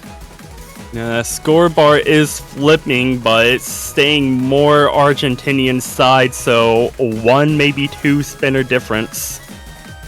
Yeah, still everyone on the SS.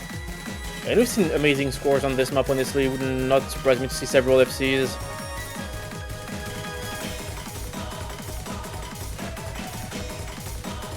Bix Way, double S right now. And who is going to be the first one to drop combo, if any at all? Even who's going to be the first one to drop accuracy at this point? That is true. That is very true. Halfway through, all players holding on to a double S still. Sirganza is the first one to drop in the slower section. Oh, and this is great for Peru.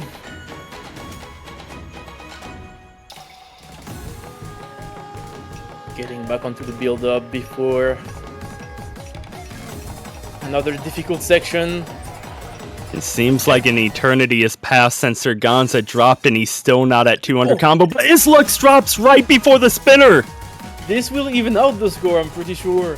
Even now, no, this is going to turn the score towards Argentina. Oh no, But Sirganza drops! Sirganza drops and says, no, Elux, you're going to be wrong about this one. Still, a single miss from Peru is gonna give the score advantage to Argentina still. A single miss from either way will nail the coffin shut. And Peru's getting- still holding though. Peru's holding. Islux drops!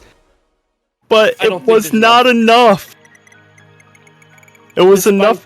It was enough to push it into 4-digit score range, but Oof. Even the last notes counted for sure.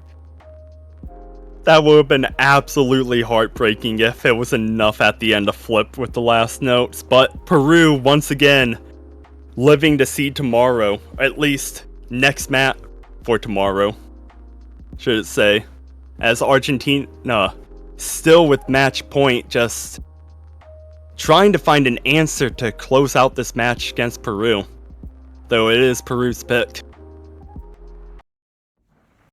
Yeah, I mean, So at worst, Argentina has one map that they have to pick at worst. Peru gets 2 maps that they can pick versus Argentina's 1 right now before it gets forced to tiebreaker. yeah. What does if Peru wins this next pick, Real Moss, what does Argentina go into?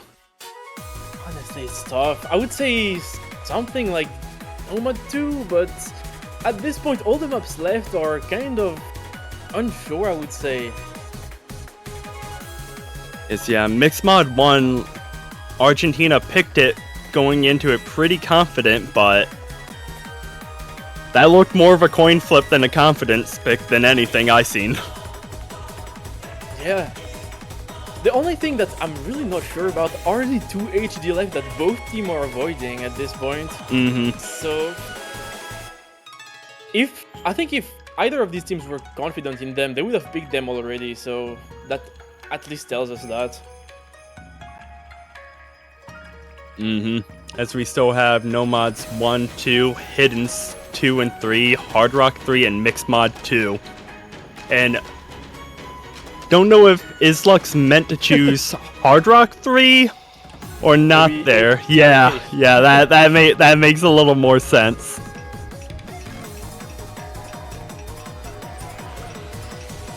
It's gonna be H or 3. What do you mean we've already played Hard Rock 2? Play it again.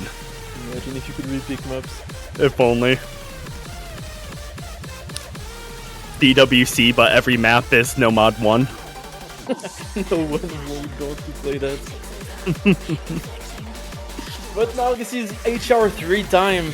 Kind of a mechanical peak. A lot of wiggles. Some tricky snaps. I think both teams are gonna be good on this. But it's really easy to slip up, especially when you're getting kind of nervous on this.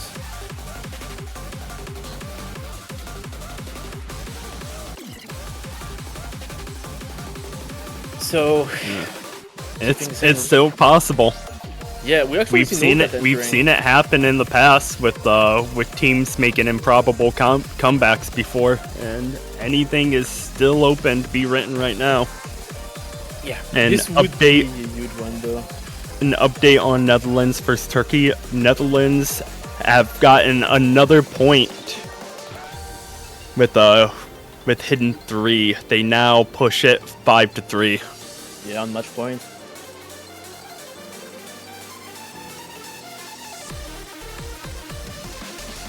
But actually, yeah, we saw Nulkat entering the lobby, but it seems like it will be Story. I would expect more Story to play this, really.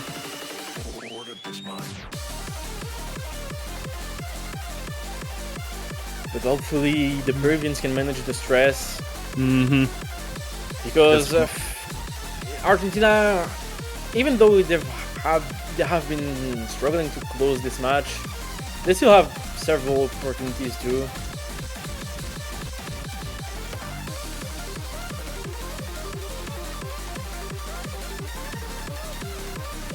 And here we are. The good lucks, the have funs are in the chats. Even some praying is going on in the chat right now. 8th pick of the match. Argentina, Peru. Peru trying to mount a comeback here. Got 2 back-to-back points when it was match point for Argentina. Yeah.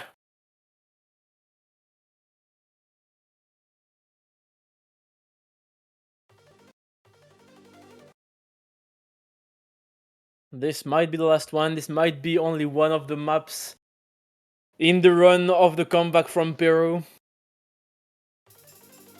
Oh, Velperke? Oh no, it was one show. Yeah, surely just a little bit of lag going on. And Lunatic Kid, early miss in those double sections. Baltic, Serganza trading as well. Story missing. So this is Lux versus Velperke right now with combo. Slight advantage for Peru. Yeah, very slight, but they will take the lead. Coming onto this section. Islux missing though is kind of huge. That is kind of huge for Argentina. Serganza back up to 200 combo. Story back up to 200 combo. 3 combos to 2 right now as Islux is crawling his way back up.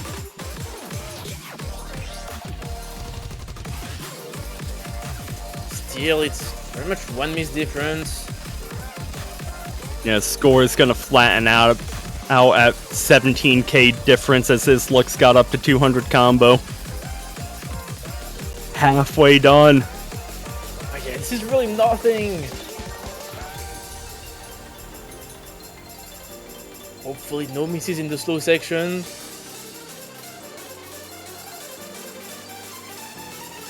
Still 17k difference between the two. No one's missed in this slower section so far. The build up. Onto the All Kiai. players hitting the build up and entering the Kiai. Holding on to combo. A fourth of the map left to play. Argentina blinks. It shoots over to Peru. Peru blinks. Argentina's score grows. Yeah, but What's gonna happen? No one seems to be missing on these patterns. They look so comfortable. Everyone is holding All so players well. playing out of their mind right now. Story though. Story drops! Story is the one to drop first. That score flips Please, over. no, no. Islux drops. Story drops! I think It's slowly inching. It's slowly inching. They got a hold. They got a hold. Peru is flipping towards the end. Is there a spin? Story drops at the Oh, end. it's enough. It's enough. Peru lives. Whoa. Peru lives, getting 3 points in a row right now. Story collapsing at the end with a 16 miss was enough to push Peru to get the point. It was looking impossible. Story was holding 900 combo, but still the collapse that no one expected happened, and it keeps Peru in this match on their own pick. Upper K with the lone full combo. Baltic and Lunatic Kid with a 1 miss. Serganza, you can call it a 1 miss as he chain missed. And all players playing out of their mind. But Peru ends up living to see next map. And next map is Argentina's final pick of the match. Now, what do they go here? Oh, it is getting exciting. Now What I think do they go Argentina, here? They're not feeling confident anymore at all in anything. Hold on. Hold the phone right now. Things are starting to get a little dire for Argentina. An update for Netherlands versus Turkey. Netherlands managed to close out the match, making it 6-3. They themselves winning on Hard Rock 3 as well. Oof. We are here on 5-3 though. We might see And the it's same scoreline. Nomad might 2. not. It is Nomad 2. We talked Yeah. about it earlier on, Real Moss. If a Nomad pick was going to come out from Argentina here towards the latter half of the match, it was going to be Nomad 2 other than Nomad 1, and we were correct in that. Yeah, no, this pick makes sense. But still, it's not a comfortable pick for Argentina. But at this point, any pick is not comfortable because it would have been picked already before. The teams are just on their last resources. Nomad 2 is not very great for Argentina. It is probably better than anything else left, but it is not great because I think Peru is going to be really, really solid on this, honestly. The good lucks, the have funs are in the chat. If anyone's came over from the other stream, the other match, welcome, welcome. We hope you enjoyed that one, and we hope that you enjoyed this one. Argentina has been at match point for the past 3 maps, and Peru has started to mount a comeback. This is Argentina's last pick of the match, and the Peruvians might pull it off. They just might. They honestly. just might.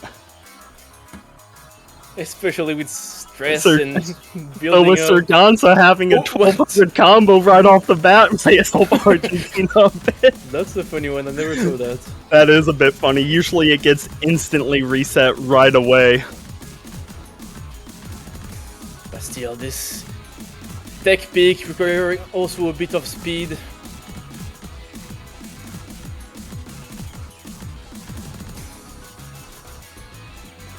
It's also quite short. It's barely 2 minutes long. All players hitting those doubles. And here we go into the map, 4th of the way through. Argentina with the lead, purely due to accuracy. Yay! And we're almost reaching the halfway point already.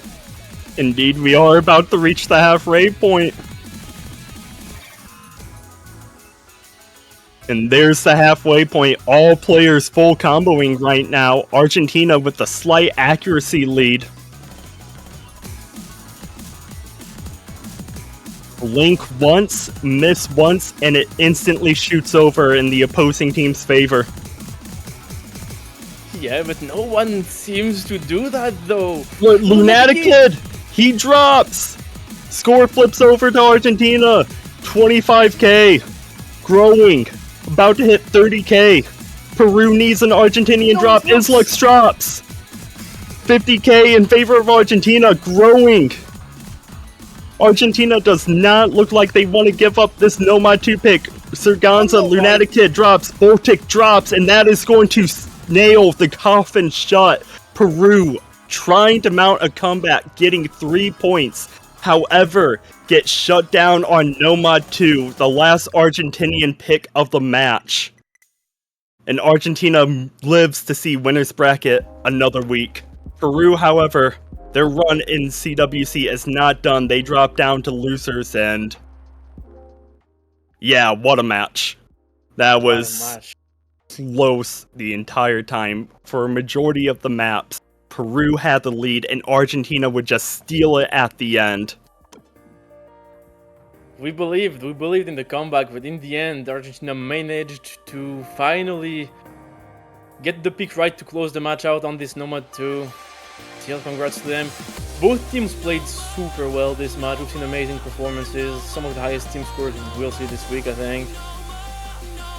So Argentina is going on to keep playing in the winner's bracket. In the lower bracket, though, Peru is going to be one hell of a scary opponent. Oh, definitely, definitely. And I am scared for whoever has to face Peru. Yeah. Though this will be the end of the last match of this round of 16. Hope everyone enjoyed this week. We've actually had pretty interesting matches, pretty intense. No tiebreakers, but still interesting matches nonetheless. And I believe we will have the map pool showcase very soon on the main channel on Osu Live. So stay tuned for that. Obviously, map pool showcase always an exciting time. But that should be it for now, for us right now. And so thanks for everyone who came by, and see you around.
Hello everyone, welcome back, welcome to Osu Live 2 for Denmark-Spain, which will be on this channel, while on the other channel, US versus Great Britain is happening.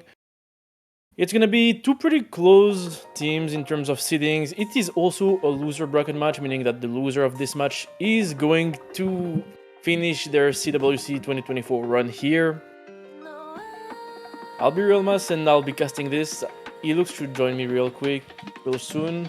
But yeah, it's gonna be a very interesting match. In my opinion, it's probably one of the most interesting matches this week. It's pretty two fairly low seed teams, but it is also very evenly matched. And predictions have been going back and forth on this one, I believe. Can do real quick a pick cam check. It's 55 for Spain and 44 for Denmark. So maybe a bit more of believers for Spain than Denmark, but overall it's really even. I think it could really go either way. The situation I would say is that on round of 32, Denmark looked a bit more solid than Spain. But on qualifiers, Spain did look a bit better than Denmark. So here in round of 16, it's kind of an in-between. And I think it could depend on practice and how players are feeling today. Because the teams are pretty close in terms of pure skill and consistency at this level, I would say.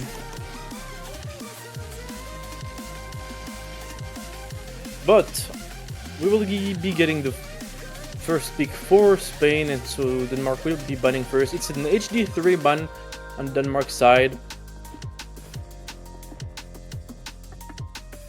Would make sense. I think Denmark doesn't have that good of an HD roster overall, and we've seen especially lower seeded teams struggle a lot with this HD3 because it is quite mechanical with some of the triplets, and the speed requirement is, I mean, for low ranked players, maybe the third for Denmark would struggle a bit with this one, I would believe, especially if you had 99.3 on the AR for this, which is kind of uncomfortable with HD, I would imagine.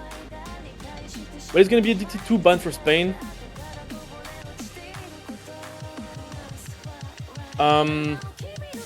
I believe Spain also did ban DT on their last match, and Elix joins me. Hello, hello. Hello, hello. Had some family aggro that I had to deal with before I could jump in, but It's better late than never. How's it going, Rimas? doing good, man, and you? Doing alright. Still haven't found my phone yet, sadly. The phone saga continues. Bone Saga continues for the rest of the day. And what else continues for the rest of the day? CWC, Denmark vs Spain. I've talked about how these teams are really close in terms of skill and seeding. We've seen the bans, and it's an HD2 first pick from Spain right away. Low AR approach rate hidden. Yeah, I like this pick. Yeah, it's nice. Also with the Osu original song by Technoplanet. Kind of a banger. The song really grew on me personally. Yeah, the background tripped me up the first time though. It's so good. Seeing the background and hearing the song, I'm like, wait, what? Yeah, yeah. I was expecting kind of a darker song at first, but yeah. But it's gonna be these rosters. I think for Denmark, it's pretty much gonna be these 3 players for all the match, and for Spain, it's gonna be Amins Alipe for pretty much everything, and Skyrez for the HD. But we see a couple of misses here early on from Denmark. Actually, everyone on the Denmark side. An early miss from Alepe as well. And Skyrez also with an earlier miss, so iMinds is going to be the only one in the lobby with a full combo. Yeah, but Kare here is struggling. Amins will drop actually the full combo, so everyone with not much combo, it drops everywhere. No, it's only Captain and Alepe.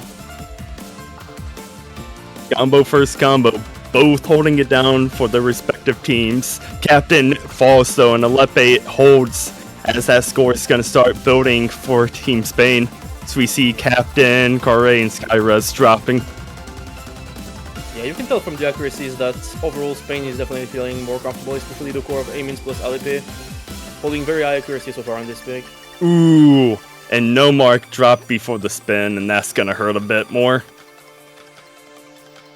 Yeah.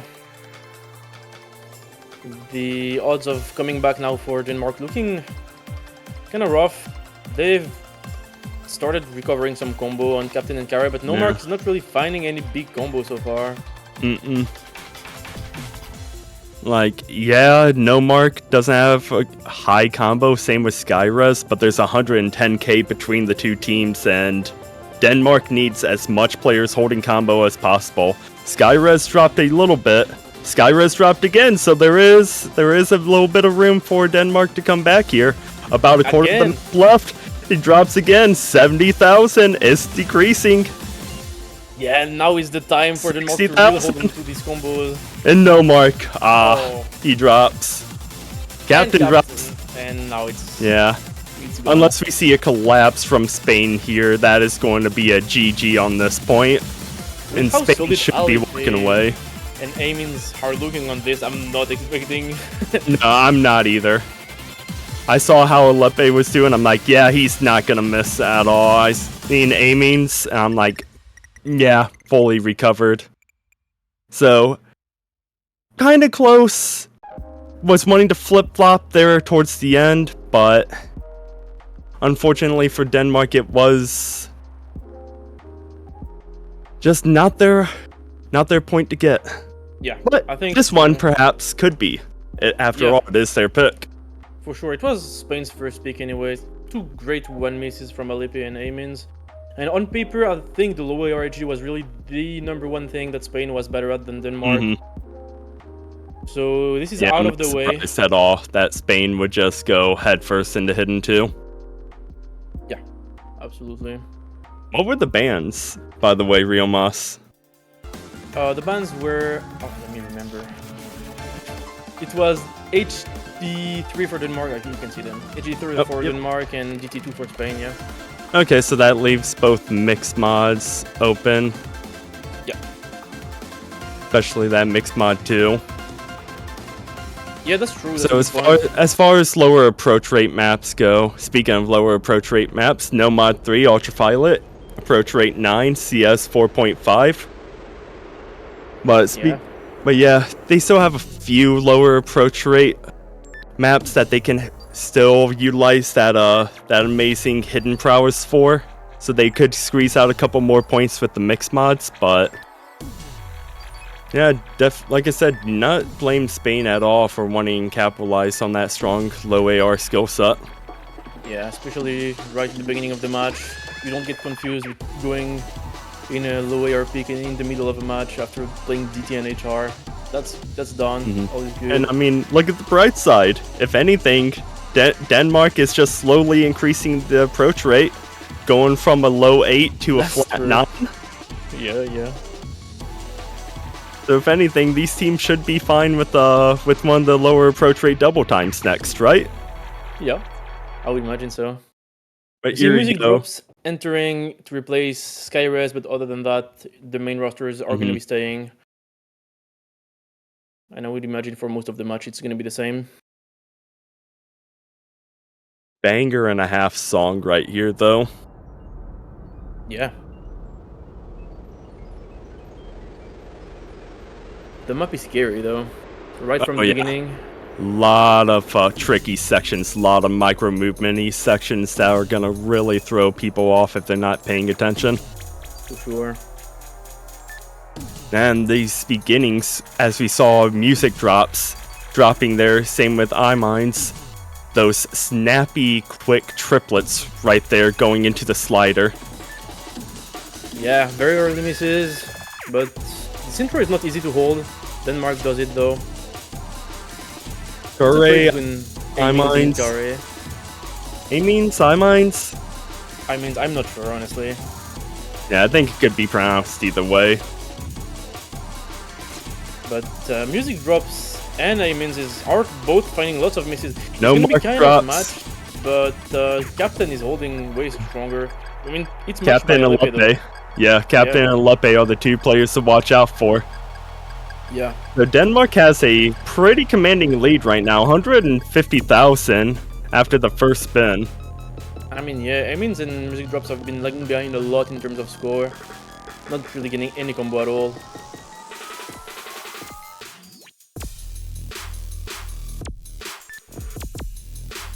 In the slider section, though, so far everyone rebuilding. And some Captain combo. drops. Oh, Ooh. it's rated by music drops, who's missing a lot in this section. Yeah, music drops is not having a fun time in this slider section at all. Captain starting to recover back up to 150 combo. Kare, music drops, and iMines dropping there. Captain dropping once again on the micro movement. The only one who has combo is No Mark. Yeah, that's true. Lepe also dropped a big combo, and if no one has combo, the score difference cannot change from 300k at this point. Yeah, that is quite the commanding score lead that Denmark has coming into this break section of the map. Final fourth of the map to play in. Spain are needing a collapse here if they want to steal this break point, which does not look like it's gonna happen. Yeah, absolute domination from them on this pick, honestly.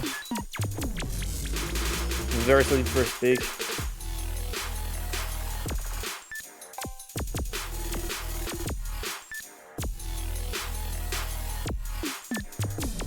Everyone finding some stability here towards the end, but too late for Spain. Won't be getting the breakpoint with the first pick, but that's to be expected anyways. Yeah, at first the star of the show was Captain and a Lepe for Denmark. Then as soon as Captain dropped, it went to No Mark, who was holding combo in the slider section when no one else could. And that's really what sealed the deal for that map. See how Spain wants to respond. 1-1 game so far. Yeah, as I've said, I think this one is going to be close. I think if there's one game that has the most chance to go to tiebreaker this week, it is probably this one. On to mixed mode 1 though, for Spain. We've talked about how mixed mode looks good for Spain with how they've been doing. It's not quite low AR, it's AR9, and we come from an AR9 map in which they completely lost, but this is gonna be different. But two vastly different AR9 maps coming here.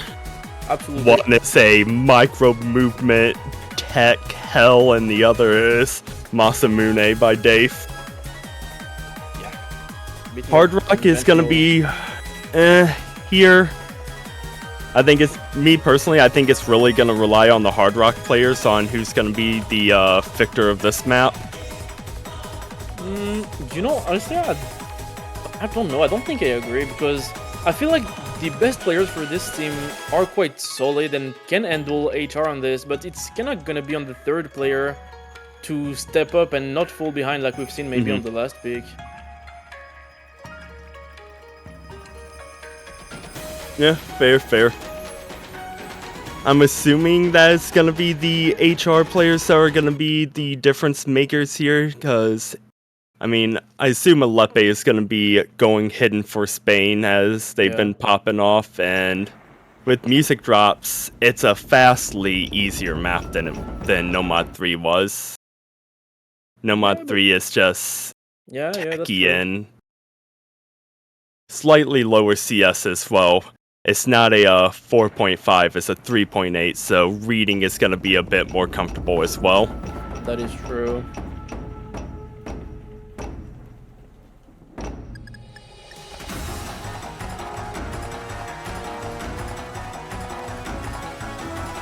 And here we go. Aming's first one to drop, so slight score advantage in favor of Denmark right here.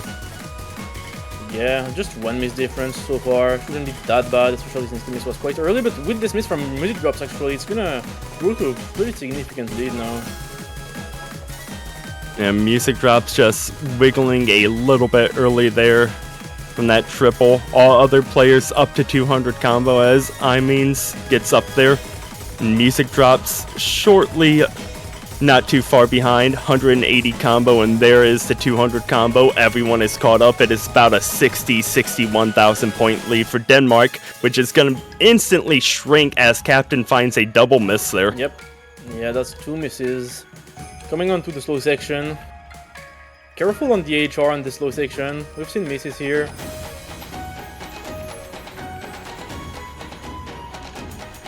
Yeah, the score lead keeps shrinking for Denmark now. It's gonna stay in their favor, but not with this miss from Kari. Score flipped over to Spaniard side. And all the Spaniards are holding amazing combos right now. The only significant combo is Nomark, who's holding above a 600 combo as Captain drops. Captain falls it. Nomark falls. Nomark drops. Oof. No. Everyone in Spain is in perfect position to capitalize on this double miss from Denmark. They are doing it. They are not dropping through this section at all. And it's a double miss from Spain towards the end. They'll need more though. Denmark's an opportunity to capitalize on it though. It's gonna be close. I don't think it's gonna be enough to flip. No. Oh no. That close though. It was close. It was getting there. Think about another 15 seconds would have been dropping into the 10k, low 10ks. 4-digit count for score difference. But was looking to be like a Denmark steal. Just a couple of unfortunate misses from Nomark. That one miss and a couple of misses from Captain just shot it back over to Spain's side. Yeah, not much at all, because you see that there were just very few misses on this map. Both teams performing quite well.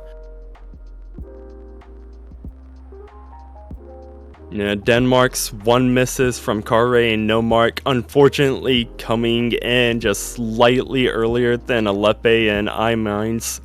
One misses, so that allowed Spain to get about a good 10k extra points with each player there. Yeah. Now it's up to Denmark to pick again. The Nomad 3 pick was a grand success.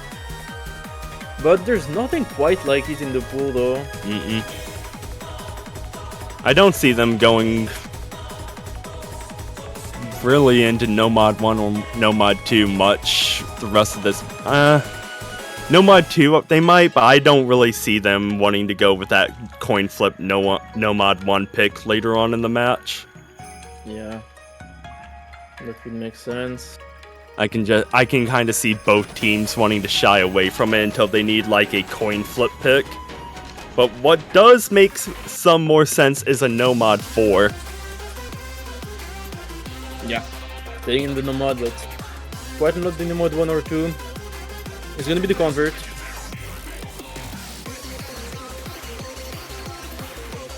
Yeah, so it's not gonna be a coin flip-esque like a No Mod 1. It's gonna rely on the convert skills. Yeah, it is quite a And difficult map. We've seen no a lot of teams substitutes. struggle with it. Oh, yep. Music Drops is staying in. Yep.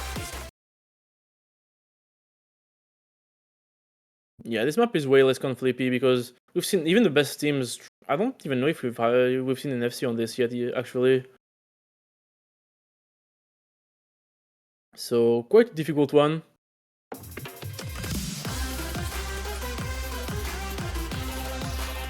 And No Mark with an early miss, followed by Music Drops, Kare, and No Mark again. So that is going to be early advantage to Spain. Slightly over 2 minutes in length, but the song and the map has yet to begin. The tricky sections are only to come. Yep, getting started. Kare dropping again. Kare, Music Drops, trading misses there. However, advantage for Spain as Kare has found more misses. Yeah. Actually, Kare hasn't hit the 200 combo mark so far in this map, and it's not going to happen right now either. Not at all, but what might happen is Music Drops, but a triple miss from Denmark before Music Drops gets up to that 200 combo. One of those drops being traded by Alepe, and Spain is just in... Oof. They were in full control, but iMinds, Music Drops, and Alepe just missed there, so... No combos at all on the board for any team right now, and if a couple players on one side or another are able to start picking up, they're going to be the difference makers in this pick, and it's looking like it might be Spain. Yeah, absolutely. Right now, holding onto these combos where Denmark cannot really do it. He's just growing the lead so much, now 160k.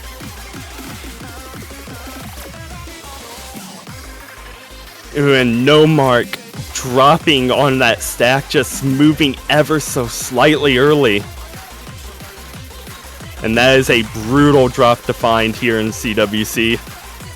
Yeah, and even then in the second half, Spain is not giving any room for Denmark to come back. We'll see a trade in Music Drops and Kare, and also No Mark is 2 versus 1, but Spain is really playing this flawlessly in the second half. They really are.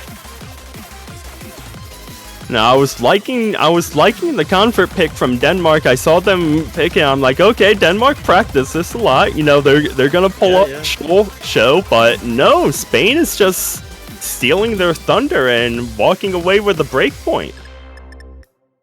To be fair, these scores from Spain are really good. Oh yeah, 2 miss coming from Alepe, a 5 miss, which could be counted as a 1 miss from iMinds since it was a 5 chain miss. Yeah. No, just really solid, great combos too. Captain did well themselves with a 4 miss, but it's only so much that one player can do. Kare was just struggling throughout the entire map, and No Mark just found a few super unfortunate misses. Yeah.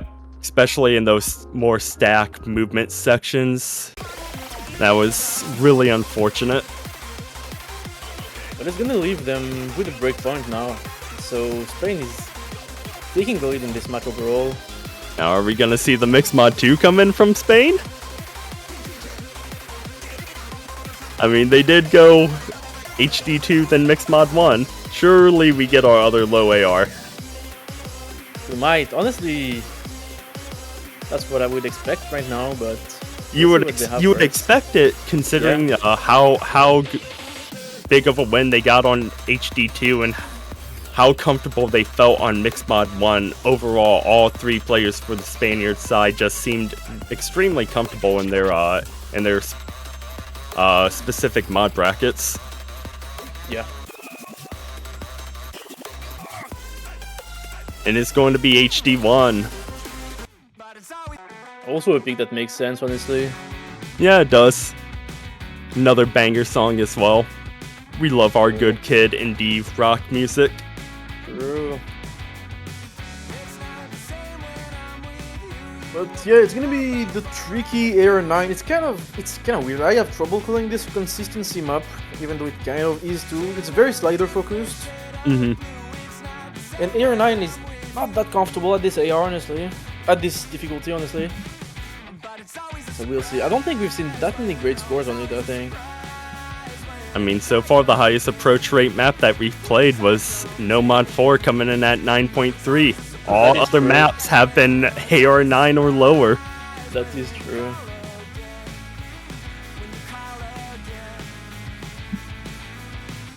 But usually it's better this way, starting with low and getting to high, rather than the opposite. Definitely. It's always a lot easier getting the eyes adjusted going from low to high instead of high to low. Yeah. And Skyrez is coming in for music drops on the side of Spain, but other than that, no substitutions anywhere else. Yeah. And we're just gonna take a small minute, not a full timeout, but half a timeout due to the MP timer. So Real Moss, Yeah. match so far. About what you were expecting? Honestly, I was not expecting a breakpoint so early on in the match. I was really expecting both teams to go back and forth with their own picks, but getting a breakpoint so early for Spain is kind of huge. I think it's gonna stay interesting though. We've seen that both teams can be competitive on pretty much every map, so I think it's holding up to the expectations. Oh, definitely. Like we said earlier, this is a match that we wouldn't be surprised goes to tiebreaker. And so far, it's even though it's a 3-1 scoreline, it's been decently close. There's just, other than Nomad 4, it's been pretty decently close. Yeah, and we haven't really seen any mod peak other than, HD and the mixed mod. So HR and DT, I'm not quite sure how the teams are going to play it. Maybe Denmark has a lot of potential breakpoint on them.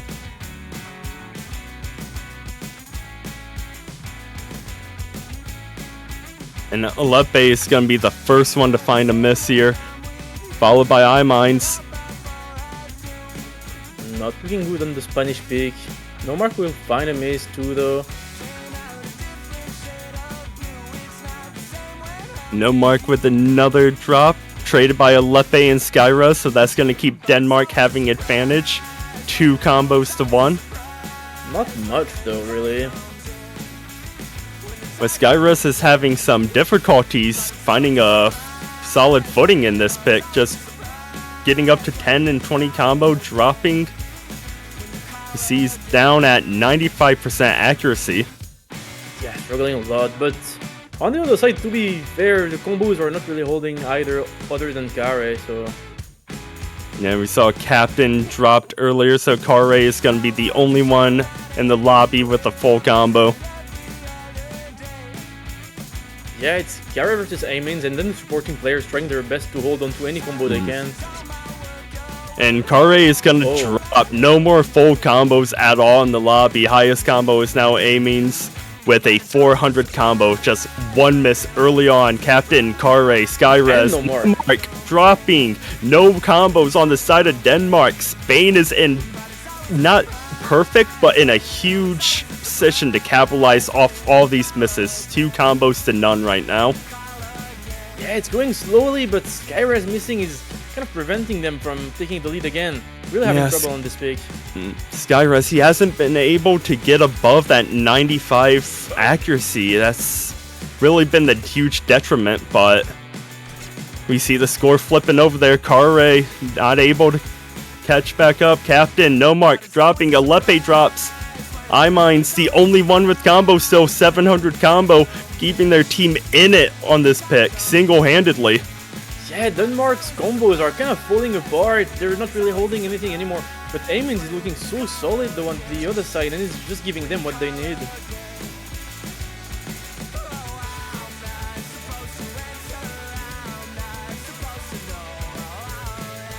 Keep seeing combo reset onto combo reset, and now it's 120k. And just see combo reset after combo reset, and I look at Amins and I'm just like 900 combo and going.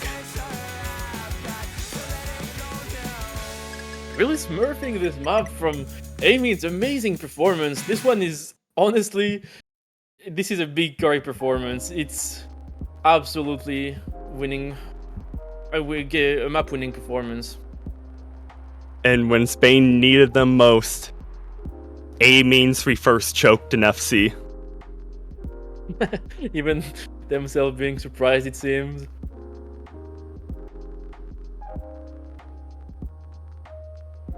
So that score is now 4-1. An impressive performance by A-Means. And Alepe and Kare didn't do too bad themselves either, both getting a 7 miss and a 6 miss respectfully. Yeah. Honestly, it was close to Denmark, but towards the end, really kind of fell apart and could not really hold. It's unfortunate because it was, I think, a good opportunity to get the breakpoint back.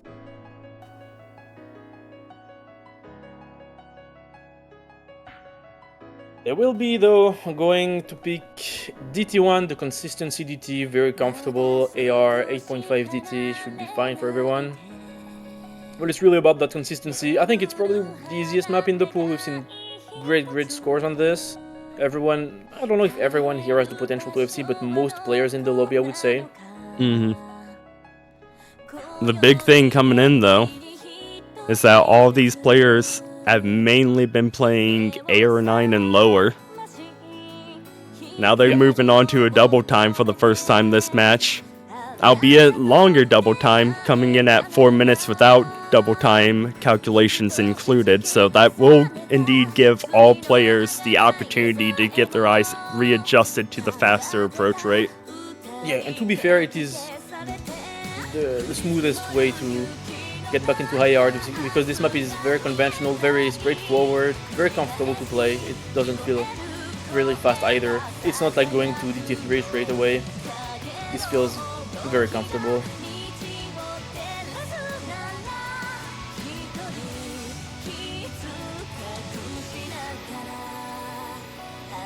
But we'll be seeing music drops entering again to replace Skyres, looking like Skyres is just coming into play HD every time.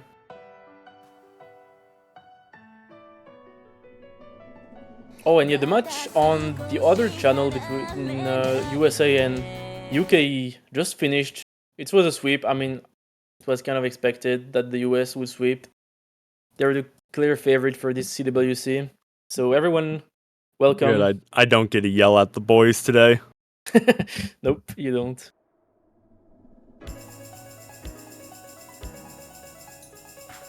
And music drops with a miss early on within the first 10 combo, it looks like. So that is going to give Denmark an ever so slight lead. Alepe dropping there. Nomark trading one of those misses, but these misses in the beginning, unless they all players full combo the map from here on out, aren't gonna mean a whole lot in the grand scheme of things. Nomark again will be cancelling the lead. And giving a slight advantage to Spain, although not big at all. It's just a 1 miss difference pretty much at this point, but that's gonna start increasing that advantage for Spain, though, as all 3 Spaniards are above 200 combo and are in full position to capitalize off any misses from Denmark. Absolutely. They see it at the break.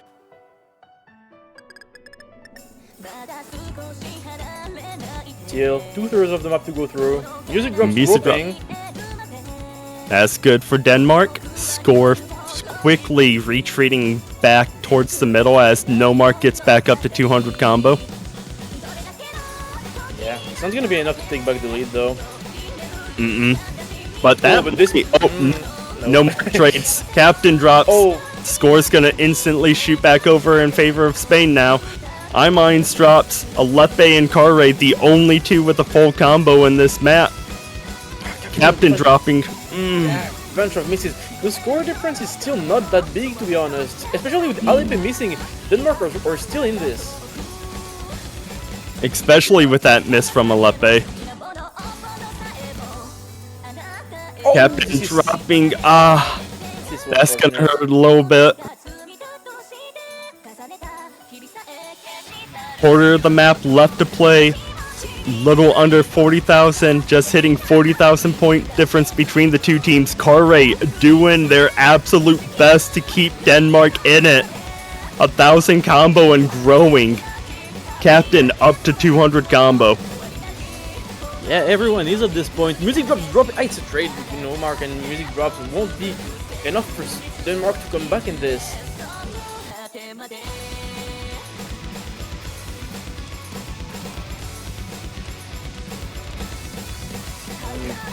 Won't they sing the score shift again unless we see big misses? Music drops. I think it's too late. No mark. Yeah, it's unfortunately too late. An FC from Carre just unfortunately wasn't enough to keep Denmark in it. Every time that either music drops, Alepe or iMinds with his singular miss would miss, it was either No Mark or Captain who would just trade it instantly back. As soon as the door was starting to crack open, instantly would slam shut again. Yeah, very unfortunate. Second break point in a row in favor of Spain. Yeah, it's gonna be hard now for Denmark. It's on to Spain to pick even on the match point.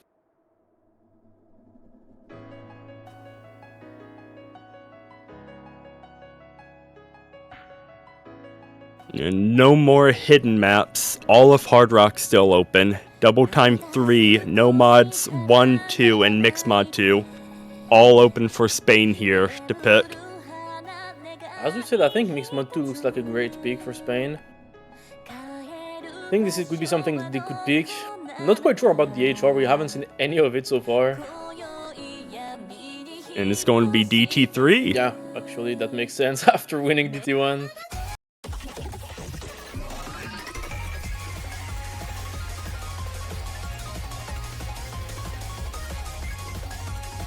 Keeping on to the global time, and yeah, this week makes sense. It's way faster, it's the same AR, but BPM way higher, the map is way more dense, lots of stream patterns, kind of more on the speed side, a bit more mechanical too. And if Spain just looks more comfortable on DDT, this is a pick that makes a lot of sense to me.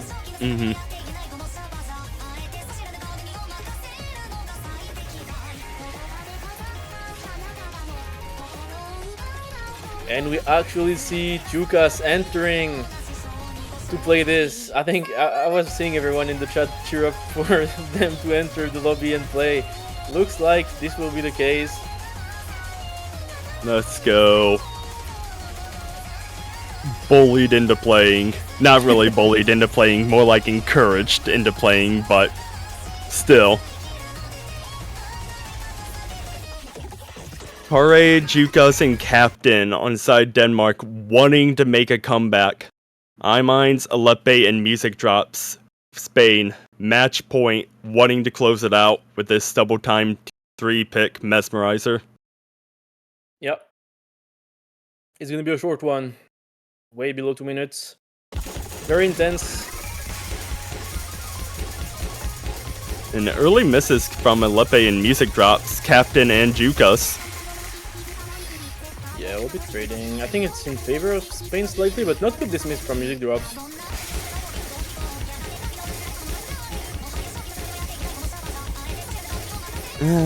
Jukas not having a fun time here though with the more dense patterns. Yeah, Denmark will want to see more miss coming from the Spanish players if they want to come back, because the score is running away from them right now. And Jukas still not having a fun time recovering. Music Drops recovered up to 300 combo. Seems to have found their footing. Carre dropping. And Captain. No combos at all on the side of Denmark. The only combo is 100 from Carre, and Spain are running away with this. 200k and growing at the halfway point. Yeah, no, they are playing this pick super well, to be fair. Very few misses, huge combos coming from all of the Spanish players. Carre, Captain, Music Drop, trading misses. Alepe, Amines, still holding on. And they both trade. I curse them. No more full combos at all in the map. but that doesn't matter as Spain has a 280k lead. And unless a disconnect happens here at the end, Spain are going to walk away with the match win. They are. In a quite convincing manner too, 6-1. Close to a sweep, but Denmark still played quite well this match. A couple of points were really close and went back and forth. But this will be the end for them. They are now out of CWC 2024 because this was a loser's bracket match. Congrats to them still. Great performance. Good to see them here. But Spain is the winner today. Spain lives to see yet another week. We'll be checking really quick against who they will be playing. No, They'll I be playing was against about to ask that. against Indonesia next week, which Ooh, is okay. scary for sure. That is scary for sure, especially seeing how Indonesia played against Canada earlier on. If Indonesia are able to bring that kind of pressure and performance next week, it's gonna be tough for Spain. It really is, but honestly, the